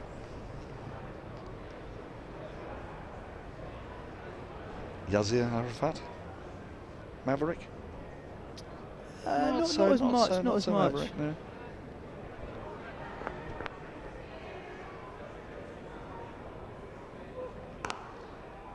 Harris Ralph. Hassan Ali feels like he could be a maverick. I think Pakistan might have quite a high number of mavericks. I heard a really interesting story about Harris Ralph last week. So when he was discovered in Australian grade cricket, he joins a club who already have an overseas pro, and you can only play one overseas pro in your first 11. So a 23-year-old Haris Rauf, bowling 90 miles per hour, had to play second grade. He had to, because they'd already paid for this overseas pro. Yeah. That would have been no fun, turning up on second grade cricket. Quite a bit of damage. So they had a point later in that season where Rauf had displaced the actual overseas pro in the first team, and this guy who's been paid to play for this club ended up playing second grade. Wow.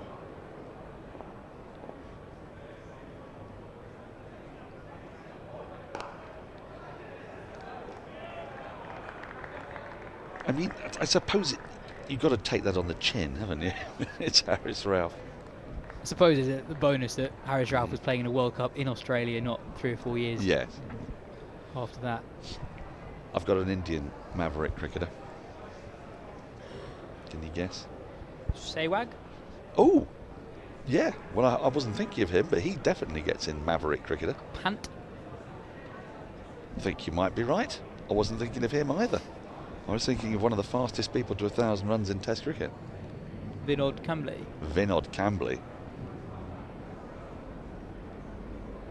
He screams maverick to me, doesn't he, you? I remember when I first got into cricket, seeing Kambli's name on top of all these lists and being like, why doesn't he play? He averages 54, why isn't he playing? Yes. Yes. He used to come out to bat with an inordinate amount of fabric on him, bits of friendship bracelet here and there. Wonderful start to his career. Very much a maverick. Grew up playing with Sachin Tendulkar.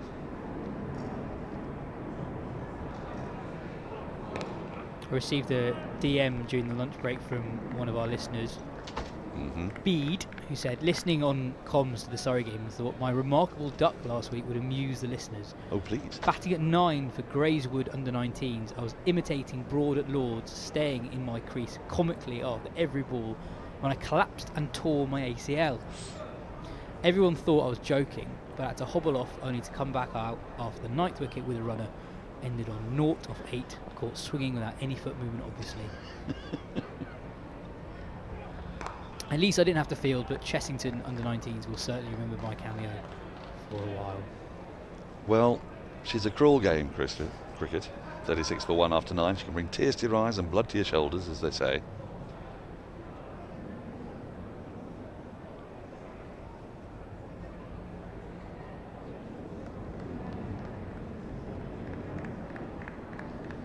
A couple of tweets have come in on previous 11s we were trying to work out. I don't know if you were here, Yas. I think you were, weren't you?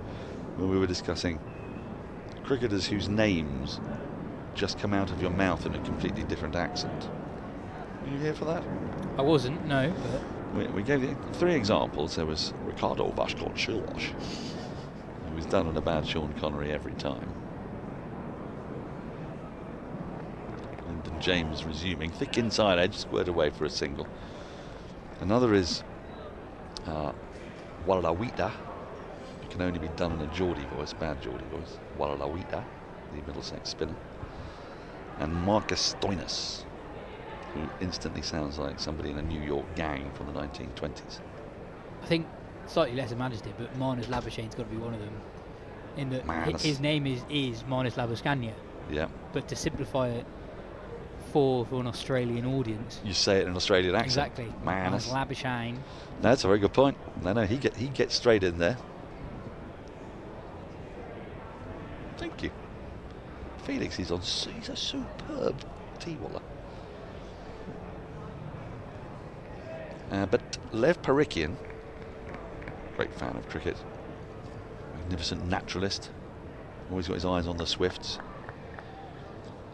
has gone for Chaminda Vas, as said by a bad Tony Greig impersonator. You can't say Chaminda Vas in any other voice in his head other than Tony Greig's head. If you watch the 3-minute YouTube video of Bumble telling a story about Chaminda Vas, I haven't, and I would very much like to. What's the essence of it? So there's a tri-series between England, Sri Lanka and Australia in the mid-90s, and there's a lot of pressure on Bumble to get the pronunciation of various Sri Lankan players right, and the England team at the time revelled in the fact that Bumble was really struggling with a few of the names. And the tour started with some bat signing thing in a hotel room where each team had to sign hundreds of bats each. And after the bat signing, England went first, then Australia, then Sri Lanka. England had a team meeting where they sort of went through 1 to 11. And Bumble went through the England plans for each player. So started off with Yas Rana saying, he likes to flash hard early on, keep it tight and simple. Goes through all 10 players, and then they get to Vars, and Bumble says, "Oh, you've got to be careful of the one that comes back in from that left arm. You know the one who bowled 75, 80 miles per hour, swings it in." And Goff's trying to goad him to saying his name. It's like, "What's his name, boss? What's his name?"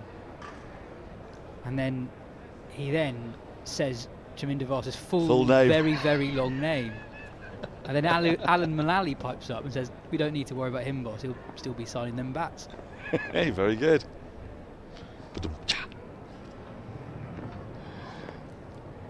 And no ball called there. Another couple of runs for Surrey. Just ticks the deficit off by a couple, down to 4, I think. Wait for the scoreboard to update.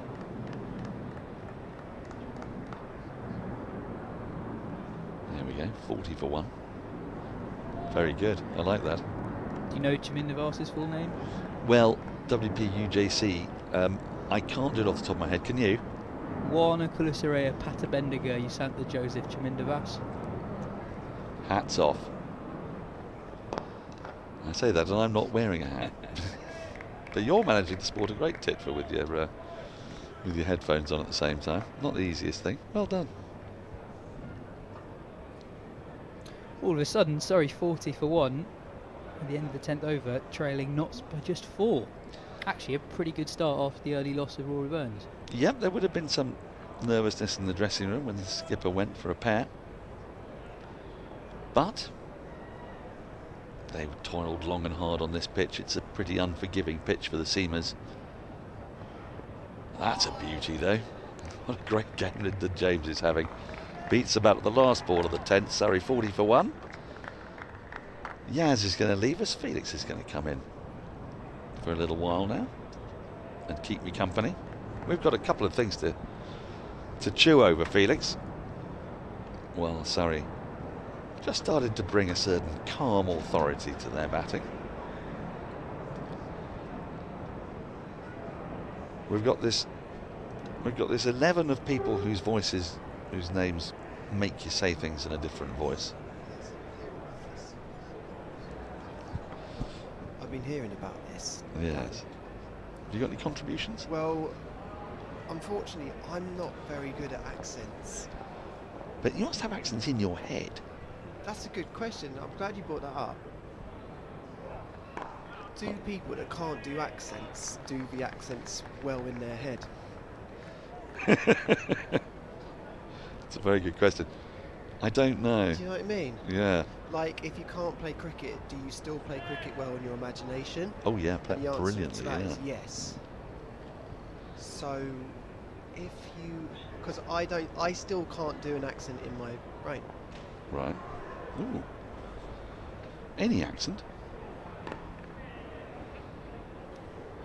Just trying to do one now. Yorkshire's usually pretty easy. Just I don't flatten know the vowel. if I can do it. Right. Go on, do your. Well, I don't know what's going off out there. You've basically got 2 types of Yorkshire accent. It's pretty simple. Okay. You've either got Fred Truman or Alan Bennett. And go on. So you could do Alan Bennett, can't you? I don't know if I can. Please do the it for me. most extraordinary day. My Auntie Elsie, the Auntie Macassar, had become unhinged and the doilies were everywhere. Cherry bakewells were all over the floor. Don't make me try and do that. A Pontefract cake was stuck in the teeth. It's essentially it. And then the other one is a Fred Truman, so gruff, angry. I don't know what's going off out there, I really do not. Sure. Do you have any sort of slightly more modern examples? Modern? I mean, Alan Bennett's still going, No, he is. He is. I didn't think we could better your acting improv to camera that we did yesterday, but I feel like we already have. Well, I've always wanted I've always wanted to read out the shipping forecast. Right. In the voice of Alan Bennett. North at Surrey, south at Surrey. 5-6 losing its identity by 0-2-0. I don't know why, it's just something that I hear it. When I hear the shipping forecast in my head, Yes. I hear Alan Bennett's voice doing it. Have you mentioned this to TMS? Because I know we're losing that for Radio 4 next year, right? The shipping forecast. Yeah, I've tried, but you know, they're more interested in stars on TMS. You know, I think. I'll put you in that category, Dan. I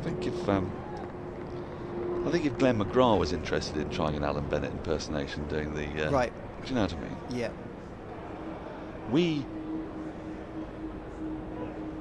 functionaries, the likes of me and Simon Mann, are merely there to facilitate our more starry co-presenters. I don't know if I see how you think that's true, but what I always find interesting about TMS and players in their post-career is that the talent spectrum in some ways gets inverted, so you're often getting stars learning something for the first time. See what I'm getting at? Yeah, I do. Now that single draws Surrey level. I know this is a completely fatuous thing to say, but Nottinghamshire will have to bat again. As if that was ever in any doubt. At the end of the over, 11 gone. Surrey going on a nice pace here. 44 for 1.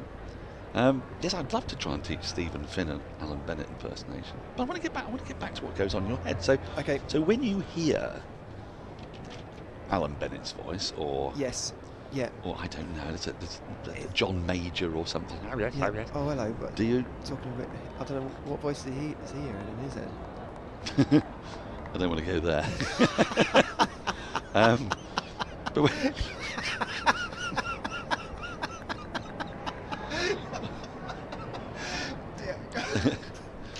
then, I mean, you hear that accent, don't you? I can hear the accent, yes, Yeah. correct. So if you're hearing it, you're sort of... Let me put it another way to you. It's pushed out into the offside, get a little single. So when you're imagining Geoffrey Boycott... Sure. And you imagine what it is that he said, you hear it in his voice, don't you? You don't hear his words in your voice. I'm trying to work out what voice I actually hear. How about Robert De Niro? I mean, you know, in a gangster movie. I can hear, as soon as you said or, that, I could hear or Al De Niro's. Pacino. Yeah. Yeah. Yeah. And you're instantly hearing that, aren't you? Yeah, but it's a little bit like if you're speaking in a foreign language, you still speak in your own. You still. Oh, that was just a little uppish there. Don't know what catch that is in French, do you? La cachée, huh? But that's the point, you see. Whenever you're actually speaking in French, yes, the last thing you do is, I mean, Ted Heath used to speak French in his own accent. So he'd say, bonjour, don l'été. Yves et Daniel traversaient la rue pour acheter du viande par la boucherie. Which, of course, meant that no one could understand a word he was saying in France. But if you simply schwagelotte, oulala, nous avons ici le lit d'engin. Ah. Par le fin pavillon. Pavilion end. Oh, bien sûr, bien sûr. Bien sûr. D'accord, hein, tout à l'heure, tant pis. So, I mean, French is nothing if it isn't a series of shrugs and guttural oohs. Okay, yeah, okay, I see what you're getting at. It's in the mannerisms, it's in... It's an impersonation. It's in embodying the feeling of it. Yeah. You're impersonating a Frenchman, aren't you, when you speak French? Look at that crowd. Yes, exactly, correct. So, yeah, so we're talking about Joey Barton there, you know, other football managers who have sort of embodied very basic... Steve McLaren. Exactly. The greatest example, wasn't he, when he's asked a question in English, and he was English, and he answered like a Dutch person struggling for English words. He said, well, yes, how you say? He said, well, you know how to say it, you're English. We're sort of robbed of that in cricket, because we don't, for example, we don't have too many. No, Duncan Fletcher didn't try and put an English accent. He certainly didn't, no. Didn't put any accent on. No. Oh, now that was in the air briefly, but it's to the left of Hasib Hamid. He's going to run up towards the mid-wicket boundary. Probably won't get there. Well, actually it does. Just trickles onto the rope. And with that, Surrey move to 50. 50 up. Sibley's looked very assured today. He's driven nicely. A couple of little tickles down the leg side. Totally deliberate leg glances. A couple of beautiful drives down the ground. And that one's in his favoured area. Hasib Hamid had placed himself quite straight at mid-wicket for precisely that shot. But Sibley got it to his left-hand side. That's his area, really, isn't it? Yeah. That sort of mid-wicket. I don't want to use a word that's... Well, I think they could actually rename it Short Sibley. Exactly. It's quite... I'd like to see a wagon wheel of Tom Sibley's runs in his career. That must exist. Beautiful shot. Absolutely beautiful. And that what's lovely to see about this innings from Dominic Sibley is that he was criticised when he was in the England team for only being able to score on the onside. Through mid-wicket, yeah. He's actually struck 3 very good drives down the ground. And I mean, I like this tactic from Nottinghamshire. They're leaving that space free so that he will, you know what, he might not, but to encourage him to take the shot on. Sure. But at the moment, he's equal to it. Here they are. What are the voices that they're speaking in, do we think? Yeah. The lead now 10. Surrey going along very nicely. I'm interested by this, by you're shying away from all accents. Well, I actually can't do them.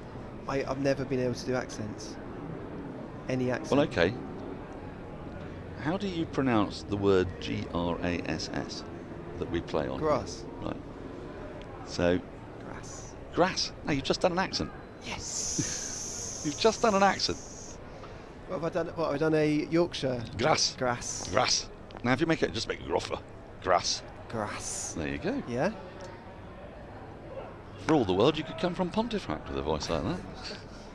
Come on, do another one. I enjoyed that. Well, now look, you'll see.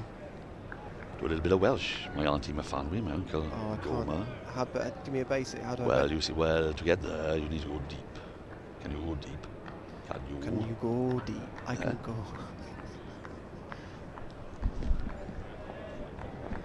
Apparently, Jake's from Pontefract, our producer. Oh, have you been? And doesn't he sound exactly like he's from Pontefract? Is that what say grass, Jake? Jake, come over here and say grass into this microphone. Grass. I can tell you how to speak really posh. Okay, go on. How do you pronounce the word that is made up of the letters A-I-R? Yeah. Put an H in front of that. Hair. Put an L in front of that. Hair. The hair. The hair. No, put an L in front of the first word. Do you remember the one that's spelt with A-I-R? Lair. And then put those 3 words together. A hair. Oh, hair. Ah, a hair. Oh, I see. That's how you speak like the Queen. Right. Well, I never. Does it work for the King as well? I don't know. You have to ask Jake. Jake, you sure you don't want to come and say grass down his microphone? Grass. I used to work with a fabulous Irish fellow called Eugene. Oh, top edge. That's flown away for 4. Tom Latham has been a study in patience, pretty much, in this innings, but he's just gone after that one. And Hutton, who's bowling his 7th consecutive over here. I just wonder, Felix. Come on. What, are you wondering in about your normal Hutton. accent, or? Well, I can do it in Welsh if you like. Yeah. I'm just wondering, see. Go on. If Hutton, after that first innings, when he had a little bit of cramp and that, yes. I'm wondering if he needs to bowl all of his overs in one go. Oh, you know, a little bit like the Stokes thing, a little bit like bowling a long spell, because he's into his 7th over. Now, I know he's not bowling out and out pace, so he can bowl longer spells, but there's not been a switch of ends. I thought we might have seen Patterson perhaps switch ends and come on here at the Vauxhall end. But this is the point at which things will start to get a little tricky for the captain Hasib Hamid, because with only 3 seamers to call on, no Jake Ball. Yeah. If he bowls Hutton a long spell. Yes. And with James already 3 overs into his spell. That's problematic, isn't it? Then how much longer can they keep on bowling at pace? Well, they'll probably get through till tea. Oh, a little play and a miss there. So 13 overs gone. Surrey going along nicely. 58 for 1. The lead 14. So I had this Irish colleague called Eugene.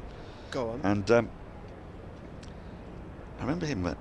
He was trying to get. He was on the phone. He was trying to get something sent through to his house. Okay.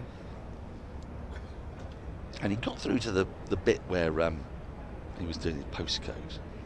Sure. And it was something along the lines of SE. Said SE24 7 or A.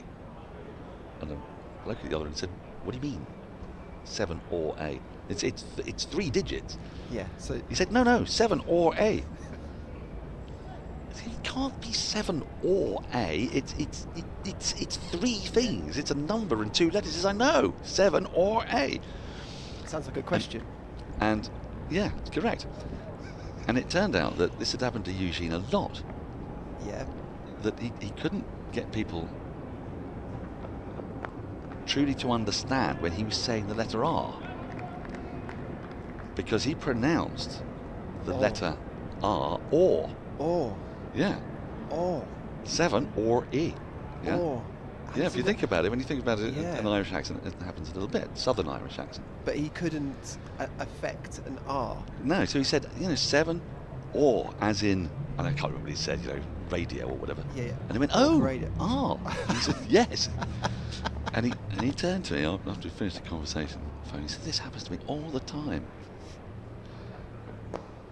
Very fork handles. Very fork handles, exactly. And I said, "Well, usually there might be a solution to this." He said, "Oh yeah." He says, "Well," and I wrote down a sentence for him, like, "You are an Egypt," right? And he said, I said, "Pronounce it." He says, "You are an Egypt." I said, "Right, so if you just replace how you say the letter R or with the word ARE, what do you get?" 7RA. Oh yeah. Oh. Another crisp drive up to mid-off. That's really smart of you. Well, I was just trying to be helpful. I suppose I think about voices quite a lot. I think the interesting thing that occurs to me in that conversation is that it becomes almost a plot within a plot, where there's a battle about the right way to pronounce R. That's true. And you don't want to back down from your way of saying R. So the amount of, so he would have said or, and most people would have not wanted to give in. Yes. Do you know what I mean? Yes, and I get that. Oh, top edge. He's going to get away with it, Sibley. I say top edge. There might have been a bit of glove on that. We'll have a look on the replay in a moment. But now Sibley's going after the shorter ball. That's both Latham now and Sibley, who've both had a little dart at the short one. Let's take a look here, see if we can see where it comes off. Yeah, I think that's glove. Do you think that's glove? I don't know. I think it's Bit of handle, yeah. bit of handle. Yep. But he survives. I mean, let's be maybe clear. a glove, yeah. There is no correct way to say anything, is there? Great point. No correct way. Great point. But if you want to be understood by someone at the other end of a telephone, it's good to reach out. I tend to find, or else you just get yourself in a doom loop. Yes. And since he did say to me, "This keeps happening to me," Yeah, I can solve that for you. yeah, well, I thought there might be a solution. Yeah. Yeah. And I think we got there in the end.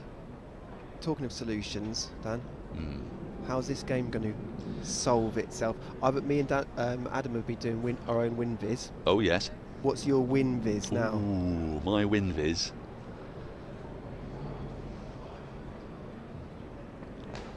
My win viz is based, I have to say, on the end of the over, 14 gone, 59 for 1, is based on the general form of the two sides. Yes. So I think you've got to take into account the fact that Surrey are top of the table and have got a very strong side. They've lost last week, though. They did lose last week, and At home. you might say you're only as good as your last game. I would dispute that.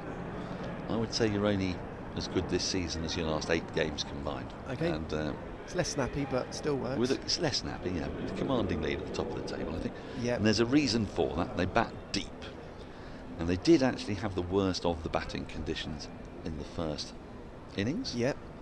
When there's a bit more grass on the pitch, it's a little bit greyer, and the ball was doing a fair bit. Mm-hmm. The pitch appears to have flattened out a bit. Patterson is into the attack now, as predicted, with Hutton now off.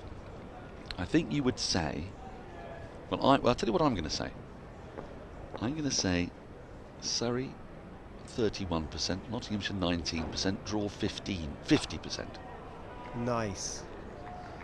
I'm surprised you've got Surrey so far. So, for example, though, when Burns' wicket fell in the first over there. Oh yes, well Winvis was hovering definitely in Nottinghamshire's favour at that point. But you're looking at it thinking Surrey bat, I nearly said we then, Surrey bat very deep. I'm also thinking 14 overs have gone with the Kookaburra, and Yes. that Nottinghamshire are a seamer down. This Missing is Jake vital. Ball is a big issue. It's vital. That thick edge that'll squirt away down towards the boundary in front of the pavilion. 4 more, little fortuitous, but played with soft hands. It's not where Sibley intended, but the slips were never really in business. He moves to 38 from just 41 balls. It can be quite hard to tell whether it's something intended, Thompson, because but that definitely.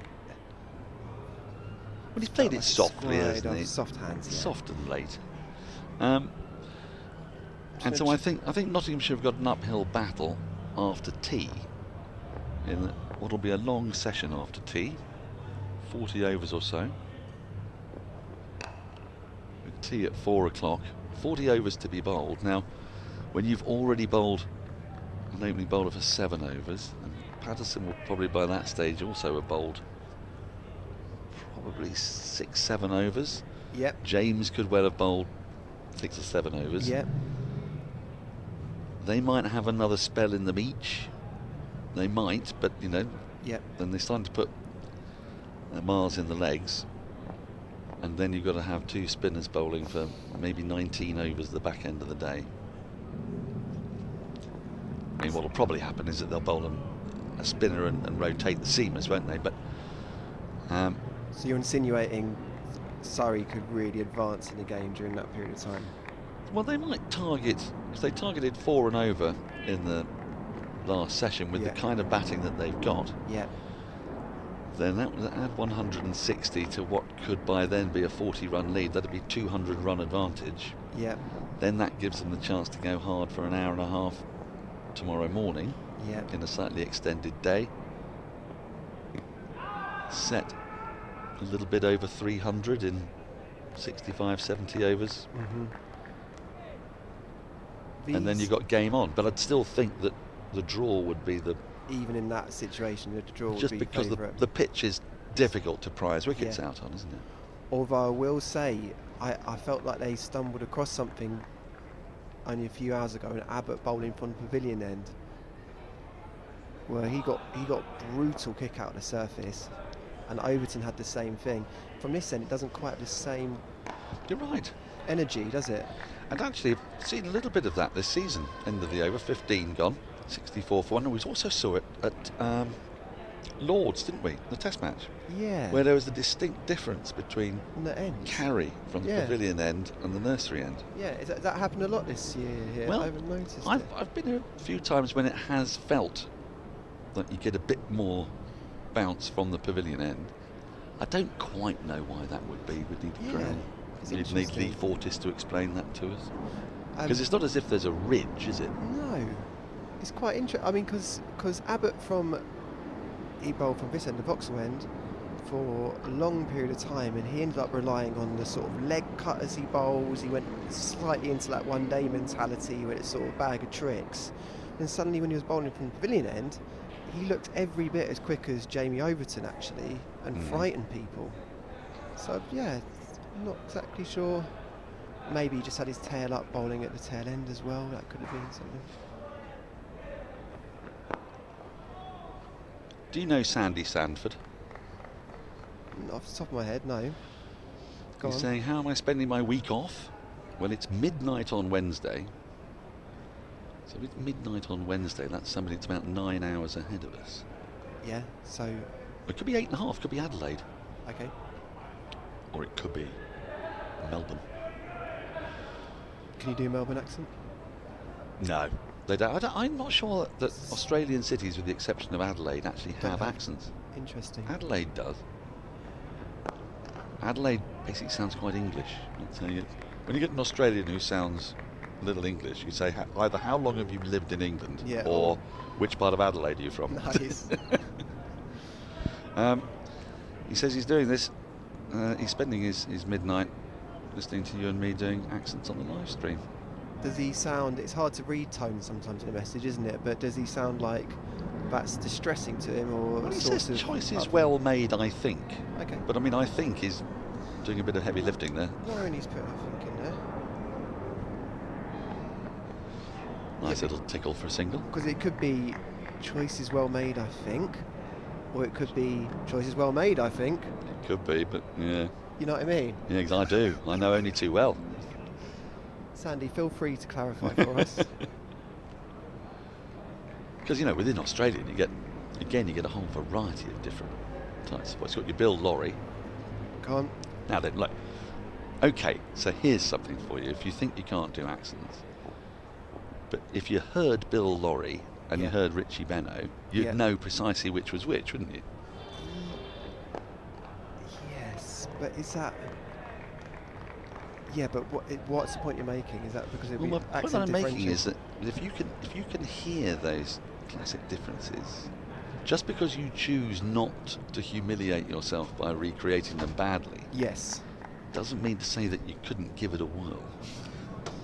I mean, sometimes it's best done in the privacy of your own bedroom, like so many things are.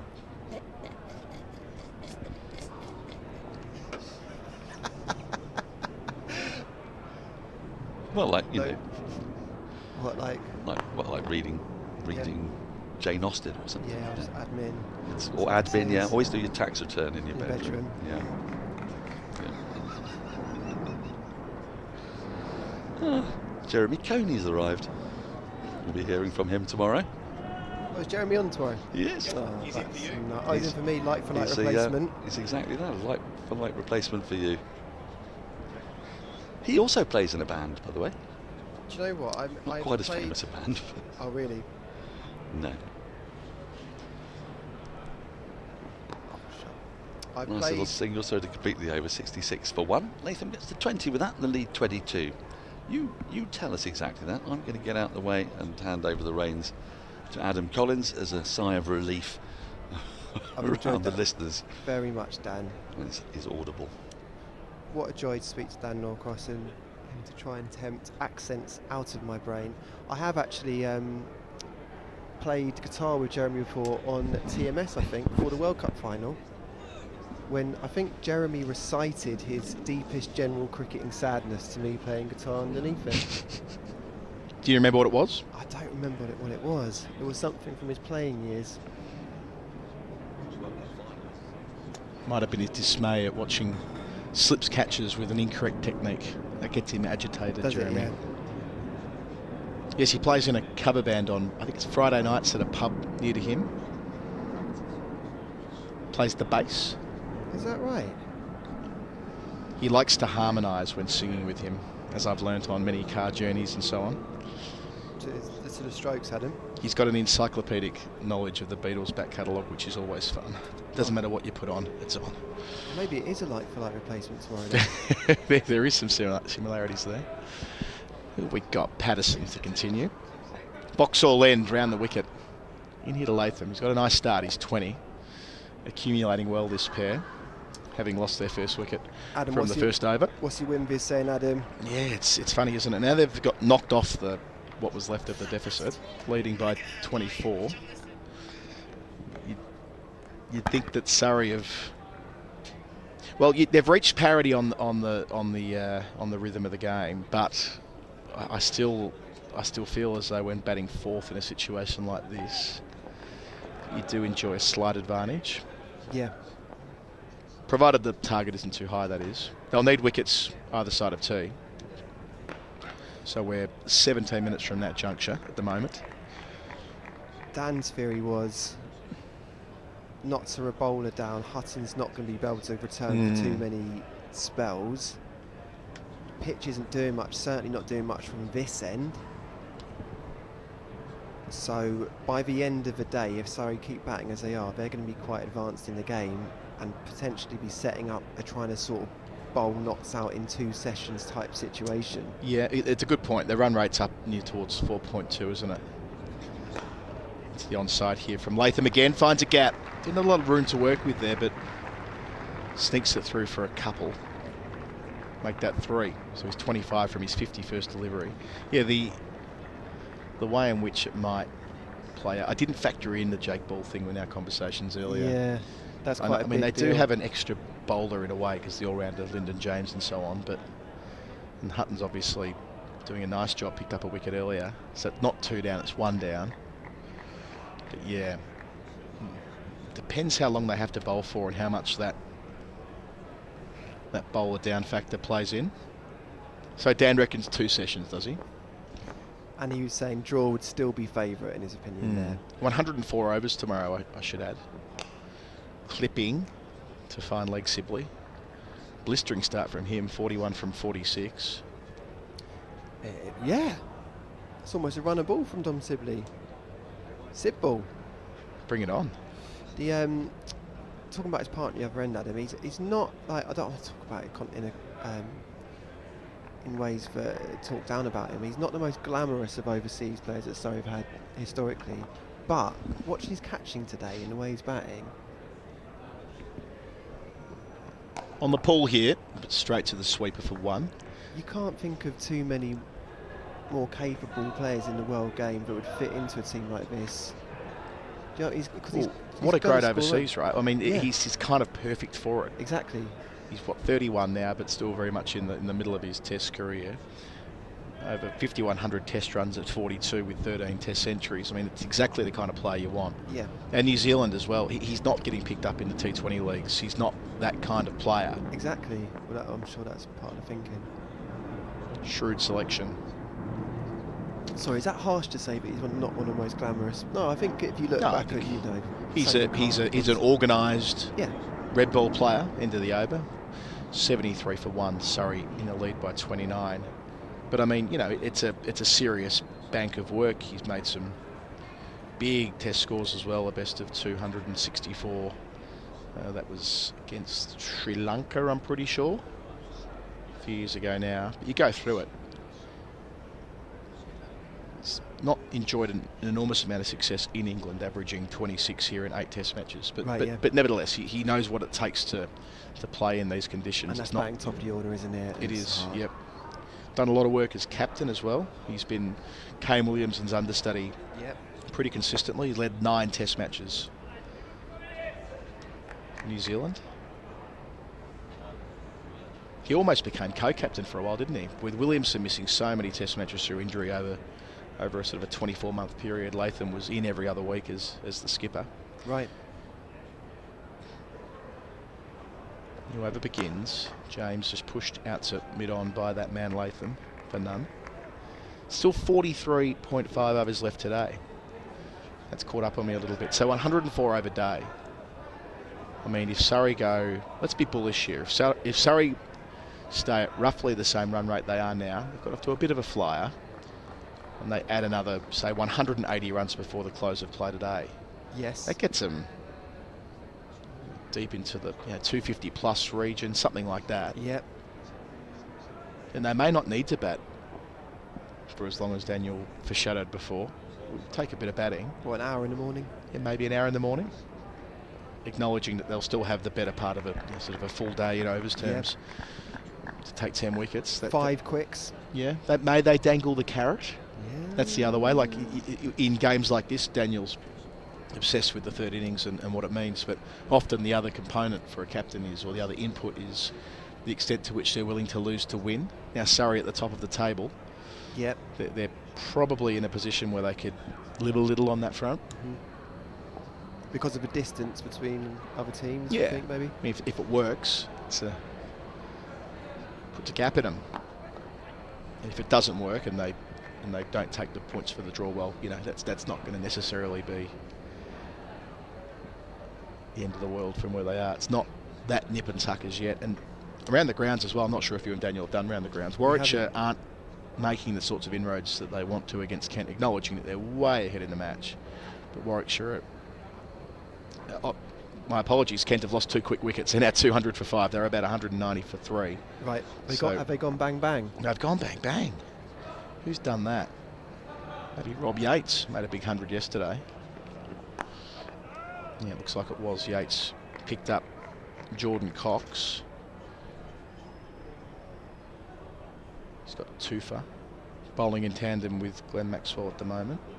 So they're 200 for 5. Kent, they're still 178 runs away from making Warwickshire bat again. So you would expect that Warwickshire will have more than enough time to get the job done there.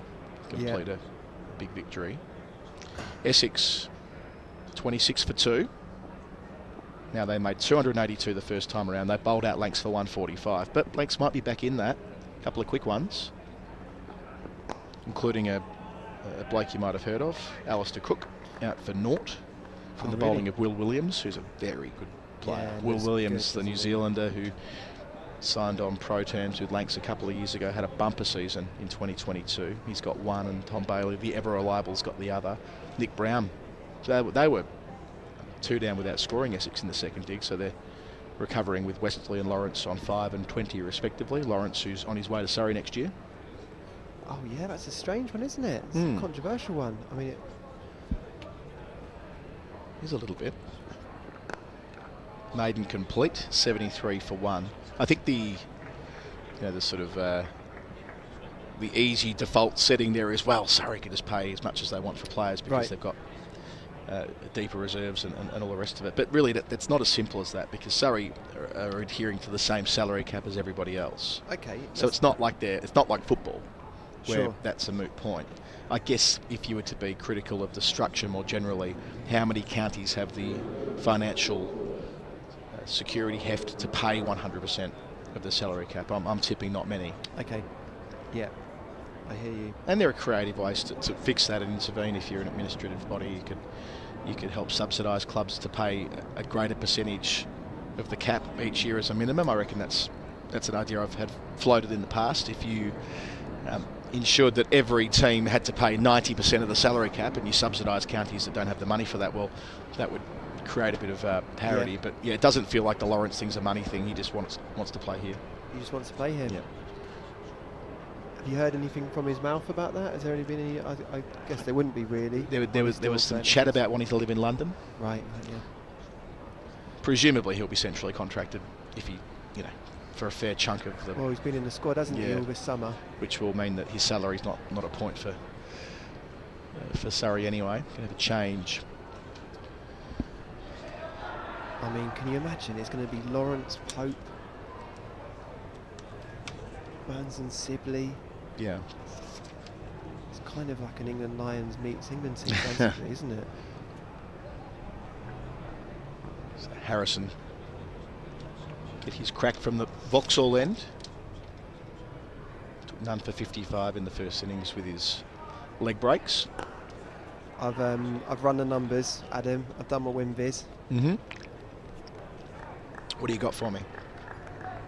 We'll cue this up on camera. Your whole notebook's just graphs at the moment. I've used graphs of fantasy 11s. This book is now fully for win vizes. Harrison the Sibley with the slip plays it under his eyes. We'll cue this up. I'll be interested to know if you agree with me, Adam. Yeah, I'm not gonna write one this time. I'm just gonna respond to yours, I think. Good line there to start from Harrison. Trying to spin the ball, find the outside edge. Harrison, who only played a couple of games this year. He took 4 for last month against Warwickshire at home. Lovely action, isn't it? Quite sidearm, isn't it? Trying to generate as many that. revs on the ball as he can with the side spinner. Fair enough. Really ragging it. Yeah, trying his best. Giving it a rip. Sort of working on that leg stump line. It's nice energy that goes into the ball. Yeah. There. Took 3 for against Essex as well. So 2 pretty good matches to start Calvin Harrison's season.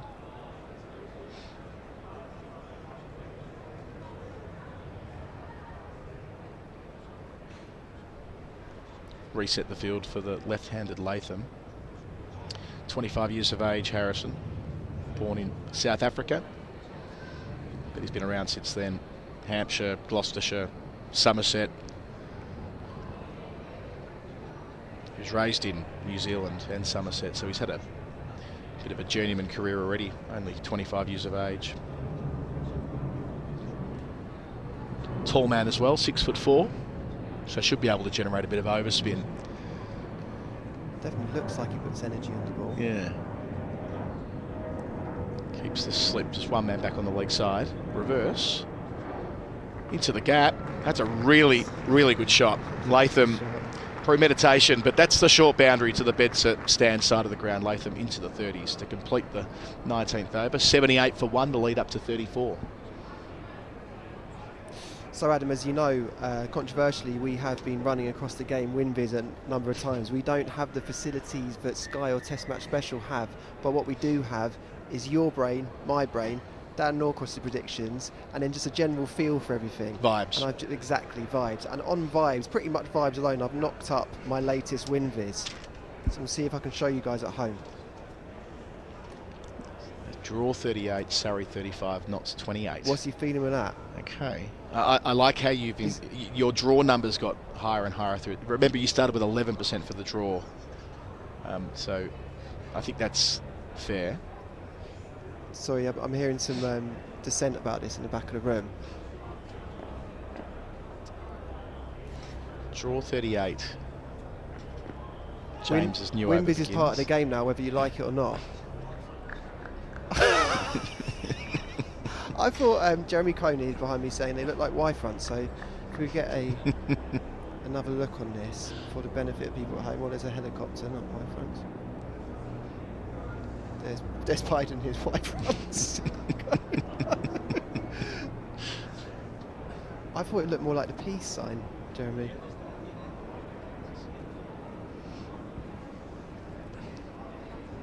Jeremy's not a huge fan of WinViz, I've detected over the years. Well, clearly. Bumper, innocuous. Right. Yeah, exactly. Or Fevis we were trying as well.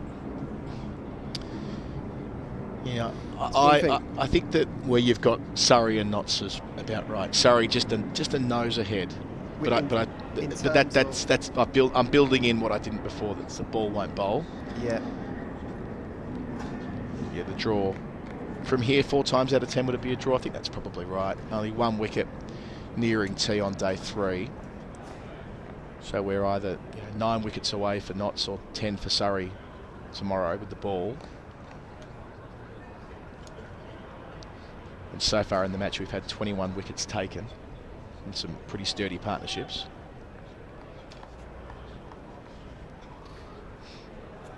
Tom Sibley scored a lot of runs this year, hasn't he? I don't know if he's come in just a sort of like couple of eye-catching knocks. Well, before yesterday or before today, he had 483. Right. I think I told you yesterday how lovely it was that Smith was on 484, Sibley 483, and Folkes 482. Yeah. That made me very happy yesterday. Yeah. Does that suit your brain? Yep, it does. That's the way it works. Everything's in order. Yes. So he's beyond 500 now.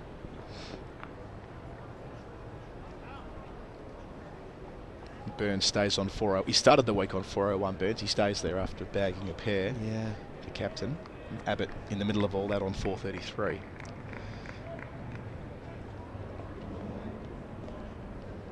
That might be an option that Surrey have as well. Elevating some of their harder hitting all-rounders. Well, they do have that option, don't they? And there's a number of them that can do it. I mean, Clark, the man in form, made his 3rd first-class century on the first day of this fixture. Abbott's in great form with the bat. Made 48 day one here, but you go back to the blast and the century he made and how consistent he's been through the season, averaging 54 in red ball cricket. Jacks? Will Jacks is a freak. in the kindest possible way. The way he can score. Yeah, I think that they might, depending on how this partnership goes, I can see a world where they even rejig at the loss of the next wicket. Yeah. But Jamie Smith's got it. He's got a 80 ball 100, doesn't he? A couple of years ago. You know, folks, he's batting 5 these days, isn't he? Yep. So good options all the way down the list if they want to move the game forward. There was a no ball in the over, so still 1 ball to come. If they need to drop anchor, if they need to play more conservatively, they'll have that option as well. Not to say that folks drops anchor necessarily, but if they needed to steady things down after losing wickets, having adjusted the lineup, they'd have that security, that experience in folks. Adam, do you know what the score is with the women? Let's check. It was 202 for 6 last time I checked. Ooh, more wickets. Now my phone goes off. So more wickets. 20 overs gone, 82 for 1, lead of 38. We've got 30 seconds until tea. Will they take it? I think they're going to get round for 1 more over. That's the body language from the 2 umpires in the middle. It's 247 for 7 with 2 overs to go. So England have done well to contain there. Georgia Wareham, Beth Mooney's on 74. She's batted through the bulk of the innings there with Georgia Wareham. Blessed with such riches, Australia, that a player as good as Wareham come in at 9. Wow. And they've got Shute and Darcy Brown to come, but going through it here, Mooney top scoring. Elise Perry got a start, 41. They dropped her twice. Did they? Yeah. Litchfield 34. I saw the Eccleston catch at mid-off, an absolute blinder. Stunner. Got Healy early, Talia McGrath 24, Ash Gardner 21. So their middle lower order all-rounders didn't get going. Annabelle Sutherland, a 2-ball duck to Lauren Bell, who's having a good series. She's taken 2 for 49. All bowlers have taken a wicket. Cross, Siva Brunt, Eccleston, Glenn and Capsey. Capsey, 1 for 37 from 9, Surrey's own. Well done, Alice. In short then, they're still in it. They are very much in this series. Make no mistake. So it'll be Harrison to finish the session. It's a fine sweep shot. He just gets down so low, the contact is sweet, the placement's perfect. Latham to 34. That lead moves on to 42. So they started with a 44 deficit. They're now in the black by 42. We've got quite a small sample size on whether the ball will spin. Jacks last night obviously really ragged one with his wicket. Sean Abbott bowled some quite exaggerated leg cutters earlier today. Even though he's putting energy on it, hasn't made one really move yet, has he? He's got the short leg in position as well. It's better delivery, just giving it a chance to turn back towards off a middle stump. A little bit of overspin. I like a tall leg spinner. Yeah. Bounces to the crease. Is it unusual to have a tall leg spinner? That's a good question. Change of angle here over the wicket. Maybe trying to get short leg into the game. Fraction short and help down to mid-on for 1, 35 for Latham. I think it might be unusual. Oh yeah, Tiger O'Reilly, of course, one of the greatest ever. Tall man. 236 test wickets. That's incredible. Top of my head. Grimmett was the leading bowler in the world before O'Reilly came along. Oh, sorry, O'Reilly 144. Grimmett.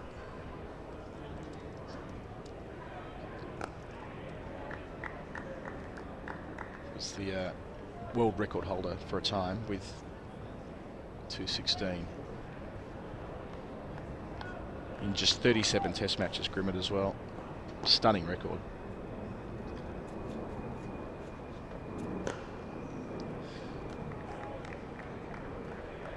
There's that tradition of leg spinners in Australia, I suppose, from all the way through until Warm, but there was a sequence of them. I mean, Doug Ring taught Richie Beno how to bowl the flipper, and Beno had a big influence on Warren. Last ball of the session out towards mid-wicket on the bounce by Sibley. He'll retain the strike, and that'll be that. So the lead's 44, and that's what they were trailing by when they started the second innings. So a nice symmetrical performance there from Surrey. 88 for 1. Sibley's got 44 as well. All the 44s on the board. Latham 35. That's their partnership 88 because Rory Burns was dismissed from the 4th ball of Surrey's second innings. Leg before wicket to Hutton for a duck. Second duck in the game. And Surrey did what they needed to do when starting the session, Felix, remembering that Notts were still ticking over pretty well. They were 7 down, they had a lead of 11 and 2 relatively well set men, but picking up James and Patterson in consecutive Sean Abbott short deliveries gave them the chance to go through the tail quickly, and they duly did. They were 399 all out Notts after Surrey were all out 355 early on day 2, and Surrey now have taken themselves back into the black. Yeah, it's been an interesting one because neither team's really got too far ahead of the game, so it still feels like all 3 or 4, as Adam will tell you, results are possible going into the 4th day. It's exciting. Why don't we take a break here on the Surrey live stream? Sibley 44, Latham 35. The tea break with Surrey ahead by 44, Notts with work to do after tea. Until then, chat soon.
Welcome back to the Kia Oval ahead of the final session on this third day. Surrey up against Notts, and the home side have moved to a lead of 44. Their deficit was 44 when Notts were all out for 399 early in that middle stanza. But after losing Rory Burns for a fourth ball duck, a pair for him, Sibley and Latham have taken the score onto 88 for 1. Adam Collins with you for the first time today with me, Taha Hashim. Taha, first of all, good afternoon to you. Afternoon, Adam. How's it going? It's going well. It's just been a nice, gentle afternoon session here. Surrey scoring at a pretty decent clip, 4.2 runs and over. Looking to, presumably, keep the game moving pretty quickly through the last 40 overs today to have options tomorrow. For Nottinghamshire's part, they need early wickets here in this session. They need to dictate terms and get into the lower middle order. We know how deep Surrey are. Hutton to start from the pavilion end. We were speculating downstairs at sea that if Surrey bat well for the first, let's say, 45 minutes and take this lead up to somewhere around 80 or 90, then they'll have the option to pull the Will Jacks lever, or indeed maybe Abbott or a Clark. They could do something different to really throw the rhythm of Notts, and bearing in mind they're one man down their attack. No, there's quite a few levers for them to pull there. Yes. It's not just Jacks. You've got Jamie Smith in next. Sure, yeah, absolutely. Yeah, that's right, with Smith, who's got a very brisk first-class 100 to his name as well, doesn't he? And one for the England Lions, two at no time at all. And it's that 7, 8, 9 as well. Just all powerful ball strikers. Jordan Clark got that really impressive, sensible 100 in the first innings. But yeah, he can go aggressive. Then you've got Sean Abbott, who's pretty much in the batting form of his life.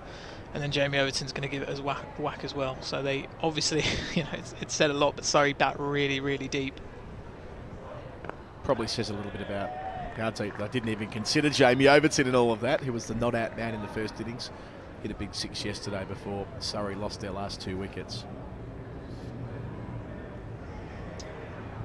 First things first, they need to make sure this is a sturdy foundation. Lose a couple here, and the game will change the other way. Solid foundations, but these two guys who are kind of known for being patient, they're going at a decent lick so far. They're going at 4 and over. Especially Sibley, although he did dry up a bit before tea. At one stage he got to 41 from 44 balls, if I recall correctly, and he just slowed it down before the break. We know he has it in him to play the epic innings down at Canterbury. Was it 410 balls for his 140 or whatever it was? Remarkable.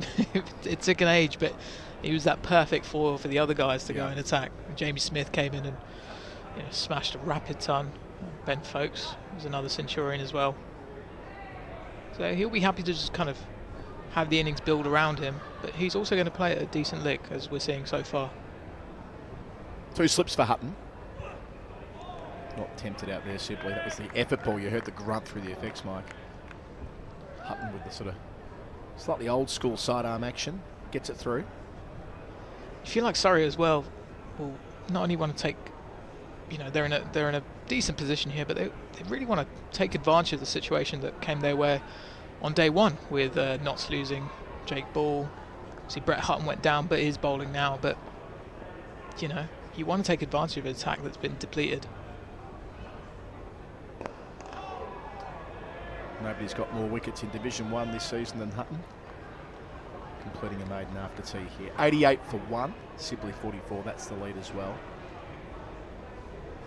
Suspect we'll see plenty of spin from our JM Finn stand end, and they'll be in a position to rotate Hutton and James Patterson down the other end from the pavilion. Yeah, I thought Calvin Harrison bowled beautifully on day one. He had a tough ask with Notts losing 2 quicks. Hamid had to show a lot of faith in Harrison, and Harrison delivered. It bowled with attacking fields as well. Mid-on, mid-off were up. There were times where there wasn't any sort of protection on that deep mid-wicket boundary, and he was bowling to that shorter leg side boundary, but he showed really impressive control. He's obviously got white ball pedigree, so he can kind of get it in flat and fast. So you didn't see too many that were tempters to really attack for. We were talking a little bit before tea about his story, and coming originally from South Africa, then via New Zealand to Somerset, eventually finding his home at Notts via the Oxford MCCU program. Made 100 and took a fifer against Notts and put himself in the shop window. Not a bad way to do it. His first ball after tee defended out towards mid-wicket, and that's cascaded into success at blast level, 100 as well. His third game of the season here. 3-for, a 4-for. First 2 of this campaign. Latham using his feet, placing it to mid-on.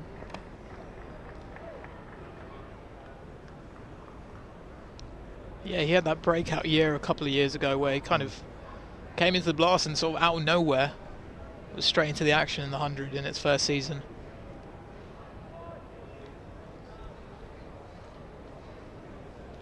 He was a wicket taker that season in 2021. Might have led the comp. Near enough to that.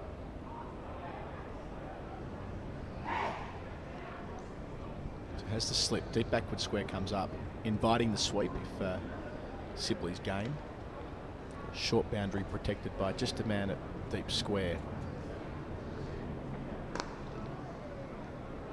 It's a good point you make about being able to bowl defensively if you need to. We're nowhere near that point yet. We're not, for Notts at least, looking at run preservation. It's about trying to take a couple here, and remembering they did have a 44-run first innings lead.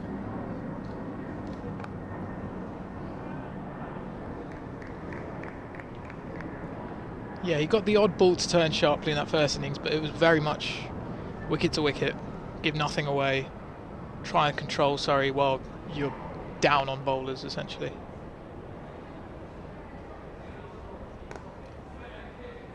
Doesn't quite snake it through. Yeah, it's the one thing that's different for wrist spinners now than what it might have been, say, 20 or 30 years ago, when the expectation was that they were very aggressive and they would give you a long hop or a full tracker, a full toss rather,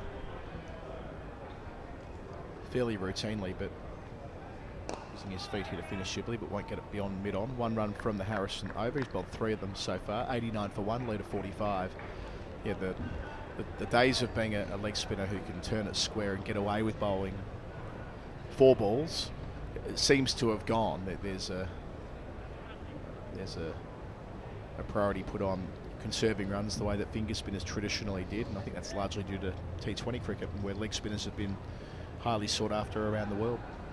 Yeah, but I guess it's also kind of that you have to fit a certain mould as a spinner to get a game in England. You've got to bowl defensively because the conditions aren't really going to allow you to attack. And then also you look at someone like Harrison, who's very much a more than capable batter as well. And so that plays a role in selection as well. You can't just get away with, even if you were just quite a containing spinner, you can't really just get away with that. You have to you have to be kind of a multifaceted cricketer really to just get a game. Yeah, I was going to say all things to all people. Some wrist spinners, namely Matt Parkinson, who we were talking a little bit about when the game drifted yesterday. Hutton again, pavilion end. Back of a length, helps down to deep fine for 1. Yeah, we were discussing the merry-go-round of spinners when they were doing the sort of baseball card trading the counties and trying to get the right configuration for this middle part of the season, when spinners have been used a lot more than they were in April and May.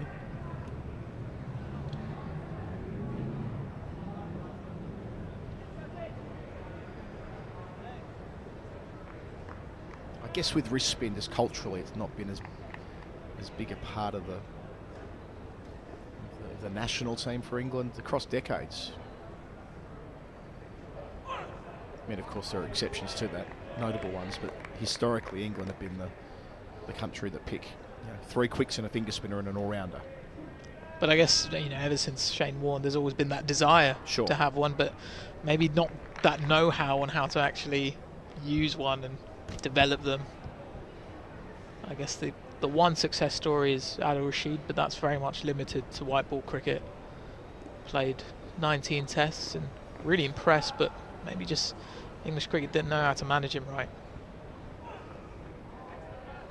I feel like I've learnt quite a bit about the cultural differences between Australian cricket and English cricket over the last week since Lords and Bairstow and Carey and so on. But yeah, if your other dividing line might be wrist spin, with Australia having that lengthy production line from Maley to Grimmett to O'Reilly.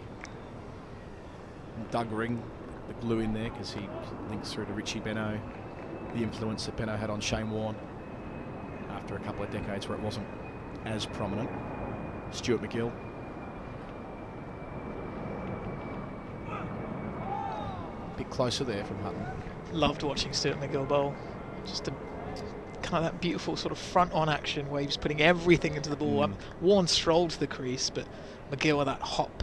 And then he'd just put everything and rip it. And kind of didn't really celebrate his wickets, did he? Kind of, it was like he'd put everything into it and he didn't really know what to do afterwards. It was just kind of a roar he might let out. He used to stare at his victim.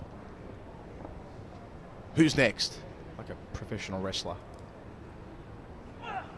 I had reason to go back and watch a McGill spell recently. It was his sort of his coming out party, really. 1999 at the SCG against England when he took 12 for the match, including, I think it was 7 for 51 in the second innings. And he was playing with Warne for the first time. So Warne had, that was the first of his string of injuries through that stage of his career in the late 90s and early 2000s. And McGill was in the role. And then Warne came and joined him for the final test, and he thoroughly out-bowled him. That's close as well. That's a really good over from Hutton. Much better than his first after tea. 90 for 1, 46 the lead. So Surrey in no hurry after the short break. The run rate was at 4.2. Now it's down at 3.75 in the quarter of an hour or so since the resumption, where they've only added the 2 runs. But yeah, McGill version 1.0, let's call it, used to just rip the hell out of the ball. I mean, you think about turning it square. It feels like they were turning, if it's possible, more than square. And that was what undid England that week. But you watch it back, and a lot of the wickets were from balls that, maybe not half trackers, but they weren't what you would consider to be wicket-taking balls. But the amount of spin he was generating still had them caught on the hop a little bit. And there was an acceptance through his career. Well, that's just the way McGill bowls. The leg he starts here, using his feet, Latham. Just wide of been off for 1. They played a handful of tests together, didn't they, Warne and McGill? Yeah. I think the one that I've just dug up the scorecard as well, them when Australia played a World 11, and they played both of them, and they shared. I mean, McGill took 9 wickets, Warne took 6. I mean, what a sight that must have been. Shouldn't be a test match, in my opinion. Right. But the reason why it'll always stay a test match is because Rory took 8 wickets, I reckon, using his feet here, Sibley, before defending. He was the best of the bowlers for the World 11, and if you were to classify that World 11 game as a first-class match, then Murali no longer has 800 test wickets. Yeah. But yes, I digress. Your point's right. McGill was overlooked for the 05 Ashes. He was here on tour, and they should have played him, really. He was clearly the next most lethal bowler Australia had. They were scratching around a bit for a third seamer. Gillespie was just about done. Played in the first test. Kaspavic played in the second test, famously at Edgbaston. Wasn't long before they moved to Sean Tate. Back of a length and out to deep point for 1 more. But all the way through that stretch, they had McGill if they wanted the second spinner. Kind of what Warne had in 93 with Tim May, where they formed such a dynamic partnership. The spin twins, as they were known. I suppose it's a bit cliche to say that, as everyone spin twins these days, but that was their calling card in 93. But 12 years on, they didn't bowl McGill through that English summer. And they waited until they got home in the summer of 05-06 that you're referring to, and played McGill the whole way through, as we were getting towards the end of Warne's career. Just on those kind of England and Australian differences, it's especially you see that in kind of the spin department over the last probably the 30 years, where England have lacked any sort of stability there, but Australia had Warne, and then after Warne retired, just about 4 years really where they tried a bucket load of spinners, and then they settled on Lyon, who obviously played 100 test matches in a row. Had a few early bumps, Nathan Lyon, but really he's been kind of a fixture since 2011.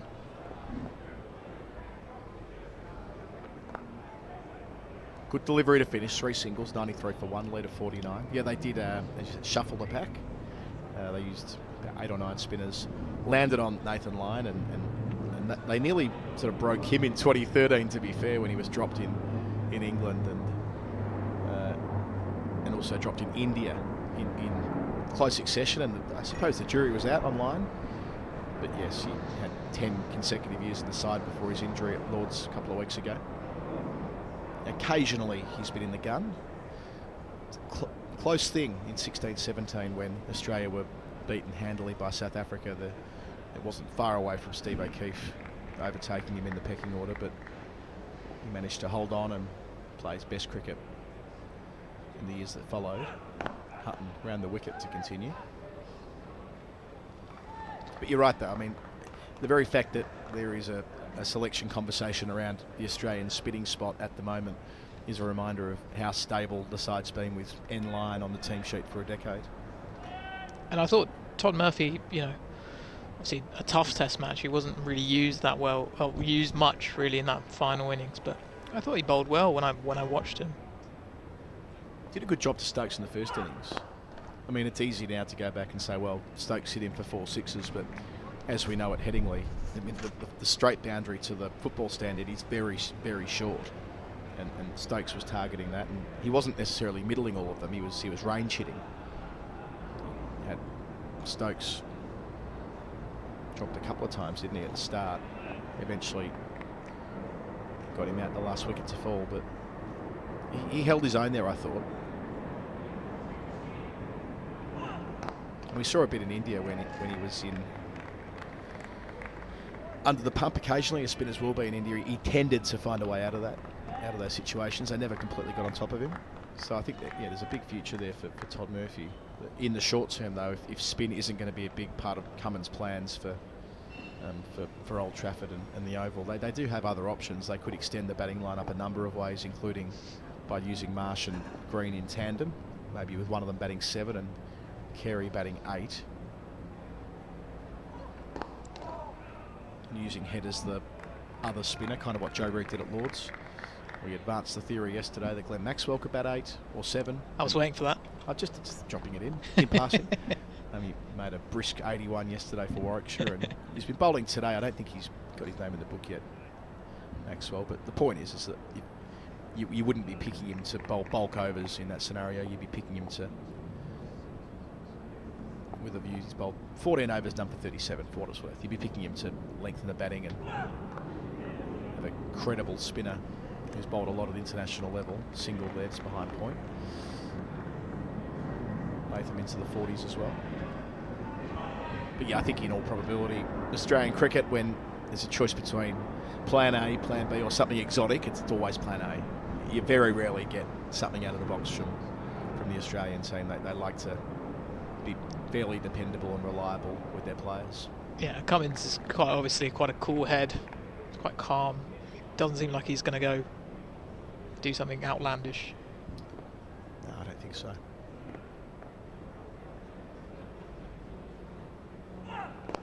Into the over, 1 run from it, so been really held up after tea. Knott's doing a good job. The lead's an even 50, 94 for 1. I think when they're doing their post series documentary, there's always a documentary being made, isn't there? There's an Amazon, it's not a sequel, but it's a third part series, of the Amazon documentary being made at the moment. When they do all of those interviews, they will say something like, after this test, it deserved to be 2-1. Yeah, it felt right that England won a test out of the first 3. None of them will say, oh, we were gutted, we were mortified at the Leeds loss in the way that it felt in 2019. It's a fair representation of the cricket that's been played so far, that they will need to win one of the last 2. And if they can't do that, well, so be it. Harrison continues, leads 50. Just in front of point, well placed by Latham. Did you see that news? Yeah, Chris Stocks had it in the I paper yesterday that in the event of it being 2-all going into the Oval here, that that Sky Sports are open, according to this report, to releasing the live coverage simulcast on a free-to-air provider, the way they did the last 2 World Cup finals. Certainly not 2019 at Lord's was on Channel 4. In the T20 World Cup, I think last year from the MCG, I was in Australia at the time, but I think it got got played on free-to-air as well, along with Sky, of course. Bit short there, helped out to deep square. For all the entirety of the Test match, it would be. Well, the report says that would be something, they consider. I mean, what better advertisement for their product, if it is to all, than having 7 hours of cricket a day on free-to-air to indulge in around the country. I can see some logic in that. I mean, that would be incredible, really. I mean, I guess one of the conversation topics that's been raised in the last few days is this like 2005? Is this better than 2005? Well, the key thing that 2005 had going for it was that everyone could watch it, and that's what made the entire country gripped. Wrongen, picked and placed and 4. So Latham, it's been a while between boundaries, but just getting on the back foot, picking the turn off the pitch and moving Surrey to 100 for 1. Picked it, but also just a bit too short there from Harrison. Field's not really set for that delivery. Latham quite comfortably cut away. Short boundary as well.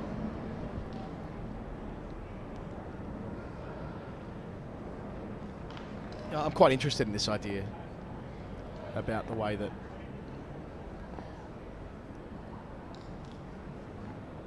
high-profile games can be used creatively in this way, because obviously there's no one doubts or no one questions the amount that Sky gives to the game here in England. I mean, it bankrolls it, right?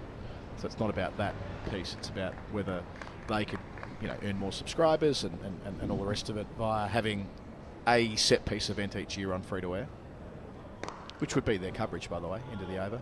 6 runs from it, 100 for 1 to lead 56. It'd be a simulcast of the outstanding Sky broadcasts that we all know and respect. And even having just one game can be such quite an important thing. I can speak from my own sort of like personal background in terms of not having Sky or kind of anything like that growing up. This is, the 2005 Ashes was big for me personally, being able to watch that, but also they in terms of football in this country, they show that the FA Cup final will be on BBC, and I think that's my first footballing recollection, is watching that, not having any other sort of channels to watch, but being able to watch the FA Cup final, and using that to get me into football. So even just one match could really kind of change someone's life, really. And that's the arrangement that they have with the 100, with a number of games simulcast on the BBC. Well, sorry, it's their own coverage, isn't it? But where both networks have access to that. A handful of T20 internationals a year, both for men and women. So it is an idea that's finding its time. It's just about getting the balance right, I think, and this might be a good opportunity to showcase Test cricket in this way. But yes, according to the yarn, it all hinges on 2-2, which is all the more important that Manchester is a result that goes England's way from that perspective. 10 million people watched the final day of the 05 Ashes on Channel 4. 10 million. It's a staggering number. We saw some great viewing figures come out from Sky yesterday. Off the top of my head, I think it was near enough to 1 million people watched the final day, which is a big number, but again, acknowledging that there'll be that natural barrier due to those who can and can't access subscription services.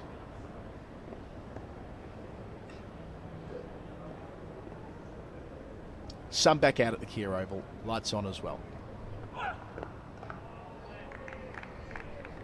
Sibley's moved from 44 to 46 after tea. We've been here for 26 minutes, so back to the more conventional Sibley approach after getting off to a bit of a flyer. He's only made 5 runs from his last 41 deliveries. Oh, Brett Hutton's given nothing away basically since the break.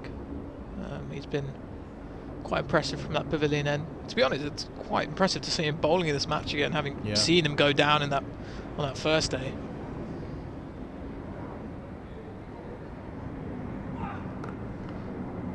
Cuts away for 4. Giving him a rap there, Taha, and he's given Sibley something to hit, which means that he can raise the bat in acknowledgement of a half-century. Dom Sibley in excess of 500 runs for Surrey in the county championship this year. welcome homecoming for him. 104 for 1, lead 60. Nice little flourish of the bat there from Dom Sibley as he cut away as well, having resisted for quite some time after the break.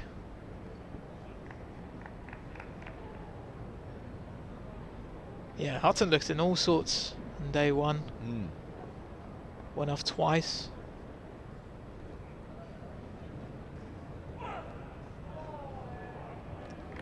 Leading Division 1 for wickets so far in the season, Hutton. Super effective. So maybe not quite the pace of some of his colleagues, but proof that that's not everything. Certainly not in this country. Now, when you look at some of his teammates, you know, we've got Stuart Broad when he's not with England. We've got Ollie Stone there at Notts. Jake Ball as well, a Test cricketer.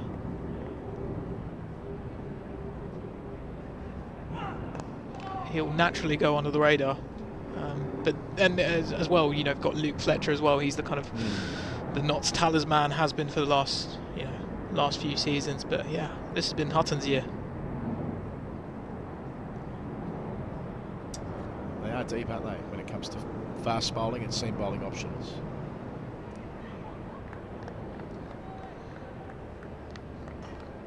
Jake Ball, the interesting one out of that lot that you mentioned there. I remember his debut Test match at Lords in 2016 against Pakistan, trapping Azhar Ali with a searing Yorker. Yeah, it's one of the as a first Test wicket goes, it's a terrific delivery that was. I remember that. Yeah, and earning an Ashes tour in 17-18. Played at Brisbane. He was part of the group of England bowlers who were tasked with bowling short round the wicket to Steve Smith, who just absorbed bouncer after bouncer for many hours on the way to what became a defining century. But you know, he was part of that first choice England attack going to Australia. Sort of slipped away thereafter.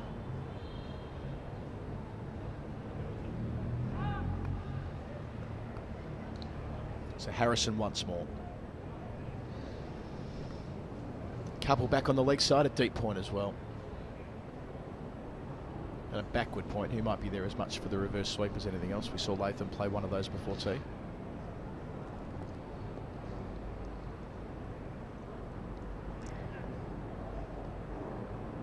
The lap variety here.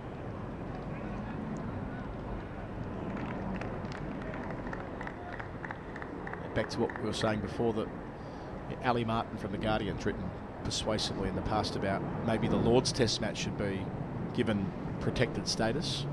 I think the Prime Minister was asked about this on Test Match Special last week as well, and he didn't answer the question, which is fair enough. I've been in that situation as a political advisor when trying to go into commentary boxes and not get caught making policy on the run, easy as it is to do. But yes, the idea that if you protect one match a year to make sure that it's released on a free-to-access platform. Driving down the ground, Sibley. Might not quite got all of it, so he won't get a boundary. Young does the tidying up in tandem. Come back for a couple. 52 for Sibley. But I mean, we have it's the easy example, but we have the boat race each year, don't we? The Cambridge-Oxford boat race, which, I mean, having moved here in my 30s and like, what on earth is going on here? How's this on telly? Again, Sibley tries to go down the ground with a bit more gusto, with his back leg kicked in the air when contact was made, but doesn't get it beyond the man at mid-on. It's Joe Clark. Now, we have had the kind of in recent years on the BBC have had the kind of the odd England T20 broadcast live, but that you're right. There's something about focusing on kind of the major event, and Lord's Test is that major event, really, not just a match in the middle of a series, like a T20 match. It's, you know, it has that prestige and that history as well.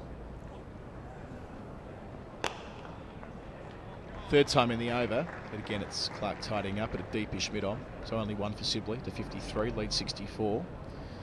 Completes the over. Oh, my apologies, it doesn't complete the over, still one to come. Yeah, I mean, again, sort of, I'm reluctant to invest too much in saying it's got to be Lords, but Lords is an easy way of noting the historic significance. Latham on the lap to finish, so he finishes the over the way starter that keeps the strike. 47 for him, 109 for 1 after 29 in Surrey's second innings. 44 in the red, now they're 65 in the black. Yeah, it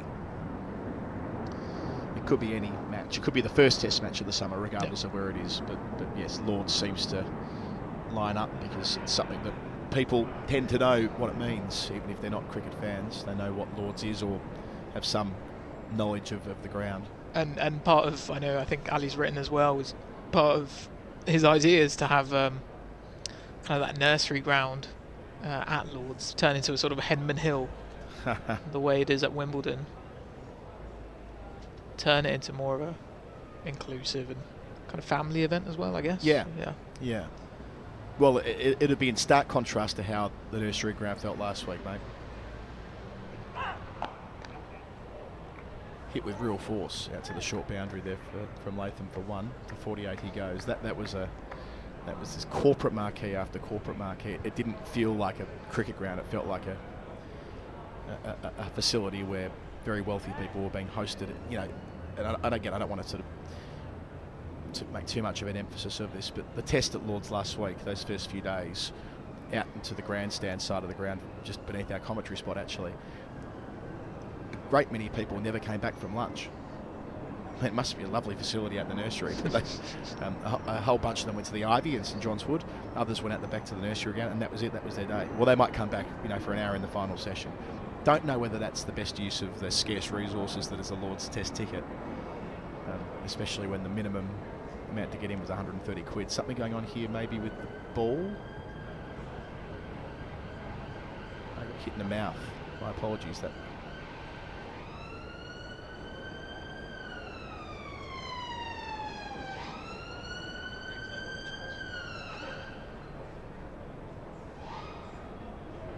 Just off camera, must have been the throw coming back in, whacking Moores in the mouth.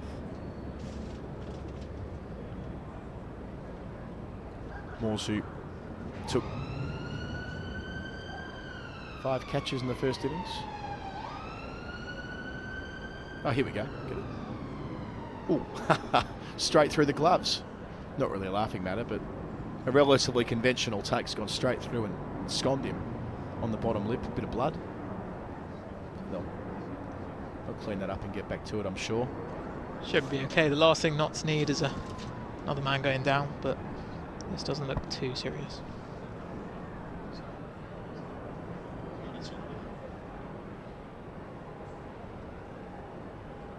As they tidy that up, I'm told at the back of the box, we went through all of the options Australia have at the start of our conversation to lengthen their batting lineup.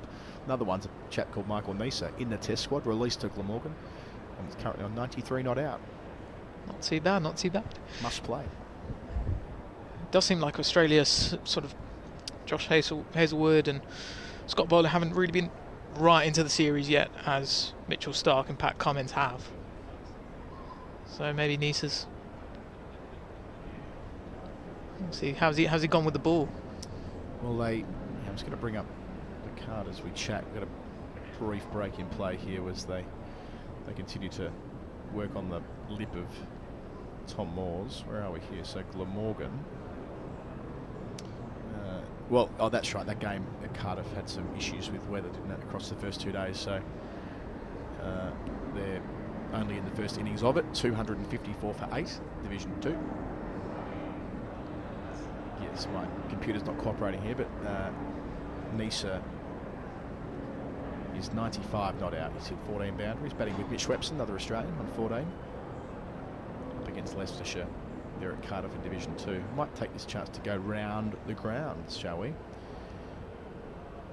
This might be a fraction more serious than we gave it credit for, by the way, because it's the jaw they're looking at more than the mouth. My first impression was a bit of claret, fairly standard practice, could be a sore lip or something like that, but it looks like the Notts medical staff are looking more at the jaw. But as I say that, he's putting his inners back on, so play will continue in a moment. We'll do Division 1 to begin. We'll start at the Merchant Tailors School, where Northants made 219, the Middlesex made 277, and in their second innings Northants are 241 for 3. Sam Whiteman is on 106 not out. Had an interesting season, Whiteman. A lot of it was the same in the Sheffield Shield actually. I think he made 7 ducks in the Shield last year, but still made a stack of runs. It was a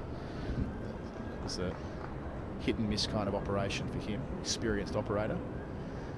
Yeah, so 106 for him. Batting with Emilio Gay. He's 31 not out. There must have been a retired hurt there as play resumes here. No, it doesn't. It's about to resume. Because Luke Proctor, who came in at 5, is already out. So there must have been a retired hurt from one of the two who are batting at the moment. Higgins 2, Helm 1.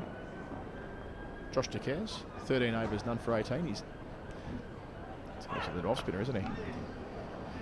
Back after the break, single down to deep backward square. In truth, I probably spent too long on Northants Middlesex there. It's meant to be a brisk round the grounds. It works better when the colour commentator. Why don't you do it? You do the round the grounds for me. I'm meant to be watching the game, you know. Let's have a look. Daniel Norcross likes to get his app up and put his glasses on and look very closely at the screen.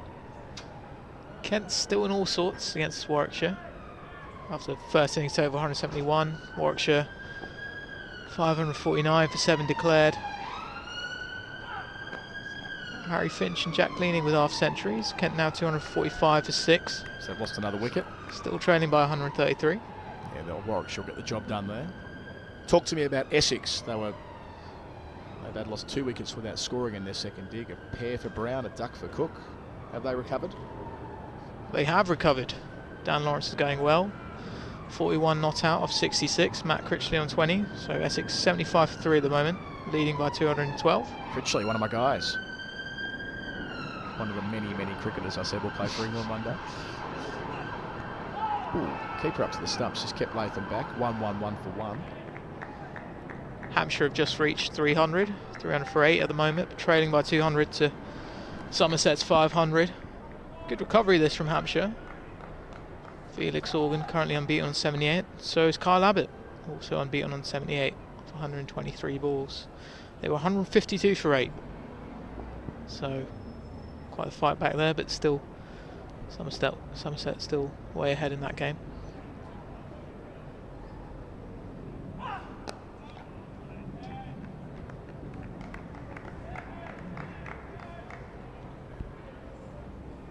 Who else forgot in Divi 1?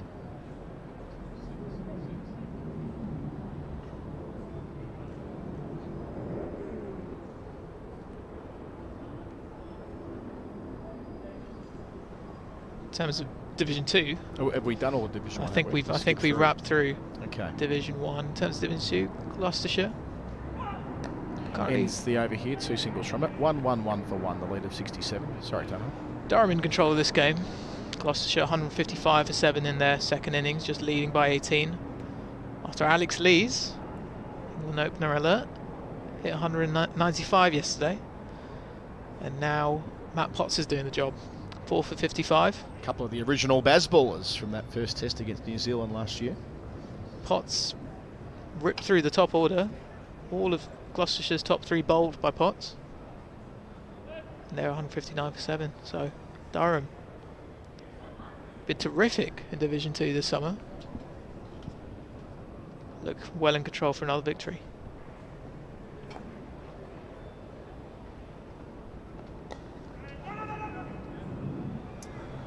Harrison continues. I suspect he'll bowl up unchanged from this end.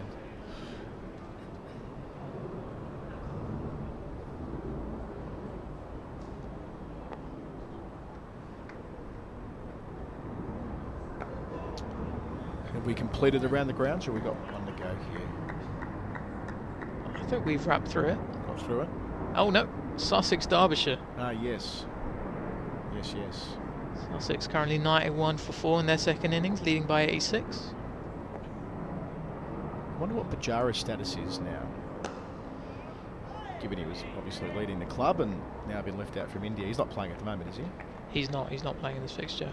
Yeah, I expect he'll be back soon, given he's not in the Caribbean. That test match has begun at Windsor Park in Dominica. First test match there since the hurricane in 2017. single out to deep point. The Windies are in early trouble. They've elected to bat, and they're 68 for 4. Lovely ground there. It was destroyed by Hurricane Maria. Ashwin and Jadeja, the old firm, with 3 of the 4 wickets so far. They spin early on in that test match, and the women's Ashes chase would have begun as well. Australia set England through 262, I think it was. Round the corner we go here with Latham, out towards the rope. That'll be his half century. Getting inside the line, getting down low. He's played that sweep well throughout. Moves to 52. Excellent signing. 116 for 1, Surrey. They now lead by 72, and Latham and Sibley have been there since the start. They joined when the score was 0. They both played spin well after tea. Yeah, he played a little lap sweep a couple of overs ago. He's been looking to hit behind square and gets that one right, sends it all the way for 4. Just think Surrey just looking to be a bit more proactive now after a few quiet overs to start the session. So England have lost a wicket, an early wicket in the chase. They're 34 for 1. A bit quicker there from Harrison. Latham equal to it round the corner, so they lost a wicket with the score on 29. Got Taha Hashim jumping out. Nice to chat. Hear from you later today. Tammy Beaumont's on 11. Alice Capsey from Surrey, new to the crease, yet to score. And it was Sophia Dunkley, who was bowled by Elise Perry, taking the new ball, as she's done many times against England over the years. Reads like it was a nip backer from Perry to get through Dunkley's defences. And yes, from here, England require 229 runs in 44 overs. They'll need to go at just over 5 and over to keep that series alive, as Felix White rejoins me in the summariser chair. Hello, Fee. Hi, Adam. Sorry, I missed that. What's the score there? It's 35 for 1 in the 6th over, so they've lost Dunkley, and it's going to be Capsey in at 3. Batting with Beaumont. Hit on the pad, but high up. No concerns.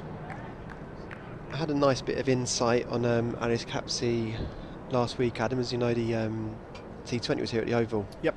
And I was speaking to Leisha Hawkins, who is the CEO of Cricket Wales. She's a belter. And she was saying that the most encouraging thing from that day, which all round was a really positive, amazing day, obviously England won, but really full, really good atmosphere.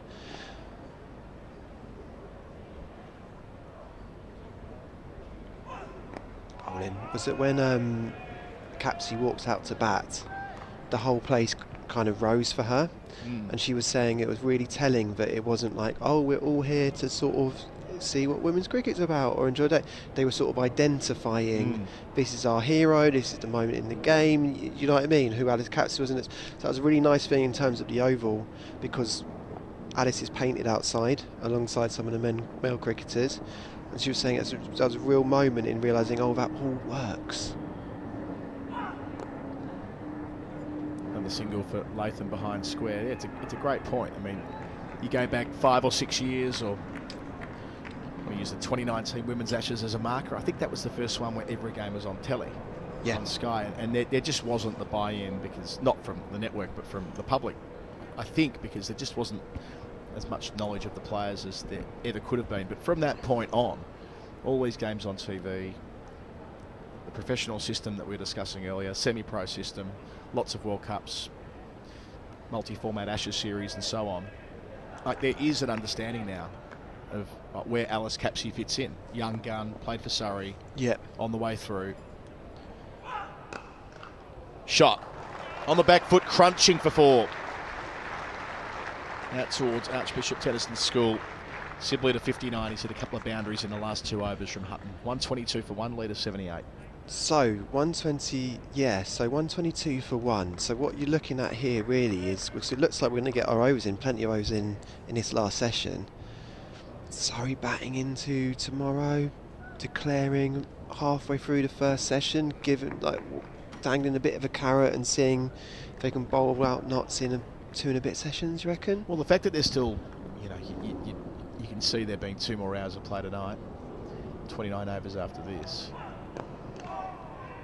Quickest shingle, but they're through. It'll take some enterprising batting to go at maybe 4.5 and over from here to give themselves that kind of option. But from here, what they have done, this partnership, has got them to a place of stability, even if you acknowledge the deficit. 79 ahead, 1 wicket down. Yeah. If this were the first innings of a match and you were 79 for 1, you're going pretty well. Sure. There's no scoreboard pressure from Notts anymore. But they're capable of going at that rate. I mean, we haven't seen evidence of it really throughout the first 3 days. Everyone's sort of gone at 3 or 4. This is the highest anyone's really gone run rate rise, I believe.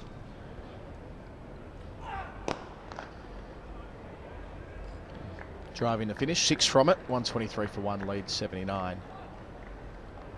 Interesting that point you made before, Leisha Hawkins, who, she's an outstanding advocate for the Welsh game, for the women's game. She's a great administrator, very passionate about what she does as well. I think she's nail on head stuff there, that in earlier series, if you go back, there just wouldn't have been sufficient knowledge for what you're describing there, where everyone's gone up for the local player. The fact that they broke the attendance record in 3 consecutive games for T20s in England. 3 sellouts for the one-dayers. The first time there's been an entire series sold out for women's cricket in England. Granted, slightly smaller venues than the Test grounds, but still, you've got to put work in to sell out a venue. And plus using Trent Bridge for the Test. How good was that? I mean, Harrison knew over. Bobbles up into the onside, maybe right inside edge, but no one round the corner. The previous Test matches that have been played at Taunton, Canterbury, Bristol, nothing wrong at all with the venues, but they're not front and centre Test grounds. Simple as that. And in the case of Taunton, it's a long way from the population centres. Easy single down the ground. Sibley's faced 101 balls through 61. Whereas Trent Bridge, Test ground, historic ground, larger capacity, felt more substantial. Substantial is the word for it. That's really, I've been thinking about what you were saying earlier today, Adam, when we were talking about Australian cricket being slightly ahead in terms of the women's game. And it reminded me of women's football. Fulham Football Club, the team I support, put together the first professional women's team in the early 2000s, which was Al Fayed's doing. All right. Which was actually really innovative, and they trained at the same ground that the men did. They would play sometimes at the Cottage, Rachel Yankee. They signed lots of big names. And did they play against amateur teams at that stage? Well, this is the point I was getting to, but they were. What happened was they ended up beating people 15-16-0, and so the rest of the women's leagues just didn't go with them, and it only lasted a few years. Using his feet out towards deep mid wicket, safe shot with no one in close for 1. And they just couldn't drag the rest of the teams with them. So Fulham actually then became amateur again, because it wasn't working as a form of competition. So that's kind of interesting from a cricket perspective, that we've got a great Australian side, obviously. England's getting there, but you need that global competition within it. It all has to sort of move together to an extent, doesn't it, in order to really grow. Yeah, what you can't end up with is a multi-sport economy. And we have that a little bit in the women's game, where, Australia, aforementioned, England doing a great job of catching up and making their own way. India accelerating rapidly since the 2017 World Cup. Now I've got the Women's Premier League, 3 singles from the over, lead of 82. But there are nations who for financial reasons, aren't keeping up. New Zealand don't have anywhere near as many professional contracts. They used to be one of the big 3 in the women's game. That they don't make semi-finals of World Cups anymore. Yeah. South Africa made the final of the T20 World Cup this year. Made the last couple of semis at 50 over level as well. Sounds like a men.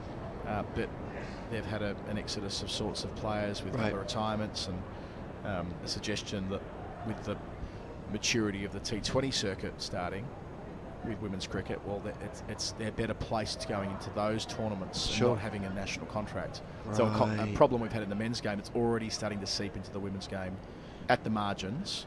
No more Lizelle Lee, no more Danae Van Niekerk, no more Shabnim Ismail, for example, to name but 3. And they're not bound by that culture that you have to play for the country as well, really, are they? You know, they're not getting that pressure put on them. Yeah, well, they've all given enormous amounts to their country. Right. But if the financial levers, I mean, it's just you can understand why they've made decisions Absolutely. like that, and all 3 of them have retired. I think we all make sense prematurely.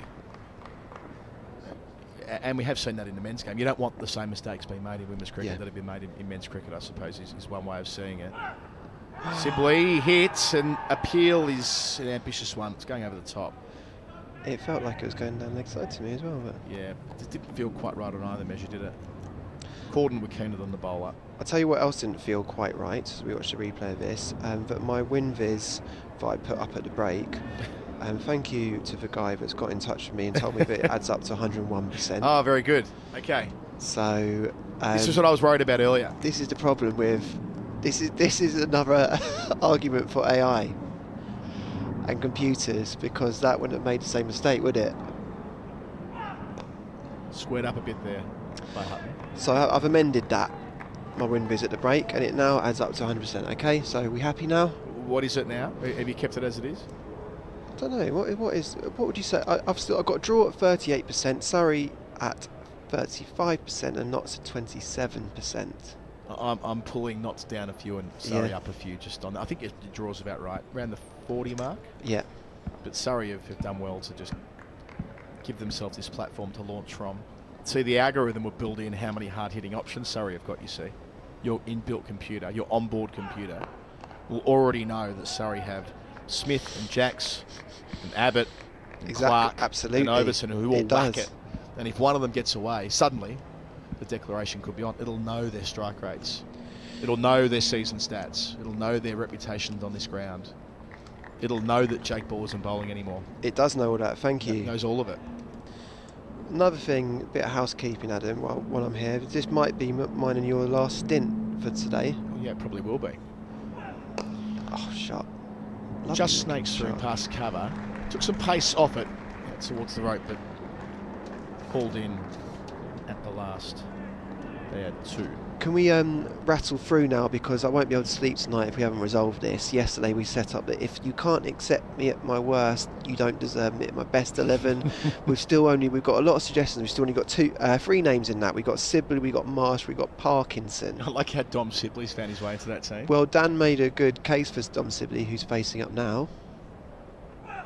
We're mostly, I was going to say we're mostly making a case for players that are considered to be aesthetically pleasing. That was the most aesthetically pleasing shot, and I'm not criticising Dom in the slightest. More that he's got a reputation as being a grafter, doesn't he? But Dan inverted this idea and said, well, actually, you know, if you can't accept him at his worst when it maybe isn't looking as aesthetically correct or beautiful, then you don't deserve the 200 and whatever he got to win the game last week. Fair play? Okay. All right. So we've got Sibley in there, but James Vince has to be in this team. Vince bats at 3. Okay. Drinks at 6. Vince at 3. Soft hands behind point. So Vince is in this team. We're going to have players that are playing now. Did you shout Papara earlier? I want Papara in there too. He could bat 4 or 5, couldn't he? 84 is the deficit. It's 128 for 1. The lead, I should say, for Surrey. I think Papara and Vince can raffle 3, but let's have Ravi at 4. Oh, I love that. Who knows how life could have been different had he batted 4, not 3. I know. Road less travelled. I said that to Andy Flower once, and he actually took it very well. I'm sure he did. He was like, yeah, maybe you're right. Yeah, maybe you're right and I'm wrong. Yeah, Andy. I know. I did. New paragraph. I actually, you know, anxiety. You have like things that come back to haunt you, things that you've said and done. That's one of mine. Telling Andy Flower where Ravi Bopara should have batted. So get in touch with us. We're going to try and get this done in the next 20 minutes. Yeah, let's do it. You can find us at surreybroadcast@gmail.com. Felix White, Collins, Adam. You over a spin. So we've got Daniel Brown. I come back to this because Daniel Brown, I don't know if he's watching yesterday's stream or not, but he's got in touch saying the epitome of this is Kevin Peterson. Is it though? Daniel's here. Is it though, Daniel? I mean, I don't know. I think Peterson had a fairly fulfilled career. Yeah, I think this is more guys who... Great shout there, Daniel. Who didn't And I don't want to rule women out of this either, by the way. I'm saying guys offhandedly. Only because we've only cited men so far, but players who've not enjoyed the careers that might have been the case had their best been delivered more consistently. Yes. How's that for a caveat? Correct. Exactly right. So who's wicket keeping? Who's keeping? It's got to be current. Oh, it's tricky, that one. Good stop. You're in the covers. The camera followed it. It's viewed it for 4.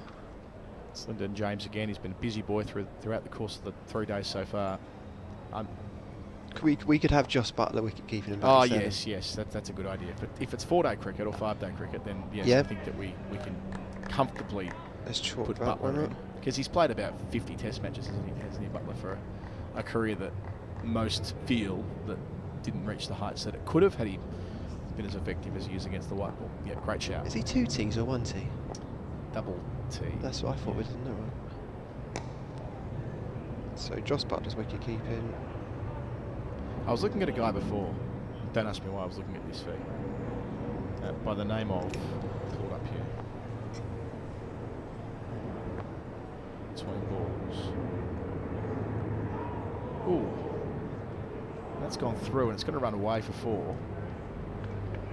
What's it hit on the way through, I wonder? It's dragged in? Not dragged in? 4 runs.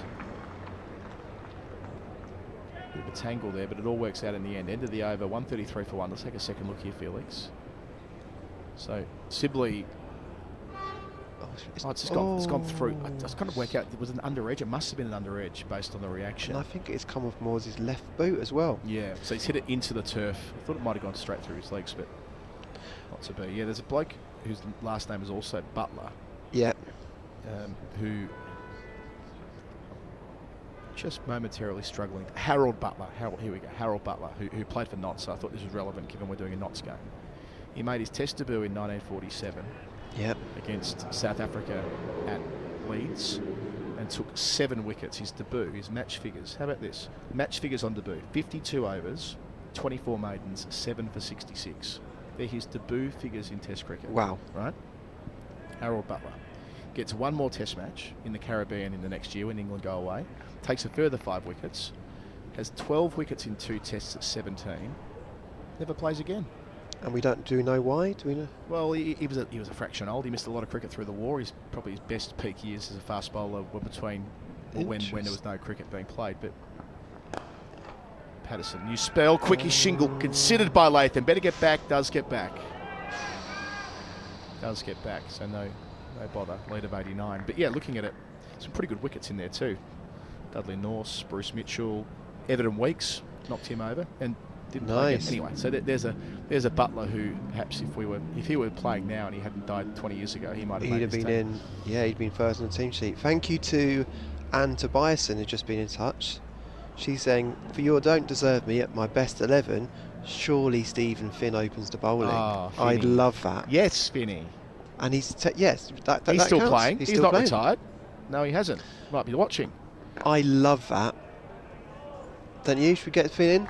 Oh. Bat 10 above Parkinson? I did ask our boss today whether I could just briefly plug something, and this might be a nice time to do it. I've got Steve Finn doing a live podcast show with me on the 26th of July. Great. Final Word live at the Phoenix in Soho, night before the Oval Test match. Brilliant. I can imagine people will be fired up night before the Test. Oh, Steve great. Finn's done a live show with us before in Adelaide a couple of years ago. Myself and Jeff Lemon. He's a great guest. All the ticket details are in the Final Word Cricket Podcast places, but Fiddy's brilliant. Very fun, very sweary, all the rest of it. Oh, is he? But yes, he definitely meets the criteria, doesn't he? He's batting 10. Yep, sure. Parkinson 11, Finney 10. That would be great. So that's in Soho. In Soho, the Phoenix, which is a great pub there. I often take my daughter there for the infants indie or the toddler indie disco on Sunday afternoon. Great. Is that a thing? Yeah. Brilliant. Yeah, there's every... What is it, Smiths and stuff? Or? Yeah, it's brilliant. It's got How Does It Feel to Be Loved, but the kids' version of it. Great. She runs around. It's good fun. Thank you, Anne, for that. Cheers, Anne. Patterson hasn't quite got the line right since returning to the attack. He's taken out the deep backward square by Latham for a single. Yeah, Finn at 10, Parkinson at 11. We had Damien Martin, but we ruled him out because he's not playing anymore, is he? We want current players. Does his best work on the selfie video phone videos these days. Oh, really? Martin. Does he? I don't know. Strong opinions about all sorts of things and updates on the surf. Right. Yeah. Who else? Are any of the other shortlisted players from yesterday still active? Fit into they are. So we're looking for an opening bat with Dom Sibley. An opening bat. Someone's about 5. Be help. Well, yeah, no, don't use bulb. And then an 8 and 9, probably 2 seamers, maybe a spinner. I feel like an opener should be a relatively easy spot to fill here. So let's have a look through that list of people that were sent in. There's not a lot, to be honest, that are playing still, apart from Crawley. Well, Crawley, yeah, we don't know. Crawley might flourish into having an extremely fulfilled career, if they're talking about fulfillment, right? But he still has a lot of detractors because his record isn't one that you would typically expect from a Test opener. Sure, I think he's flourishing now. Yeah, he's averaging more than Smith and Labuschagne. Playing a role. 3 back for him at all times, right? Good to finish. Doesn't quite reach the field at backward point or gully, but outside part of the bat. But well negotiated by Sibley as well. 134 for 1, leads up to 90.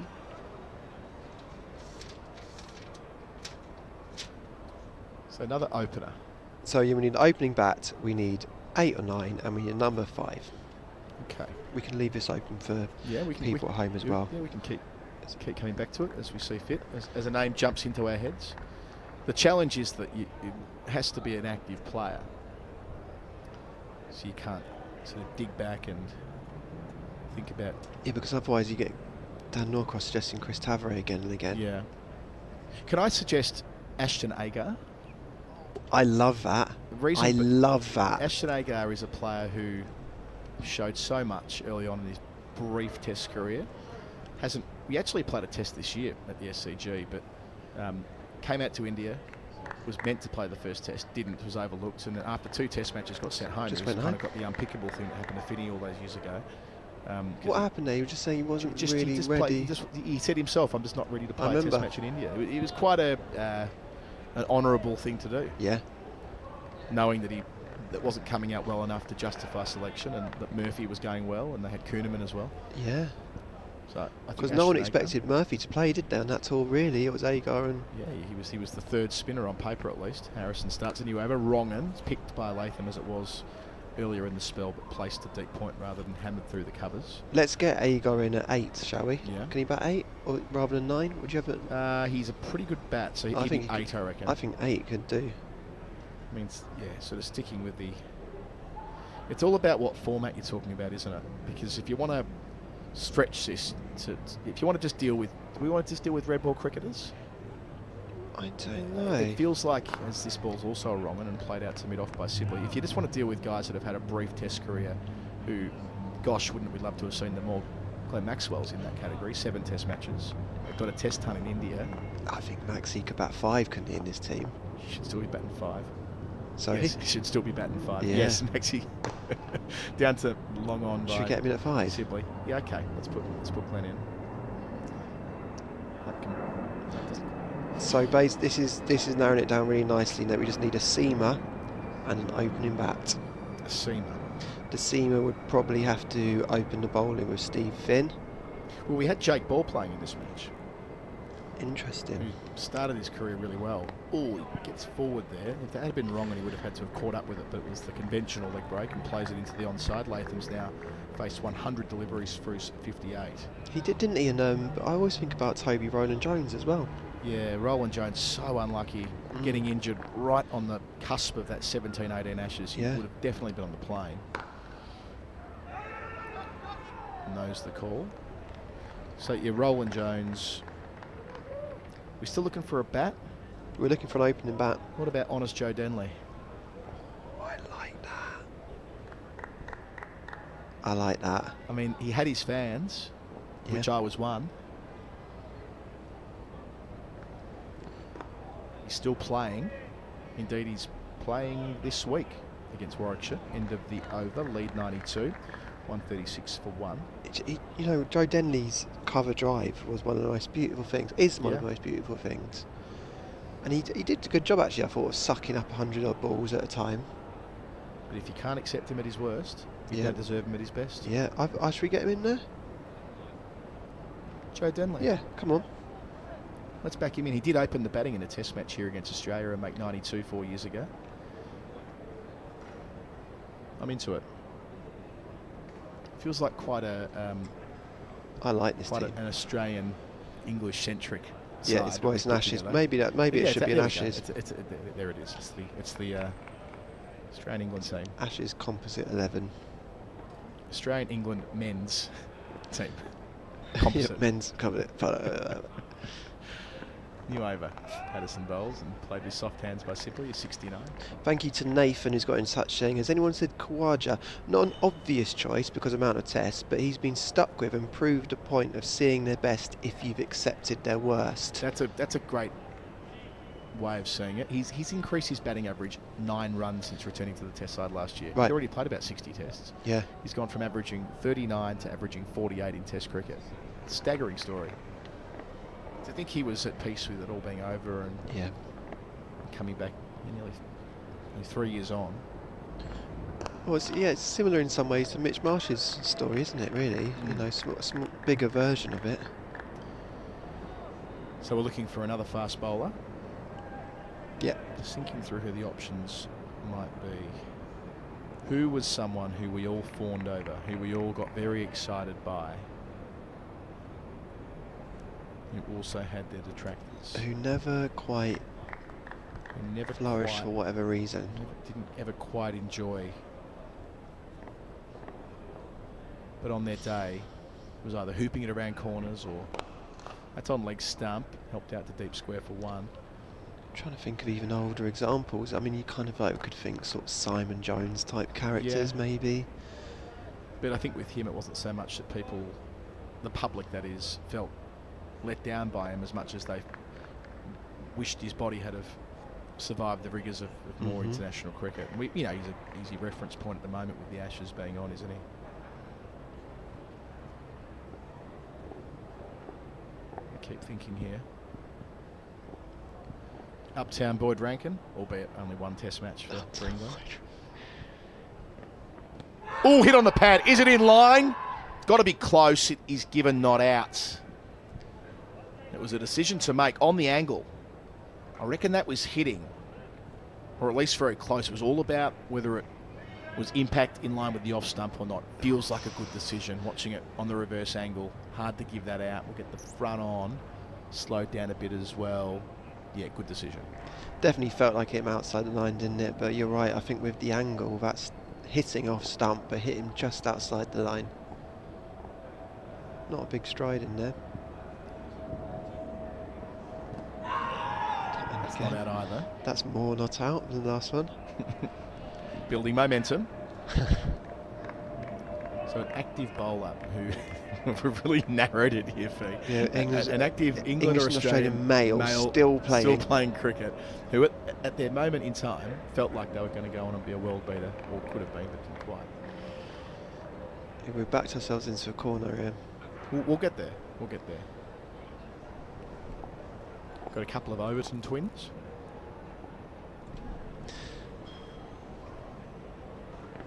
I've got a great one, Adam.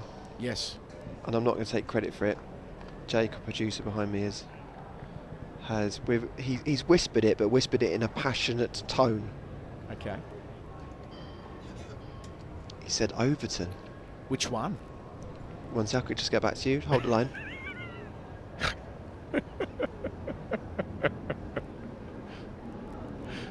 Okay, thank you for holding the line. He's come back saying Craig. Craig. I thought he was going to say Jamie there. Well, Craig's had a couple of bites of the cherry, hasn't he? Jamie's had 1 lick of the ice cream. Yeah. Didn't even get his teeth stuck in, really. Yeah. 1 test and injury stopped all of that.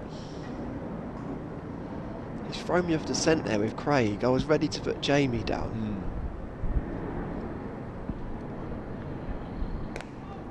Bit short to start, out to deep point. Yeah, the thing with the active Australian fast bowlers is that most of them have had a pretty good crack. Oh, I've got thought of one. Saqib Mahmood. Saqib Mahmood, yeah. I think that works for me because there is a certain school of thought that he's just not quite good enough. Really? You know, like you hear people say that, oh yeah, but is he quick enough or does he do enough with it?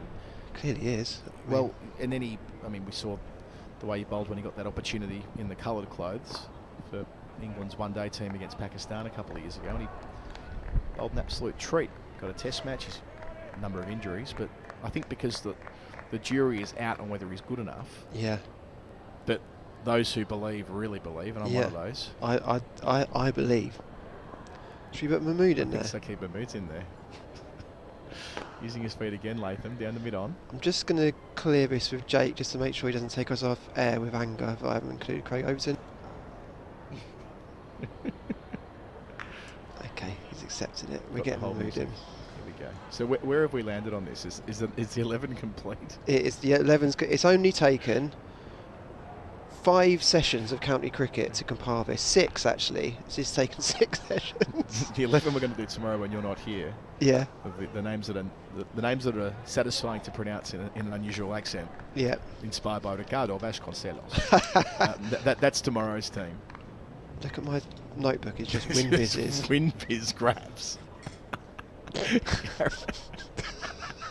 Harrison bowls and tucked out to just WinBiz grab after WinBiz grab. That is that's what my brain looks like. Right, I'm just going to really neatly compile this 11, then we can show it to camera, and then we can be done with this thing. Okay. All right? That works for me. Latham on the lap. Gets it fine enough for one. They've got a man back there for it now. He's played it quite a few times since tea. Harrison's conceded 46 runs in his 11 overs. 8 of them since the break. 141 for one, lead up to 97. They've done exactly what they needed to do after tea, albeit maybe not as quickly as we thought. Run rate dipped from 4.2 to 3.6. However, it does put Surrey into a position where if they see fit at the fall of the second wicket, they can shuffle the pack a little bit and live a little and see what's possible as we make our way towards the final day. 22 overs remaining here, so plenty of cricket on day 3 on the Surrey live stream. Adam Collins and Felix White enjoying ourselves as the game drifts a little bit, having our fun. If you can't have your fun on the county cricket stream, when can you?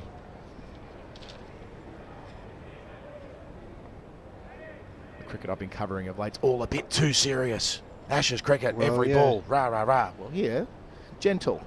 That's what's been quite nice about being here, actually, is it's been so frantic. It's nice to get a bit of centre of gravity again. Spot on. Down the leg side, catches the call, and it's given. So a little strangle gets Latham. Patterson on the leg stump. Helped into the gloves of Moores, who's been busy throughout the course of the match. So that partnership worth 141 is broken. 2 down now. The lead of 97. And we'll see who walks down the stairs. The man walking up it will be Tom Latham. He batted very nicely for his 60. Tried to force the issue, and I fancy just ran it off the face of the bat. We'll get a first replay here, Felix White. Yeah, it was interesting actually, because he looked like he really didn't want to go. And I don't know whether that's just because it's one of those dismissals where you just feel like you're sick of yourself, or that he just didn't hit it. His body language there seemed like he wasn't convinced that he hit it, but from here you did hear a sound. There was definitely a sort of bat on ball type nick sound. It's going to be hard from Very that replay. hard If we to get the tell other from there. side, we might be able to tell more, but I don't know if he was just sick with himself, because he's really looked like he was nailed on for a big score here. you can see there he's disappointed with it, or maybe with himself, as you say. It could have been him trying to convince the umpire that he didn't. He's shaking his head as he departs. He doesn't think he's out, I don't think. No, we're not going to learn much from Hard that, to that tell angle. from Patois. But we know it's in the book. Jamie Smith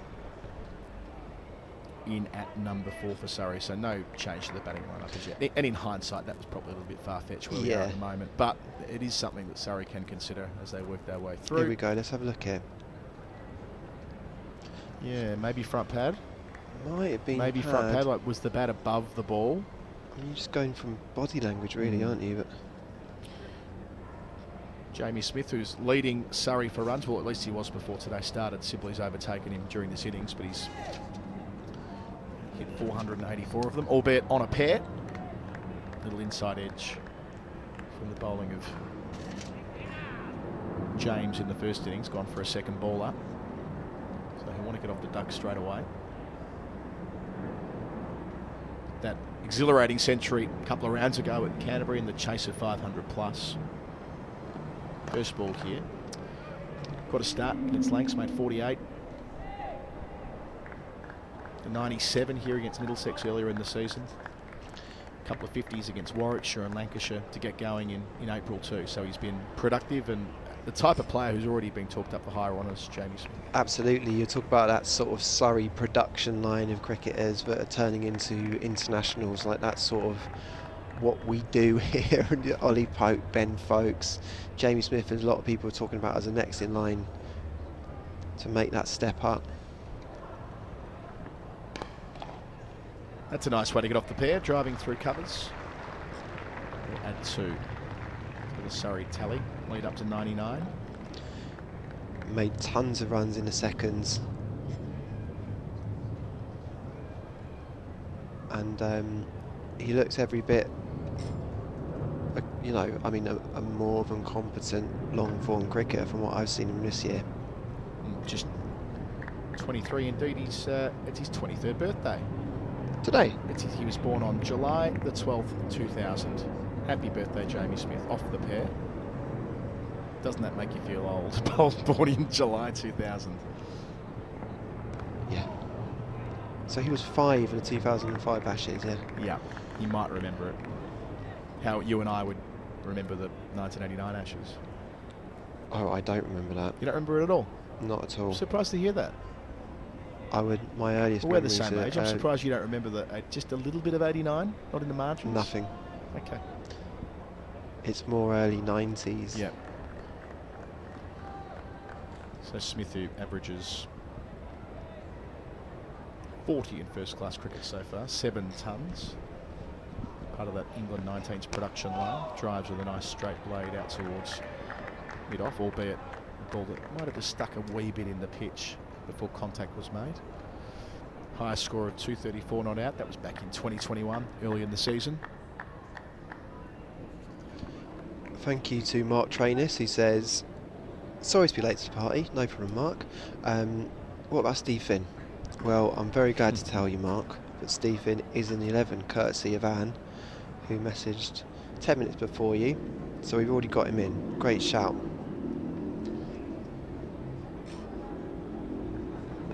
If you really like Steve Finn, yeah, come watch him perform on the 26th of July. Final word live. 143 for 2 at the end of the successful over for Nottinghamshire. And that's in Soho? It's in Soho. And it'll be really good. It should be. Who's limited the space? Sorry, Adam. Who's the captain of our 11?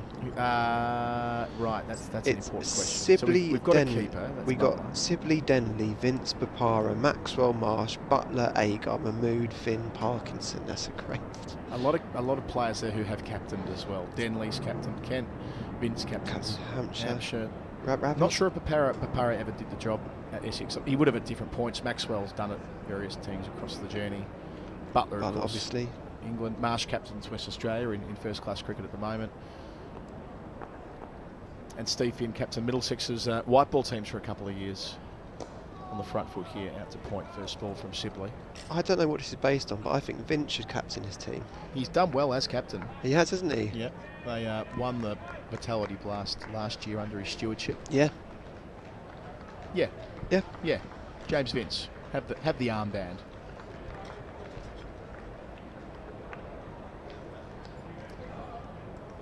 There we go. Do you fancy doing the honours and showing people at home? Yeah, let's do it.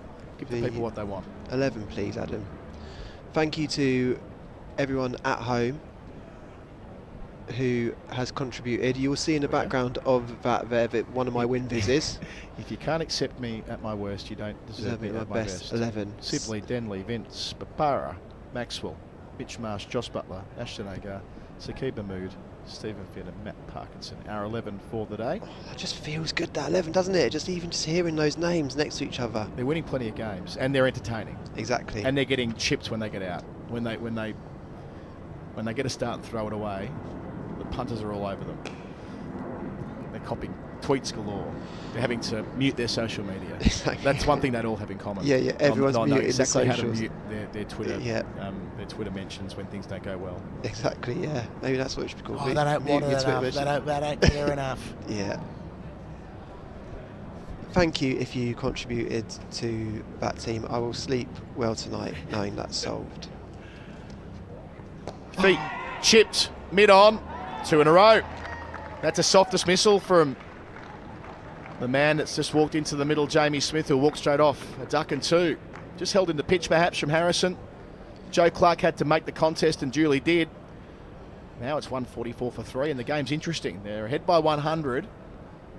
But what they didn't need to do from there was lose 2 quick wickets, and that's exactly what they have done, Fee. You're right, it did feel like it maybe just stuck in the pitch a fraction with Jamie Smith coming in with the mentality of let's kick on a little bit. Did it just... He's just sort of half played at it. It's sort of brain fade, really, in lots of ways. He tried to check his shot, but he just got that's what the guy's higher on the bat. Yeah. And Clark does the rest, so... I don't know if you could say, well, it did stuck in the pitch, really. He just sort of moves to it and then just half checks out of... Might have got the bat caught on the back pad on the way through, possibly. But either way, he's gone very early on in this day. Jamie Smith, who's been super impressive through the season, misses out in both digs here. See here, side on. Did the bat get caught? No, just a miscue and a catch to mid-on. So 143 for 3, if you like, effectively 100 for 3 after the 44-run lead that Notts carried through to the second half of the match. And Ben Folkes is walking down the steps of the Bedser stand in with a bit of work to do for Surrey here now. They won't be able to play perhaps quite as aggressively as we thought 20 minutes ago with that previous pair ticking over pretty well. They'll just have to consolidate briefly and consider where they are, because what they can't do here is let this be the catalyst for a collapse. We're in an interesting situation now, aren't we, where just when it felt like Surrey were going to get away and dictate where this game is headed, those 2 wickets, as they often do, they've just switched everything up a little bit. You know what we've got here? Go on. Third innings pickle theory. This is Daniel Norcross's pet topic. He's in shortly to replace me, and that's the first thing he will say. I predict when he walks through the door, he won't be listening to us right now. He'll walk in here and say, "This is third innings pickle theory." Do we save the third innings pickle theory for when he turns up? Yeah. I don't propose that we talk about it. Yeah. I just know that's where he's going to take it. Okay. This is the stuff he dreams of. I haven't heard it from his mouth, the third innings pickle theory, so I'll be into that.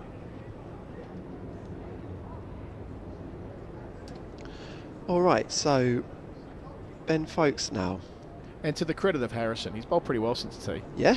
And he's given himself a chance to get in the game, and Latham wanted to use his feet to him and did pretty well. And now Smith was trying to follow in his footsteps and chips one up, and now he can afford to have a couple of catching men around the bat, what you want as a spinner. I wonder whether just knowing, because ball's not round, he's going to be able to bowl for long periods has been helpful for him, because it's not that kind of like short bursts around the seamers. Like he knows he has to do a job for a long period of time here, Harrison. And I really like what I've seen of him. He puts a lot of energy on the ball, really fizzes it. He's, in some ways, Jamie Smith has gifted him that wicket, but that's what you do, isn't it? You don't let him get away, and you find ways to take wickets. So straight away, the short leg in for Folkes. Completed a very tidy catching and stumping, if you like, just before lunch earlier today. Got a start on day 1 here. Made 46. Partnership of 77, mostly with Will Jacks.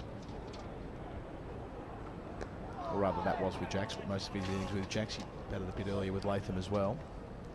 We're entering that beautiful phase at the Oval, Adam, where the shade is cast across the ground as the sun threatens to go down, and you have those long shadows form from the players.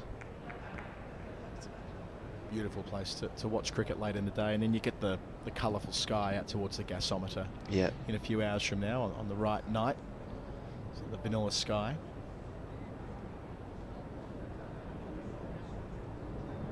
Yes, this is really well set up now. Really, really well set up. We were only talking 20 minutes ago about how Surrey might dictate terms and look to declare a little bit into the first session. They definitely don't feel like they're anywhere near ahead of a game enough to do that. To be thinking about that now, are they? No, the game will just presumably move into a slightly different rhythm here. First ball though, it's too short. And folks doesn't quite make the. Oh no, he does. My apologies. That should have been stopped at point. Went over the top of the ball, so a boundary from the first delivery that Folks faces. Long side of the ground across the practice pitches. Put away, 148 for 3. Lead 104, watching it back here. It's the right line. Not as short as I might have thought when watching it live, but use the depth of the crease well there, folks. Really strong through point. He is, yeah, and I'm really interested sort of psychoanalytically how this summer has affected Ben Folks. In that, you know, he's been playing a lot of cricket alongside this talk, and he must know every time he bats or keeps wicket there's going to be attention and focus on that. But he seems pretty measured and drifts along. Adam, you stood up. That's me done. That's you done. It's been a delightful day. You're going to have Daniel Norcross for company taking you through to the close. Game that's very nicely placed. Surrey in the lead by 104. They're 148 for 3. Sibley 73, Folks 4. I'm going to leave it with you, Fee. Are you back tomorrow, Adam? I won't see you tomorrow. I will be here, but you're not going to be here. Jeremy Coney's replacing you for the 4th day. Daniel will be, though. He's going to enjoy himself. As I like to say, that's a like-for-like replacement. Me for Jeremy Coney. But so Adam will be here tomorrow, so he will be able to tell you again, should we shoehorn a name Stephen Finn in, that he's doing a final word live night in Soho the night before the Oval Test. Yeah, we discussed that on non-award-winning podcast Zero Ducks Given last night. We said, oh yeah. You're off doing a final word, are you, Finny? I'll see. The battle lines have sort of been drawn there. Well, I mean, not really, because obviously I do the final word quite a bit myself. But he's very easy to wind up, is Finny. That's kind of the point of Finny. Dan, you've disappointed me, actually. What have I done? Because Adam assured me the first thing you were going to do when you sat down next to me here, given the game situation. Well, I mean, obviously I'm going to say, uh-oh. So you're in all sorts of trouble. Well, yeah, but in a less partisan way, I thought he thought that you were going to come in and tell me all about the 3rd innings pickle theory. Well, have I not talked to you about this yet? I've never heard it directly from you. You've never heard me explain. And I feel like people at home deserve this. Well, I have explained it to them earlier, but it's because I can't take the full credit for it. Okay. Johnny Barron of this very parish. He is the man who gave it its name. Right. So the pickle theory is, very simply, for those of you who weren't listening earlier, you got roughly a 1 innings game, roughly. This is the perfect pickle theory scenario. It's par after both teams have batted once. It's very similar, yeah, similar.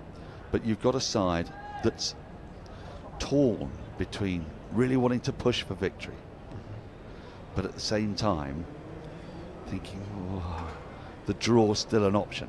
The perfect example of this, New Zealand last year, 1-0 down against England at Trent Bridge. Or Surrey, Nottinghamshire now. Well, indeed, but if I frame it in those terms, it'll become more obvious. Please go on. So England have won at Lord's, they were 1-0 up. The only way New Zealand can win the series if they win the last 2 test matches, and they start brilliantly, scoring 550 something. Surely they can't lose this game, but no, against Bazball, all bets are off. Suddenly the steely eyes of Stokes narrow. I wish I had a piano to play along to this. Good ideal, wouldn't it? Yeah.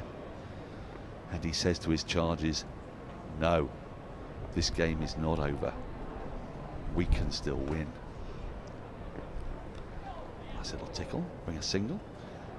And the way they do it is they've got to get up as close as possible, if not beyond New Zealand, as fast as possible. So they set off, helter-skelter, swinging for the hills. New Zealand shocked, stunned, but still thinking, it's okay. We've got 550 in the bunk. We'll be fine. England get up close though. They get to 5-10, 5-20, conceding a small first innings lead. Yeah. But naturally, even with Stokes' charges going berserk, that takes a fair bit of time. We're halfway through day 4 or so.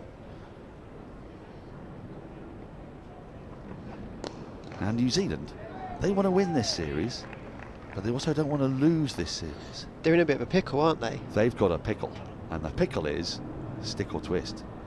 And that pickle, end of the over, 149 for 3, continues throughout their innings, because little bursts of twist, a wicket goes down, ooh, better stick.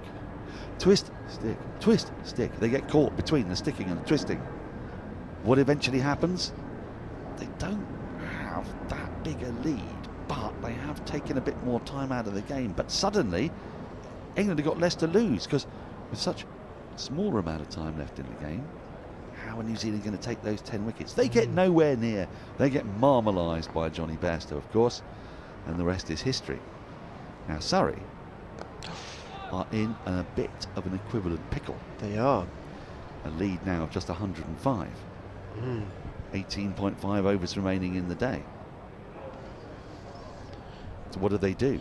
Do they stick tonight, safe in the knowledge that that would give them the opportunity to secure the draw, or do they twist tonight to get themselves enough ahead so they can have a little dart with their much vaunted and aggressive lower order, looking to set something like, I don't want to second guess Rory Burns, but 320 in 70 overs. It's a bit of a carrot on a flattish deck. Again, quite similar to Trent Bridge, flattish deck.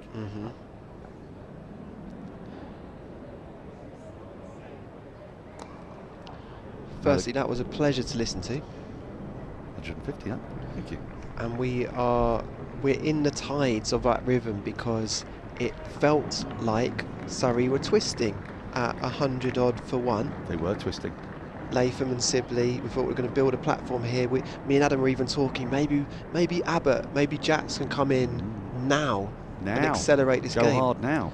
But 2 wickets have fallen very quickly. One that Latham wasn't happy about. I don't know whether he's just sick of himself because he didn't hit it. And then a bit of a brain fade of a Jamie Smith shot. That's going to run away down towards the boundary. It's been eagerly pursued, but in vain. Second boundary for 4 for folks. Well, absolutely.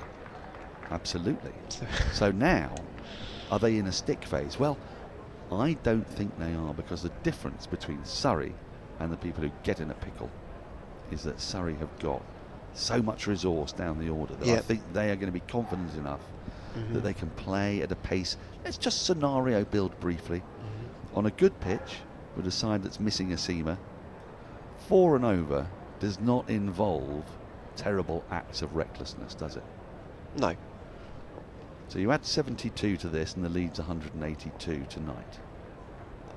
Obviously, it becomes more of a pickle if they lose a couple of wickets in so doing. But 172 lead tonight, end of the over, 154 for 3.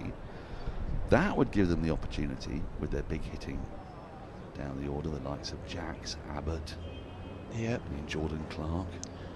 Then they could look to say, right, 20 overs at 6 and over. Yes, tomorrow. Gets you up to 300 with 74 overs you could hand back. You might then get a little half hour before lunch. You might think that that's a bit skinny, a bit too generous, but at the same time, where the calculation will come, and Rory Burns will know this far better than we, is does he want to dangle a baby carrot or indeed a gigantic mature carrot? Juicy one. I'm not really big into carrots. I mean, I would be dangling, shouldn't really say this, but probably some fried foie gras in a Madeira sauce. But assuming that you're playing against people who like carrots. Yeah. How juicy a carrot do you dangle? Because... Or you can fry the carrot, actually. You could fry it. You could batter the carrot. Yeah, that's a good idea, actually. Thank you. Yeah, it's a very good idea from you. Thank you. Fry the carrot in butter.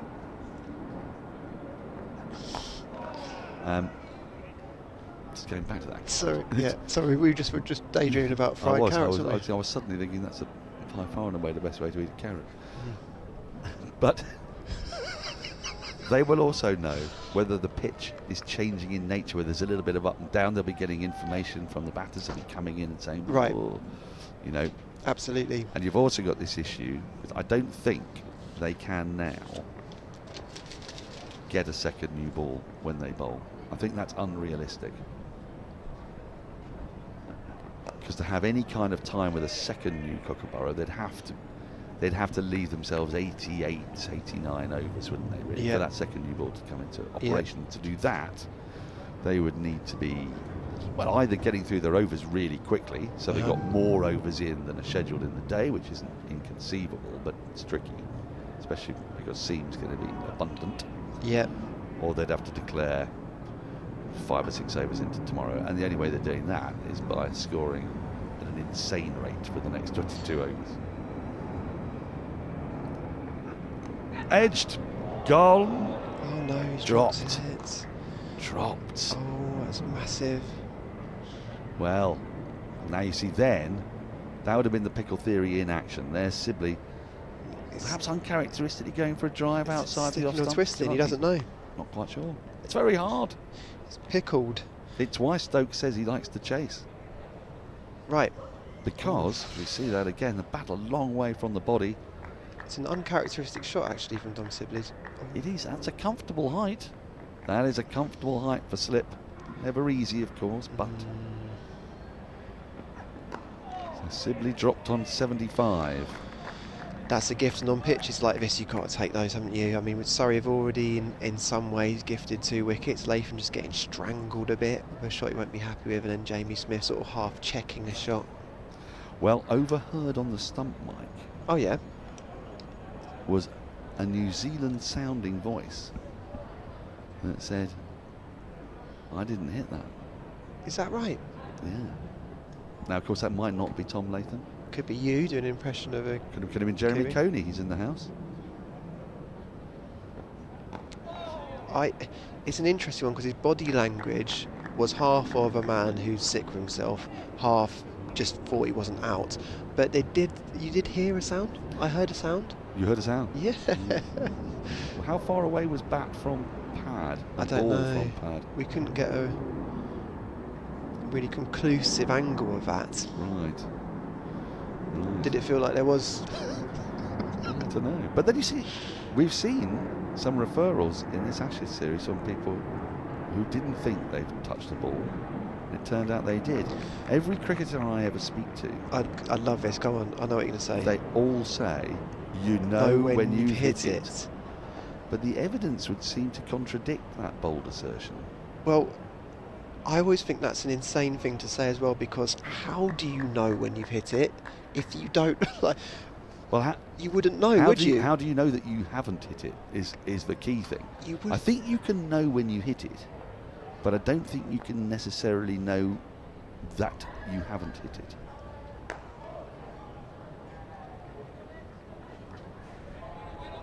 That reprieve for Sibley, how important will that be? Because we, obviously, on the Surrey live stream, have a habit of seeing the game through the prism of Surrey. We're talking about the pickle theory and how that's affecting Surrey. Meanwhile, for Notts, I mean, a wicket here, a couple more wickets tonight. Yeah. And declarations may have nothing to do with it. Yeah. And in Abbott, Lancashire won the game on the 4th day here last week. It's a good time to get Surrey in a situation like this. It could be. The seeds of doubt are in that Surrey dressing room for the first time this season, maybe. Well, they could be. But they seem a confident crew to me, and they have every reason to be. And they bat very deep. Talking of batting deep, do you like Ben Folkes batting higher than we're accustomed to him batting at 5? I quite like him here at 5 because he can always behave habitually as a proper sort of top order batter. I do like it, don't you? Yeah. And he's such a fine batter. I think it's nice to give him the opportunity to build significant and lengthy innings, which are harder to do down at number 7. Yeah. I mean, perhaps a little easier in this lineup because Surrey bats so deep, the likes of Abbott, Laws, and even Worrell at 11, Jordan Clark around there. Have you spoken to Ben this summer at all about what's going on with England? Is there any moments where you've come I across haven't. him? I'm afraid that since what happened, I've kind of been on the road. Yeah, doing England, yeah. Doing England, yeah. Yes, it's lovely to be home. I mean, I think it would be pretty difficult to take, however equable a person you were. Yeah. Because essentially what happened was that he was double pinched. He was pinched from above and below, which is it's not a great place to be. He was pinched by Bairstow's batting last year and Brooke coming into the team because Bairstow was injured. If Brooke doesn't have that winter and Bairstow doesn't have that last summer, then Ben Foakes is just a nailed-on certainty, isn't he? Yeah. And when the decision happened, I must confess to being both dismayed and unsurprised. Yeah. Now, if you're Ben Foakes, I imagine it's different because it's your career and your life, and you must be thinking, I say this, I'm not going to put these thoughts in his head, but you must be thinking, what have I got to do? I mean, well, and his captain so said, well. in recent history, we've got the best wicketkeeper in the world. Well, indeed. It's Surrey's game, as we saw today with that incredible piece of work behind the stumps to get rid of Will Young earlier today. That'll be worth watching the highlights for on YouTube.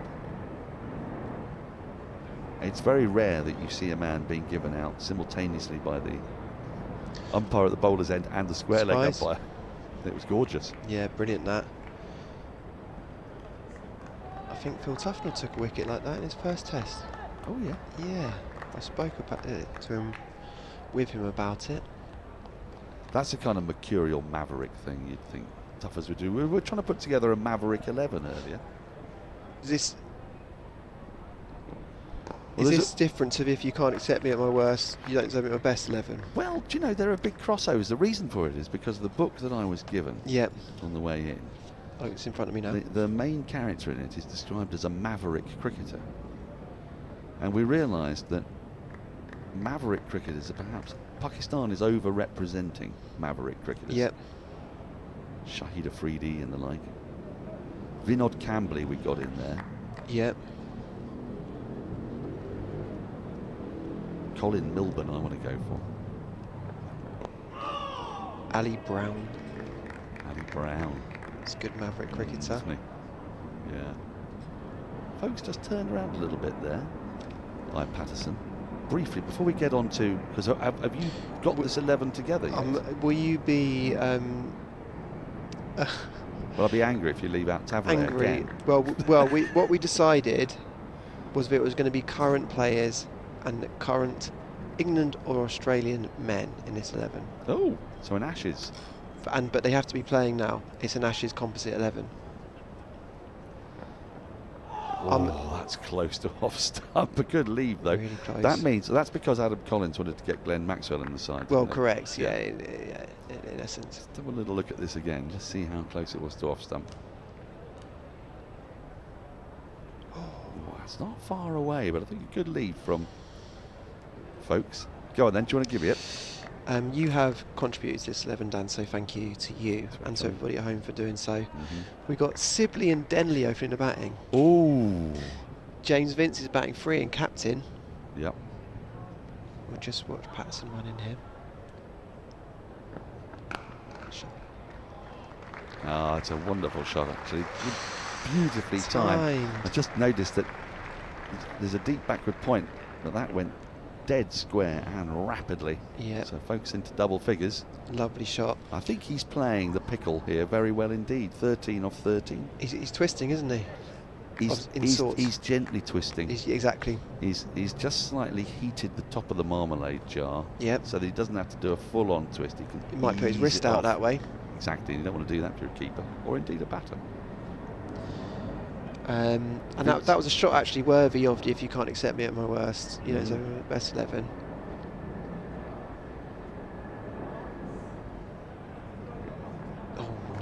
leave. Very good leave. And so it's Sibley, Denley, Vince captaining at 3, then Ravi Bopara's batting 4. Of course. Glenn Maxwell's batting 5 and obviously bowling a little bit. If Colo has anything to do with it as coach, he'll be opening the bowl. This one's got Colo all over it. At 6 is Mitch Marsh. 7, Josh Butler's wicket keeping. Ashton Agar is our other spinner. Well, we've got quite a few spinners actually, but he's batting 8. Right. Saqib Mahmood is batting 9. Stephen Finn, your very own Stephen Finn, is batting 10. Yeah. And 11 is Matt Parkinson. That's a lot of spinners, isn't it? So the pace bowling is simply Finn and Mahmood. And Ravi's. Mitch Marsh and Ravi's going to bowl some medium pace. We've for got us. a lot of options there, haven't we? Yeah. As befits a Maverick 11. Exactly. It is quite mavericky, isn't it? It is. And if you can't take me at my worst. Yeah. There's a lot of crossover there. We actually, you can tell Stephen Finn is. We had actually quite a lot of people get in touch saying Stephen Finn for this 11, which shows the amount of love I think for Stephen. Well, there should be. I mean, one of the better strike rates in Test cricket. He was, of course, slightly hamstrung by the change in the no-ball law. He kept on just nudging the bail off, didn't it, non-striker's end. Graham Smith complained, no-ball law was changed. Exactly, yeah. Just a little word here for Calvin Harrison, because his figures don't look massively impressive, 1 for 60 or 14, but you can tell that Surrey are itching to get after him, because if they can, then it blows a hole in Nottinghamshire's plan here, because they've only got 3 seamers that they're rotating while Harrison wheels away. I think he's, for a leg spinner, I think he's bowled very tightly. I agree. I think it's probably helped that responsibility of knowing there's a seamer down, maybe 2, so he's going to have to bowl for a long period of time, so he can really get into his spell. I think he puts a lot of natural energy on the ball, doesn't he? Yeah. He's tall as well. And you're right about the trying to go after him, not being able to. I mean, that was inside Jamie Smith's shot, I think, a little bit, where he just had to check himself. Yeah. He's got a bit ratty, didn't he, at it? Yeah. Well, he's the kind of guy who can dominate, and he was put in a position where Surrey were ahead, quite comfortable, and then looking to twist. He was the victim of the pickle theory. Exactly. See what I mean? Very much so. Now, I don't think Sean Abbott will ever be the victim of the pickle theory, because he'll play aggressively, sort of regardless. Dan Worrell will never be a victim of pickle theory. Not with the bat. It's the one thing that's slightly missing from Harrison's game. We haven't seen too many wrong-uns, have we? No. But if anyone's going to pick him, it's likely to be a keeper. Folks, if he does bowl them. Just to quickly dive out. Over. Sorry, 166 for 3. Thanks, Dan. Sorry. Dive out the game again with Steve Finn. Knowing Steve Finn very well as you do, how do you feel like he reflects on all of that and his career? And is it complicated for him, do you think, in lots of ways? Yes, I mean, I think he's a wonderful guy to talk to, because he's experienced highs and lows, and the cricketers that do that, and indeed anybody in any walk of life who's had great success and then had it taken away from them by injury, circumstance, whatever it may be, as they get older are able to reflect. But he does, he's aware that he was unselectable. He was described as unselectable, I think, by Ashley Giles, wasn't it? I think that's right, yeah. Out in Australia. And he's a fiercely proud man who thinks a lot about the game, and was a very champion bowler. So I say his strike rate was extraordinary. I think his test average was under 30. He played at a time when more runs were scored. Generally, pitches were a little bit flatter at that time, in the sort of 2010 to 2016 era, that sort of 6 years when he did most of his playing. He's one of very, very few England bowlers to have over 100 wickets and never be named a Wisden Cricketer of the Year. Right. Phil Tufnell is one, he is one, and Phil Edmonds is one. 3 Middlesex players. But didn't he get sold on your podcast, but he was next in line for something and hadn't been told? Oh. Well, he played that way, Sibley, getting up on his toes, guiding it down for a single. So, I think to a degree it rankles with him that happened, but he's mature enough to know that these are the challenges that come in sport, and what he was asked to do, in effect, or what he needed to do, was slightly change his run-up, which is a hard thing for a bowler to do, when it's a grooved part of what you do. Yeah. And he would get so close to the stumps because he modelled himself on Glenn McGrath. Sort of He would stump get to very stump. close to stump, exactly. And I think he says that he just slightly overthought it. Yeah. Which, ironically, will make him a very good broadcaster. Well, exactly, because everybody broadcasts in a different style, but the difference between, say, Ian Botham and Stephen Finn is that Finn will analyse a bit more, because for Botham things came quite easily, didn't they? So for him the game looks quite simple, whereas for Finn he sees the complications in the game. Yeah. Which makes him a very intriguing contributor. He was the highest wicket taker in the 10-11 Ashes series when he was taken out of the team as well. That's right. I mean, that's sort of the story of his career, really. Yeah, like really high achieving, and in the circumstance of just some strange sort of, Well, Andy Flower wanted a side, as did Andrew Strauss, didn't he, who wanted to they wanted the ability to bowl dry. So, and he was more expensive. Yeah, and I think also the services that he was not playing on. You can argue it was genius. They brought in Chris Tremlett and Tim Bresnan on slightly different surfaces, and England won those last two Test matches, and so the results justified the decision. But you can imagine it from Finney's perspective. That must have been hard. Yeah. As it must be for that man who's just hit the ball to cover the one, Ben Folkes. Well, exactly. There's there was a great footage, but it's still in my head, of Steve Finn diving in front of him to take that catch in Australia, and then he throws the ball back at mid. He's at full stretch on the ground, taking a caught and bowled. Oh yes, he talks about that. Does he talk about that? He likes that caught. That's and a bowled, famous one. That one. Yes, there are some things that come up if you spend every week doing a podcast with Stephen Finn that tend to crop up.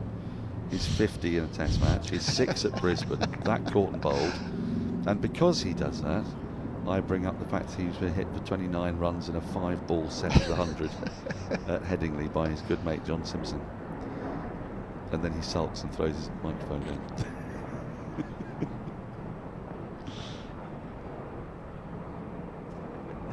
End of the 48th over.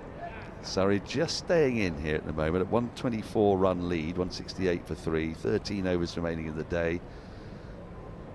I think the prudent option is being taken here, which is to keep that scoreboard ticking over, not being too aggressive. Again, if you add 4 and over to here, that's a lead of around about 180. That gives them the option to go hard after maybe the first 25 minutes, half an hour tomorrow.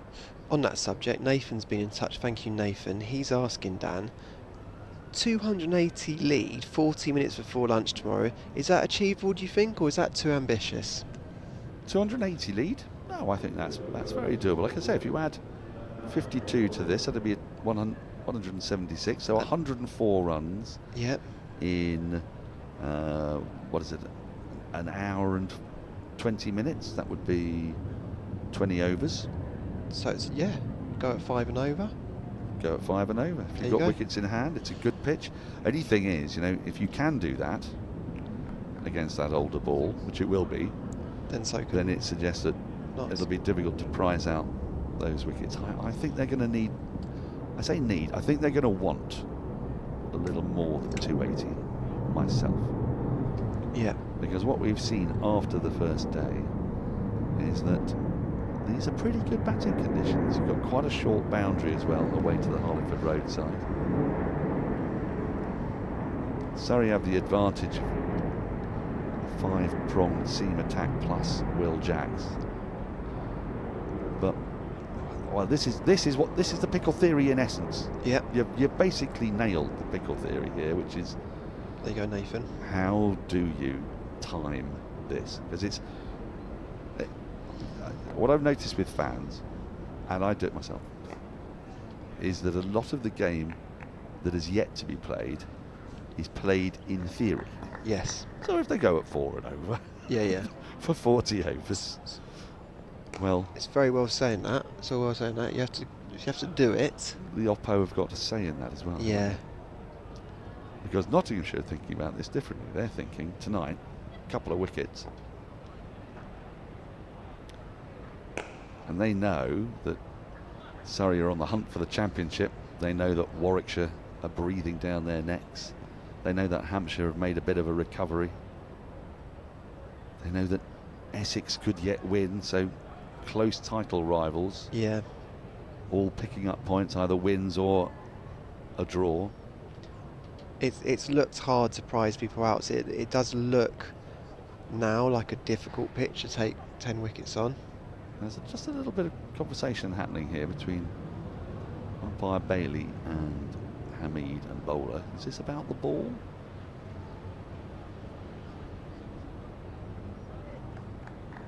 Umpire Long has been sent back. Oh, I know what I haven't kept my eye on for the last 20 minutes. Go on. England's women's score in the women's Ashes. From that too. They got off to an absolute flyer earlier.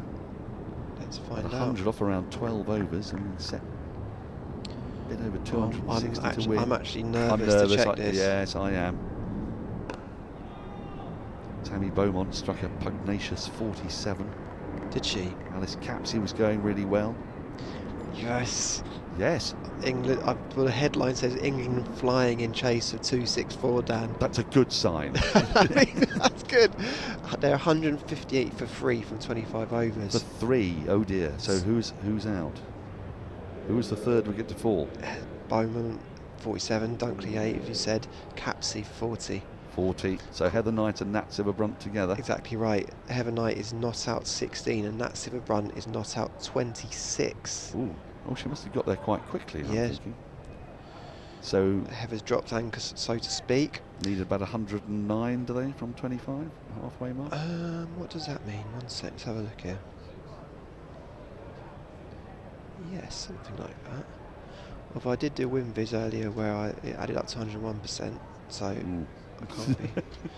It's 105 required from 25 overs. Right, that's okay, isn't it? 4.2 and over. That's okay.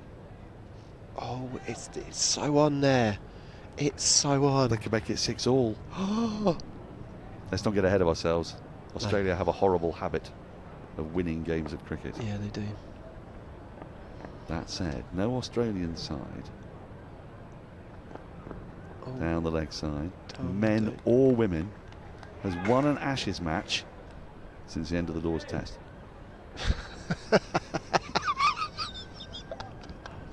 I was doing a drum roll in my head there. I thought it was going to be something. Well, the last 3 have all got England's way. 2 T20s. Yeah, exactly. Test. Let me ask you this. Do you think one is informing the other? Do you think that tide of momentum is actually sort of helping each side? I don't know. I'd like to think it is. I would love it to be. I think that's a romantic way of looking at it. But I do think that professional sports people probably have the task in front of them. Yeah, I agree. And they don't really like that bubble to be sort of interrupted, if you like, by someone else's focus. I'm sure they'll be delighted for each other's teams, but I don't suppose the first thing that Heather Knight and her team are concentrating on was England being back in it and then go, that's great for us. Yes. Because unfortunately they're playing against Alyssa Healy, and one of the most dominant teams in any sport around the world at the moment, the Australian women's cricket team.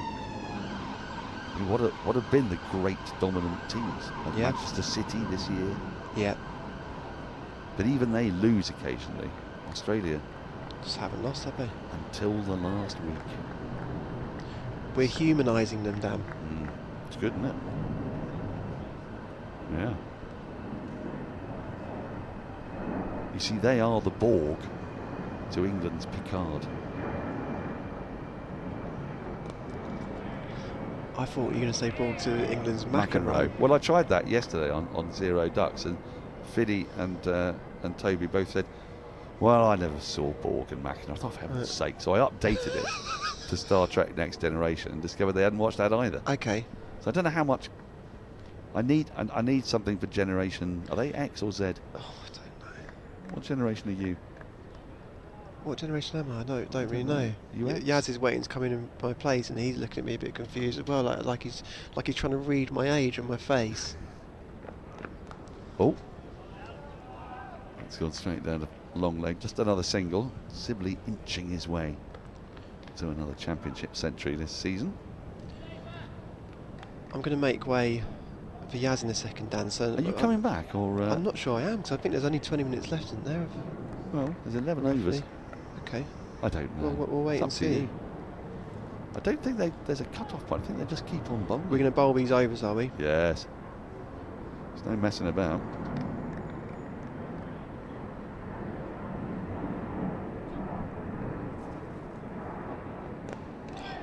End of the over, the lead 127, 11 overs to go. Felix is going to take his leave. It's been a pleasure, Dan. So that's it. You've got to say goodbye, because that will be you done. Goodbye, Dan. Goodbye, everyone at home. I've loved doing this, and I'll see you very soon. Come on, Surrey. Well said. Cheers, Felix. It's always a joy. Thank you for the tea, by the way. Teas, plural. I think I've had 3 from you. Tahar's going to come in. Oh no, Yas is. I saw Tahar next door. What's happening? You've come back for a final session. I have indeed. This is great Relieving news. Felix of his duty after a mammoth stint.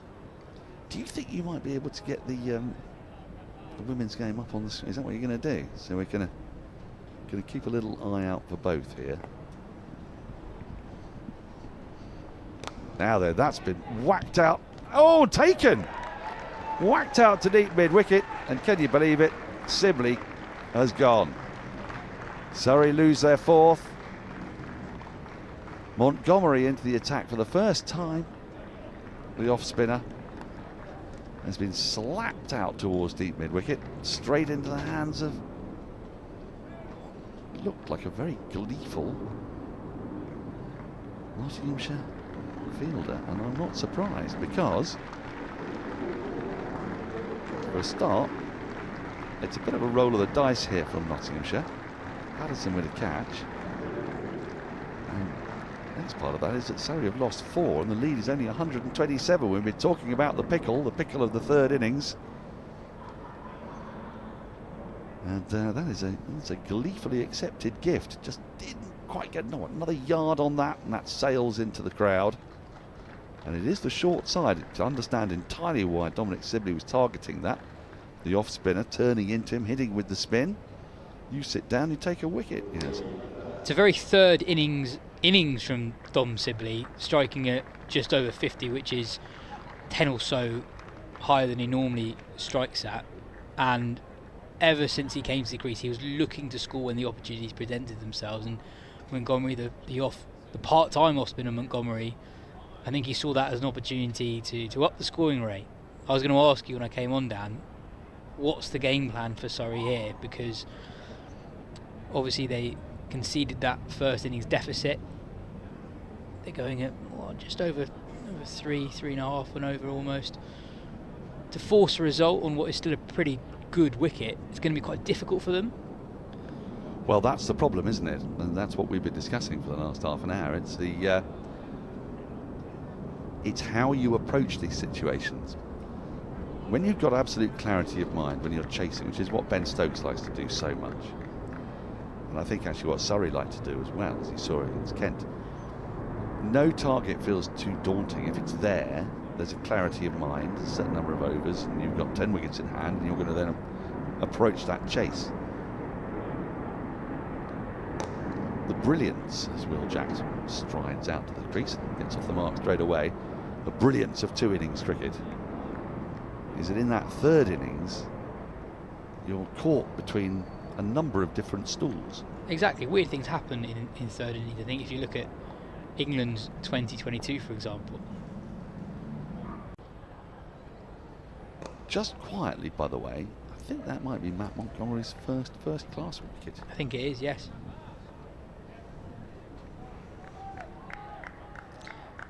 Now again, Surrey in a position where they don't want to let slip of the game entirely. Another wicket or 2 falls tonight and Notts are well on top. I suppose you've just got to be entirely confident in what it is that you're trying to do. You're sort of almost saying to yourself, this is the target we want to set of this many overs. Now, I know it's not entirely up to you because the bowling side has a say in that, but given the generally placid nature of the pitch and the depleted resources that your opponent has got missing Jake Ball, if you say to yourself, and we were discussing this earlier, are they trying to set, say, 320 in 70? You know, that sort of target. Then you work your way backwards, don't you? And that means with 10 overs remaining today, 2 overs coming off between innings, that would be from this point 34 overs to score 190. Seems quite daunting. That is asking a lot. So you might now have to eke that back a bit, having lost 4 wickets, and say, do you think the 320 is more important, or do you think the 70 overs is more important? But I don't think you really want to be setting a target of 4 and over on this pitch. I think 280 off 70 would be... It's never going to be easy against Surrey's bowling attack, but that does give your opponents quite a strong chance. That's a lovely shot from Jacks. Crisply struck all along the ground. But you see, this is the point, that 190 in 34 overs for many sides looks unlikely, but it's 5.5 and over, and Surrey's batting to come. Well, Jacks is there, Folkes is fluent, Jordan Clark, Sean Abbott. There's plenty of ball strikers there. Tom Law's at 10, as we've mentioned. That was in the air for a while, but again nicely struck by Jacks. That batting depth sort of gives them a level of insurance if things do go awry, that whatever target they've got in mind at the moment, they can still kind of go for it, because they know that if Notts do take another wicket tonight, maybe 2 wickets, they've got the batting depth to make sure that there shouldn't be a total collapse. Well, also the speed at which it goes.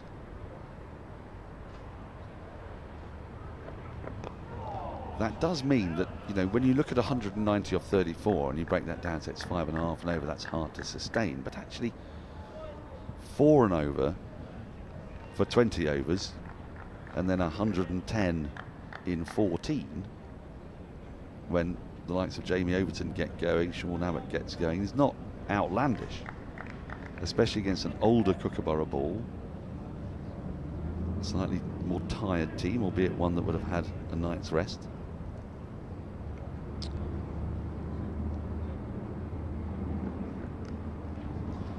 Oh, that's been tickled fine. That's going to be another boundary. And then overs like this, where 10 runs have come in 4 balls. Without Jacks trying anything too outlandish, in actual fact. We've got a bit of fortune there.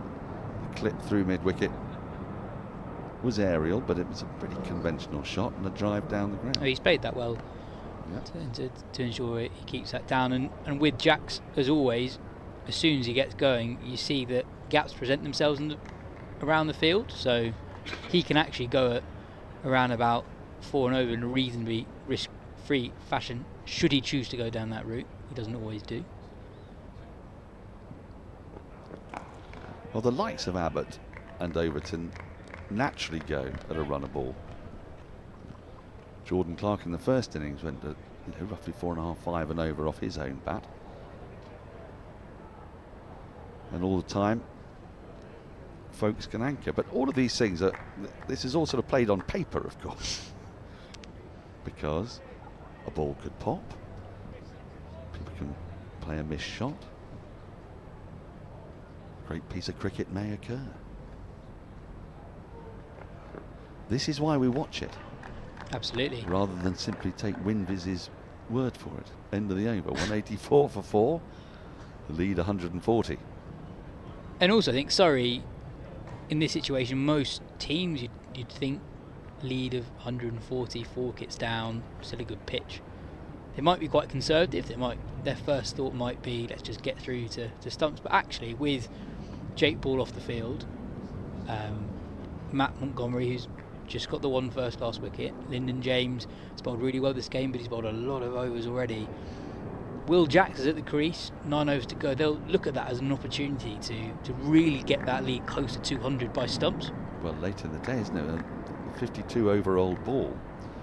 I mean, they've got to think, and I'm sure they are doing, they're thinking of 28 overs with the old ball. They're not thinking 9 overs tonight and see where we are. They're thinking 28 overs. And 28 overs against an old Kookaburra ball and a tiring side. Montgomery's out of the attack, I notice. He's taken the wicket. Thanks very much. Harrison back into the attack.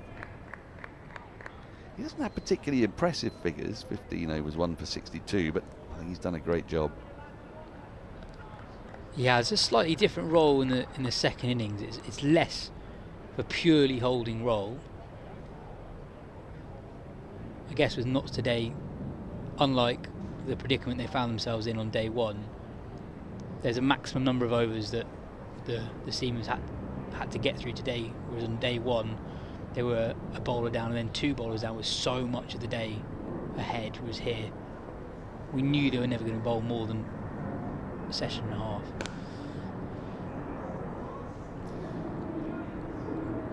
Just in terms of pressure being applied, not just by Notts but elsewhere in the table, big win for Warwickshire this round. Innings victory over Kent. They've wrapped that up today.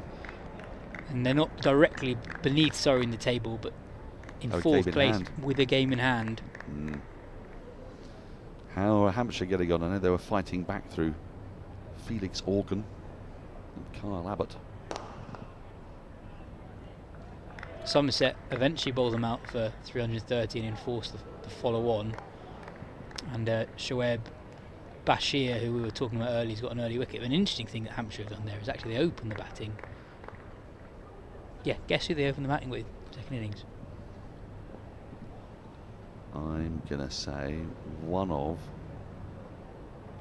the not out batters, so either Abbott or Felix Organ. Kyle Abbott, after his 89 not out from number 10 in the first innings, he opened the batting with Fletcher Middleton. I'm going to suggest that is probably the first time he's done it in his career. And he's fallen though this time, caught and bowled to Bashir. I like that experiment though. Yeah, they're a side that thinks out of the box. I think last year in a run chase they promoted James Fuller to something like number 4, number 5. They've got a lot of all-rounders, much like Surrey. The likes of Keith Barker, Abbott himself, Organ. An amazing partnership though between Organ and Abbott. Hampshire were 152 for 8, 348 runs behind Somerset, but you know Somerset are still ahead in this game, but they've still got a lot of work to do. They just opened the door to a Hampshire miracle as well, potentially. End of the over, 8 remain. The Surrey lead 141. They lost 3 wickets in this evening session. 3 for 30 was 141 for 1, became 171 for 3. The last man to go, Tom Sibley, batted really well with some great fluency, some gorgeous drives as well. Nice deflections down to fine leg, beautiful straight driving. Good turning over a strike, he made 83. And you made the point earlier that some of those deflections weren't off balls that were particularly leg side. You know, we know that Sibley likes to get across, and he ended up turning deliveries to the fine leg boundary that were actually on middle and off stump. Lyndon James is going to continue. The lights are on, but there's very good natural light coming through. Stiff breeze, mind you.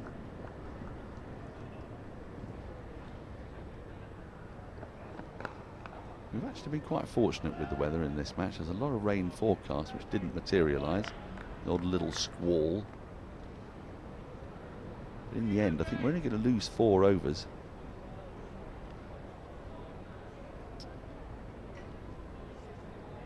And hasn't the pitch been interesting? First day, we really seemed to do quite a bit.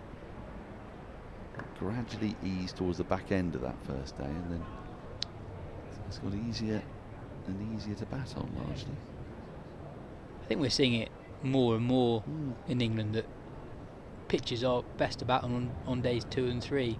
The day 1 is actually a pretty good day for bowling more often than not. Thick inside edge. We were talking on day 1 about how captains seem to be bowling first almost regardless of the conditions more often.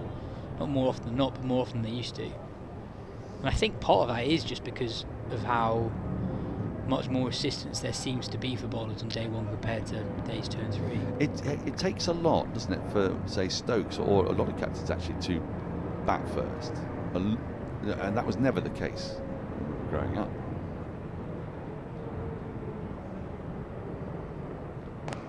Folks goes for that. Fielder should get round to cut it off. They'll come back for a couple. Good running from Folks. He's herring back to the striker's end. He gets home comfortably. But the one time when Stokes felt compelled to bat first was at Edgbaston, and I can understand why, because we were there that day and it was swelteringly hot, beautiful blue sky. And he thought, oh, well, I'm going to have to bat first. But actually, strangely, that could have been a good toss to lose, because I might have fancied England in a run chase on that pitch. It got gradually easier and easier. Or should I say harder and harder to prize wickets out without mistakes? Yes, I think so. And we're talking about weird third innings. England, I think, if you had to pick a passage of play, I'd say that third innings, a dismissal of Root, stumped for the first time in his Test career to Lyon when he looked batting like a dream. Brooke hooking a ball that really wasn't that short, putting a ball rather to the mid-wicket off Nathan Lyon. England left a lot of runs out there when conditions were really good to bat.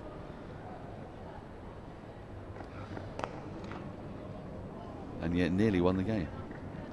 You can argue should have done, but actually, you know, being there, it looked very strange if you were watching on TV, but it was unclear how, even with a new ball, putting in 3 slips, you were going to get the wickets, because the pitch had just died. You just watched the replays, the ball seemed visibly just stop. It's a really slow, really slow pitch. Incredible. I don't think this has done that. I think there's still a bit of carry here. End of the over, 7 remain. The lead 146. 5 runs off that over without really many risks, which is sort of what we're talking about here. Imagine another 35 runs added to the score. A lead of 181.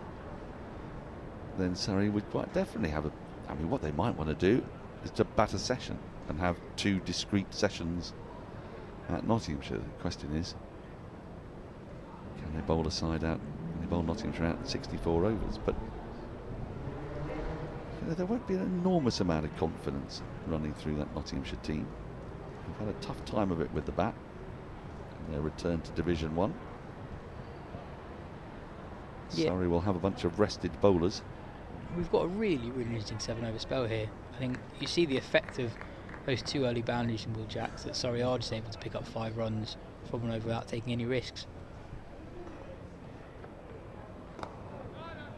Do we have an update on the Women's One Day International?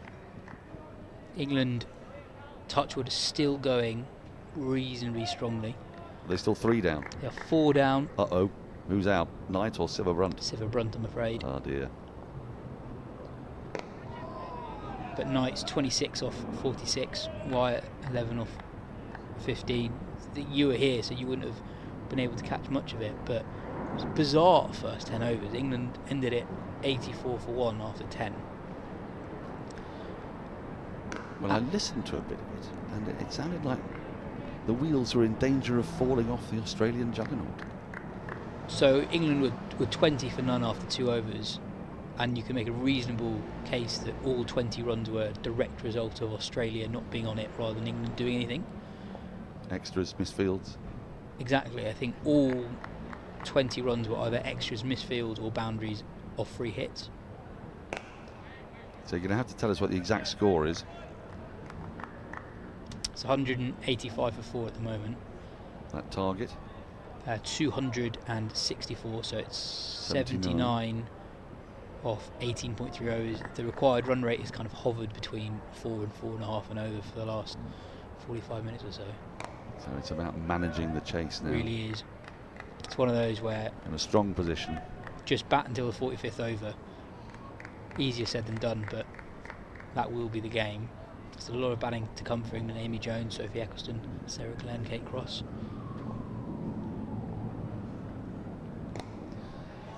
Folks here just playing out a maiden from Harrison. Pretty rare maiden in this innings. 190 for 4, Surrey. 6 overs remain in the day. Folks has got a really important job here, just because he's a real safety net, just in case things do go awry for Surrey. And I think his job is really to just stay there, bat his game, and let the stroke makers around him take the game away from Notts if possible. Well, it's been noticeable to me that when batters have tried to get after Harrison, they haven't quite been able to do it.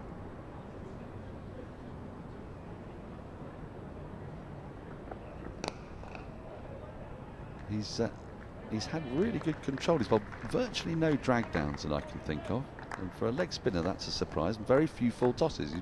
You expect a leggy to throw in the odd one, the odd gimme, but not really seen that. I'd like to see next over actually if we can get a slow-mo replay on how he releases the ball and have a closer look at his action, because he's a very modern leg spinner in inverted commas, isn't he? He doesn't seek to toss it up that much. He fires it in quite flat, almost out of his fingers rather than his wrist sometimes. Yes, Adil Rashid does it a lot. Yeah, out of the front of the hand. And you're not really trying to deceive the batters through the air as much. You kind of fire it in. And like a very common dismissal actually is batters rocking back to cut balls that actually aren't that short. Whereas a more classical leg break dismissal is a batter coming forward and actually it's a bit shorter than they realise. The dip. Oh, hostile bouncer from James. Been really impressed with him. I've not seen a lot of him, partly because Nottinghamshire been in the second division for a fair bit of his career, but I've been really impressed with how he's kept on bounding in. Played a good hand with the bat earlier today. Frustrated Surrey, they were looking at the start of play to get a little bit of a lead and then get batting early so they could force the pace. Well, they were thwarted by Will Young, but James as well, and Calvin Harrison.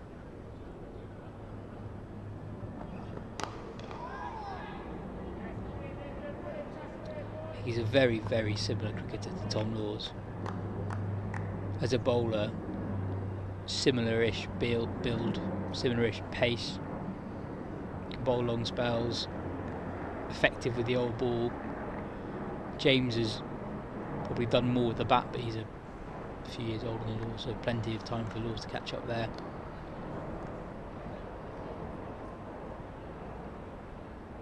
I'm going to send you scurrying for another score in a moment. Essex-Lancashire. That game looked like it was a nailed-on certainty for a draw until Lancashire collapsed. And then didn't Essex start losing wickets at the start of their innings? They did, and then some guy called Dan Lawrence is 106 not out of 114 deliveries. Wow. So Essex are 224 for 7 in their second innings and now lead Lancashire by 361 runs. 5 overs of play left there at Blackpool on day 3. So Essex might be looking to get a whole day. Short down the leg side, and folks fortunate not to get a little glove or a tickle on that. End of the over, just the one from it. 5 remain in the day, the lead 147. Frustrating little spell here for folks. I think that's 10 deliveries in a row that he's not scored, and you wouldn't say that he's completely knuckling down and just trying to get through to the close. He's looked to score, just hasn't quite got anything away at the moment. Well, in fairness to Nottinghamshire, they've not given too many gimme balls, have they? I think they've been really, really good. Very, very interested to see how Jacks plays this over from Harrison. Do you think it makes a difference that actually, because Jake Ball isn't in the lineup, that there is a little bit more of an emphasis on containment, and so a rare shorter ball that from Harrison. I just wonder whether, you know, they then set fields a bit more defensively, bowl a bit more defensively. It becomes more difficult to get them away than it might have done, perversely, had they had a full complement of seamers at their disposal. Yeah, it's a good point. And I think the other thing that's different is I'm not sure Harrison definitely wouldn't have bowled this much had ball been fit. And Harrison's actually done a really good containing job in both innings, even though he's something like 1 for 100 across the game, 1 for 110. Oh, that was in the air for a while. Shouts of catch it, but it's bounced in front of extra cover. His line's been really impressive with that short leg side boundary. He's not really given Surrey many freebies on the leg side, and actually even when he has dragged it down, it's been outside off stump and it's been quite hard to hit. Yeah, there's not been the classic sort of half tracker that gets pulled out over deep mid wicket or deep square, is there? That is quite a short leg side boundary, but I'm trying to think of the sixes we saw hit out there. Sibley nearly hit one, but was caught by Patterson at deep mid wicket.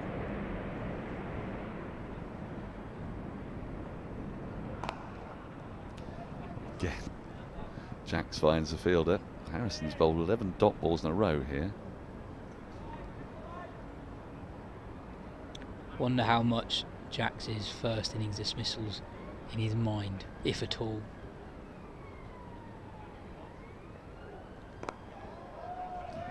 Well, with a player of that sort of pugnacity who goes at it hard, I think temperamentally you've got to be able to discard dismissals, haven't you,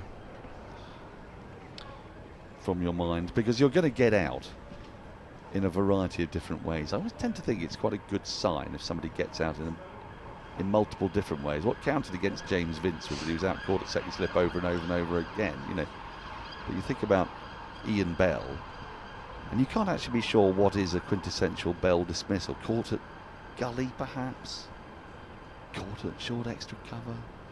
Yeah, it's slip, LBW. I mean, there's any number of different ways. It's a good point. I do think in that first innings, there were so many easy, runs out there. In that, he had 2 bowlers down. Yeah, so 2 bowlers down. And to take a risk at that point,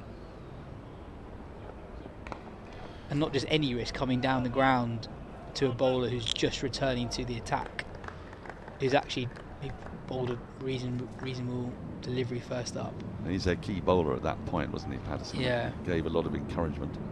And I'm not sure how much it cost Surrey, because then started Jordan Clark on his merry way. That's true. I do wonder though if Jacks had been at the crease longer, the speed at which Surrey accelerated late in the day would have been even more extreme. Looks to me like Jackson folks might be settling in for the close of play, and that's probably the prudent thing to do. The lead 148. They'll start tomorrow with a ball that's 60 overs old. They'll have 20 overs against the old ball. There's another wicket at Bristol, I'm afraid, Dan. Oh, yeah, do you have to? Danny Wyatt, she's fallen for 14 off Megan Shoot. Heather Knight still in the middle, 32 not out, 70 left to win. Acquired rate 4.37. Amy Jones in next. Well, this is what champion teams do, isn't it? Australia are a champion team. They've been up against it a few times in that incredibly long winning streak. There's a reason why they don't lose.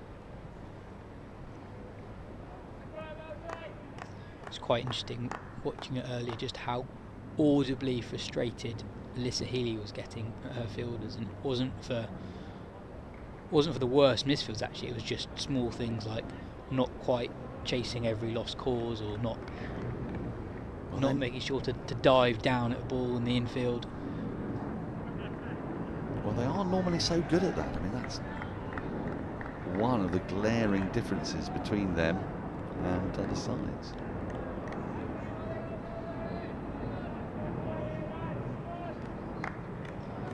There's 20 balls left in today's play. We'll be back tomorrow. Are you back on tomorrow? I am back tomorrow. Oh, huzzah. Jeremy Coney is in. Is he? Yes, former New Zealand captain. He'll be with us tomorrow. I heard rumours. I didn't know that was confirmed. Well, he's next door. He's here today, scoping out the game. That's a nice little dab played by Will Jacks, just angling that down towards the left of the deep third fielder. The lead 149 now. Yeah, the scoring's really slowed down the last few overs. There's 3 runs rather from the last 4. Well, I think they're still allowed to play for the close, aren't they? I mean, there are certain things in cricket that we don't have to. We don't have to tear up every bit of the rule book. It's a slightly weird one because, you know, why does it make such a difference? At the end of the over, 3 to go, 193 for 4. And so much of it is psychological. It's about how many overs you've got left in the game. 99 overs left in the game. Does it really matter whether they're bowled at the end of the day or the beginning of the day? And end of the day, you know, you're probably seeing it better, if anything. Yeah, it's a good point. I'd say that professional batters talk so much about checking off milestones. Like when they're in chasing something like 300, they'll look at it as 30 blocks of 10. And a part of that, I guess, is staying in the moment. But also being able to go to bed and come back the next day. See, mere mortals like us, we never get to play multi-day cricket. I would love that feeling of being not out overnight.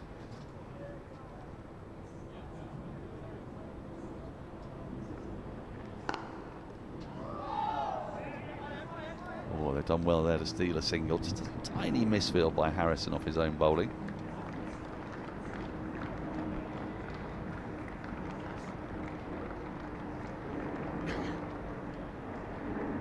Just ticks that lead over to 150.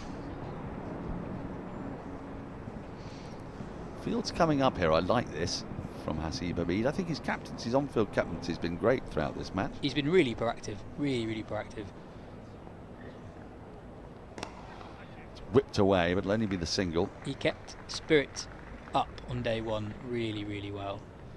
And that must be tough, because inside you as a captain are churning, aren't you? You're thinking, what? You know, Stephen Mullaney's the captain, you stand in skipper, and you see 2 of your quick bowlers go down. Oh. You're almost asking around, any of you guys bowl part-time off spin? Nicely landed by Harrison. He's not a massive turner of the ball, but I think everyone in the commentary box this week has been really impressed by his accuracy. Well, they say it's the hardest thing to do, don't they, bowl leg spin?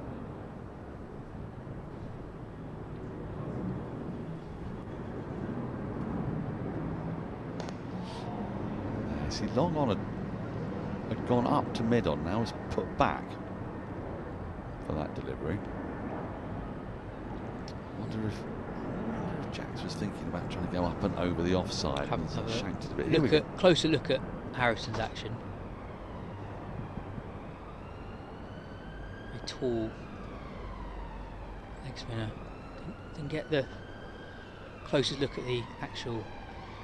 Oh, edged through and gone. What a big wicket that could be. Folks have been anchoring this innings with just 2 overs left in the day. Has feathered one through to the keeper Moores. Another catch for him. And Surrey have lost their 5th. And Harrison rewarded for a really excellent spell here. His brief has been to contain. We sent a slight shift in the attitude of the last few overs, looking perhaps just to get to the close. It's a little too full for the cut, wasn't it? He was trying to angle that down through deep backward point. There was a gap there, but looking at that again, that was a little too full, folks. I think when he sees that back on the replay, we'll think, I should have come forward. Let's see if we can see where it pitches. I mean, yeah, that's a tough shot to play, because You're playing that on the back foot. There might have been just a little hint of turn as well. Neat take by the keeper. A couple of things there for Notts though. Harrison fizzes it in, but he still managed to get the ball to turn away from folks, and then a really, really good take from Tom Moores. Well, it's no less than he deserved. He's bowled really well, Kelvin Harrison. And that is a massive wicket for Nottinghamshire. They're still, well, with 2 overs to go, a new batter at the crease. They picked up another one here. Surrey have lost wickets at the back end of days. They did the back end of the first day. Tom Laws is coming out at number 7. So he's acting as a kind of night watcher here for Jordan Clark. Only thing is, basically anybody other than Dan Worrell could have come in at this stage, you'd tend to think. Well, it reminds me of when Chris Woakes used to do it for England, where he wasn't just the night watchman, but for him it was a real audition, right? This is my chance to get a big score. I think he got a 60 odd at Lords against, I think it was Pakistan in 2016. And normally when a night watchman walks off with 60, you think, good job, well done. But for him it was like a massive missed opportunity to get 100. See, a couple of years later he did get 100 at Lords, but... Well, it's another night with a night watcher. This time last night it was Brett Hutton. Huge final 2 overs here. Lyndon James to bowl the final over of the day from the pavilion end. I think that fluttering noise was the noise of a pigeon, I presume. Now, it was. Jax has got off strike, so Laws's job here is to play 4 balls out and get a single off the last one and protect Jax at the other end, because you're not just protecting who's coming in next. By this stage, your remit goes far and wide when you come in at this stage. What's that that's lying there on the ground? Got some very excited pigeons near our microphone. More effects, Mike. England have lost the 6th. I knew they had by the look on your face. Is it Jones? Jones caught and bowled off Wareham. Still another 57 to get. Oh, well, they've advanced the score a little bit in that time then. But 6 down.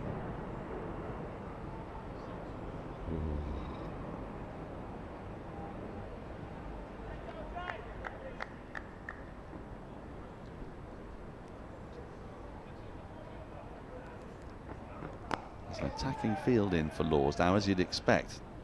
2 slips, backward point, almost a deep gully. Forward short leg and a leg gully.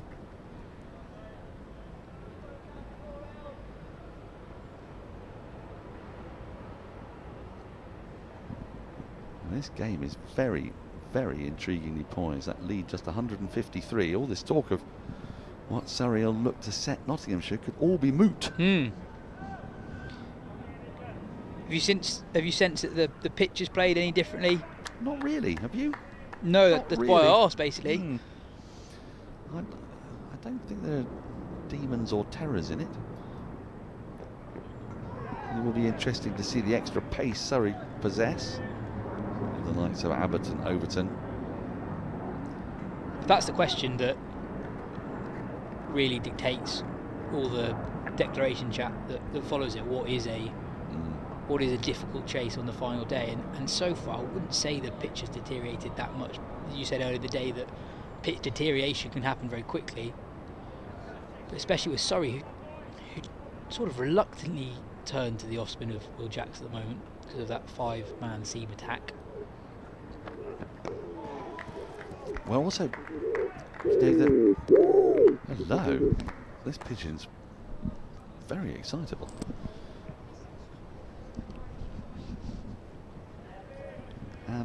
Also, I tend to find that the nature of the pitches on the different sides of the square are quite different. We're on the right-hand side of the square as we look at it from the JM Finn stand, the Vauxhall end. In my experience, have tended to be a bit more placid than the ones away to our left. Some bonus runs here for Laws. He's off the mark. Don't think it'll make it to the boundary. A good sliding stop. He comes back for a couple. We're not quite in every run is precious territory, but Do you think Tom Law should have stayed up at the other end? His job is to protect. Well, he might still fancy his chance of getting a single off the last ball. Just going back to Blackpool, Dan Lawrence is still going 135 not out of 124 balls. He's put on over 100 for the 8th wicket with Doug Bracewell, who himself is 61 off 35, so Essex really running away with it there. Well, I wonder if that pitch has got a bit better. End of the over. Will Jacks will be on strike for the last over of the day. Surrey 199 for 5. That lead 155 feels quite precarious. Surrey do have a very strong lower order, but they're going to be tested in this game.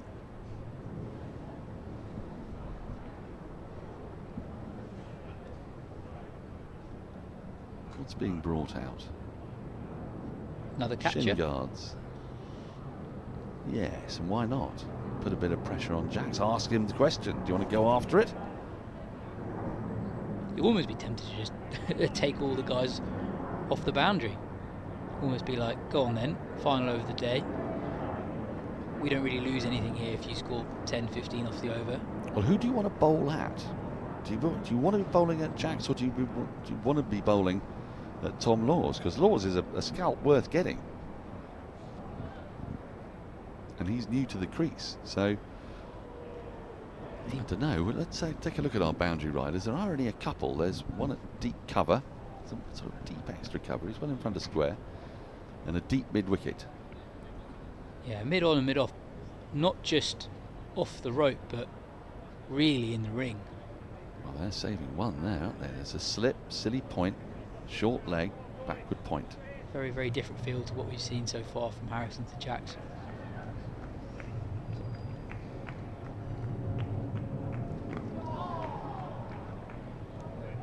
Jack's not tempted to sweep, because that's on, of course. There's nobody behind the square on the leg side. I think because of his height, Harrison's quite a difficult man to sweep. The bounce. It would be against the spin, of course, wouldn't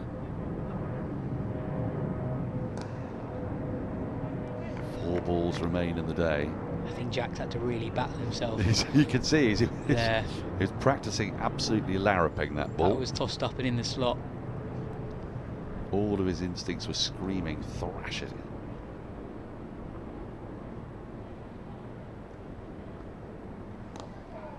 Nah, he can get off strike with that. Just a little drag down from Harrison. So, barring a brain fade, Jack should be there tomorrow. 3 balls remaining in the day. Laws' job here is not to get off strike. 200 comes up for Surrey. And I think we're going to have another catcher come in. Brett Hutton's wandered over to second slip. Mid-off has taken a couple of strides even closer to the batter, almost not quite level to the non-striker's end. Asiba Mead having a conversation with Will Jacks, I think. Yeah, here we go. Patterson's coming up into the ring. So as you say, 2 slips. Silly point, a forward short leg. No one on the boundary. Oh no, Patterson's going back. He's just raised his hands to the heavens. He's not going all the way back. He's going 2/3. 2/3, yeah. 3 balls left. Bit of theatre here from Harrison. Watchfully played by Laws. We're going to get all our overs in, Yas. We could be playing until 8:30 like this. Good time here. Oh, and Patterson's been made to come in again now. In the hokey cokey at mid wicket. Laws defends. The onside. No run. 1 ball left. Got licence to whack it, hasn't he? Having done his job. If he was a conventional tailender, I'd say yes, but as I said earlier, too Laws, good a player, isn't he? Yeah. He's too important a wicket as well. This is some field. Isn't it marvellous? Everyone right in. Mid-on has come to silly mid-on. Mid-off has come to silly mid-off. It's like the end of the 1968 Test match at the Oval. 9 knots. 9 of the knots team in picture as Harrison. Last bowls ball. The final ball of the day. Well negotiated by Tom Law. So, the end of another topsy-turvy day. One that you'd have to say on balance belongs to Notts again. Yeah, Notts have been really excellent. Still managing a bowling attack short of Jake Ball. Calvin Harrison has been really impressive. 20 overs, 2 for 67. He's been impressive almost with his versatility. There have been points at which he's really contained, but equally he can contain whilst offering wicket-taking options. The dismissal of Ben Foakes tipped what was already probably Notts' day even further in Notts' favour. Yep, the start of the day. Surrey were hoping to knock over Notts quickly, but it didn't happen that way at all. Will Young just kept going. He eventually made 145 before he was quite brilliantly dealt with by Ben Foakes. Umpire at the bowler's end gave it out as a caught behind. It was a reverse sweep, sort of hit a bit of glove perhaps or top edge. And Foakes whipped the bails off for good measure, so umpire Bailey at the square leg gave it out simultaneously stumped, but it goes down to the book as caught Foakes bowled Jacks. Before then, Brett Hutton, night watcher, hit 23 from 35 before he was caught by Latham off the bowling of Clark. Lyndon James batted really well for his half century, 50 off 95 balls before Abbott got him, again caught by Latham. And Calvin Harrison, who's having quietly a great game, finished unbeaten on 32. The last 2 wickets went pretty quickly. Patterson out first ball, caught by Jacks at short leg for a duck. And Jake Ball came out very uncomfortably, swished at a couple, clutched his side and was out bowled by Dan Worrell to wrap the innings up. But that 399 gave Notts a lead of 44.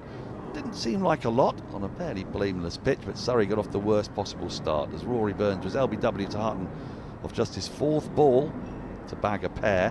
Fine partnership between Sibley and Latham then ensued before Latham was a victim of Patterson. Jamie Smith went soon after, chipping a ball really from the leg spin of Harrison up to mid-on for 2. Dom Sibley was out thwacking Montgomery out over deep mid-wicket. Uncharacteristic shot and well taken by Patterson running round to his right. And then Ben Foakes right at the end there had been anchoring Surrey's innings, caught just trying to cut a ball a little too full to him, well caught by Moores, who's having a heck of a game. I think that's his 8th catch in the match.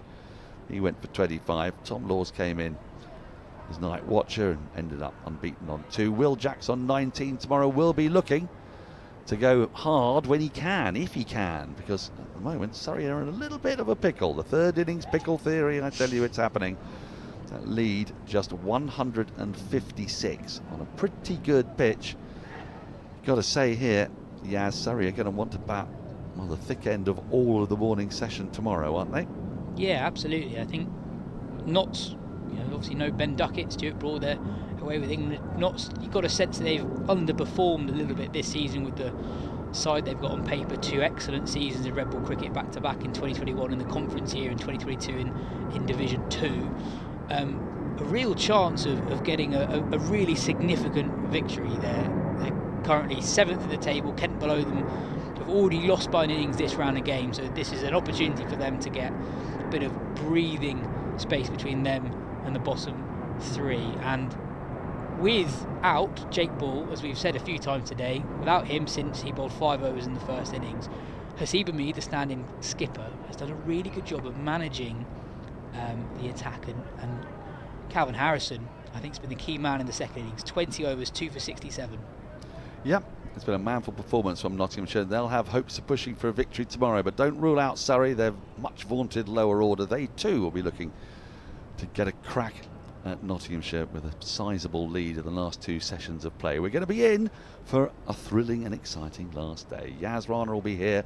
Daniel Norcross, that is, will be here. Adam Collins and our special guest for the day, former New Zealand captain Jeremy Coney, will be here. But it's 7:10 and we're all going to rush off and try and find a TV screen to see if England's women can keep the women's Ashes alive. From us all here and Jake, producer, it's a very good night.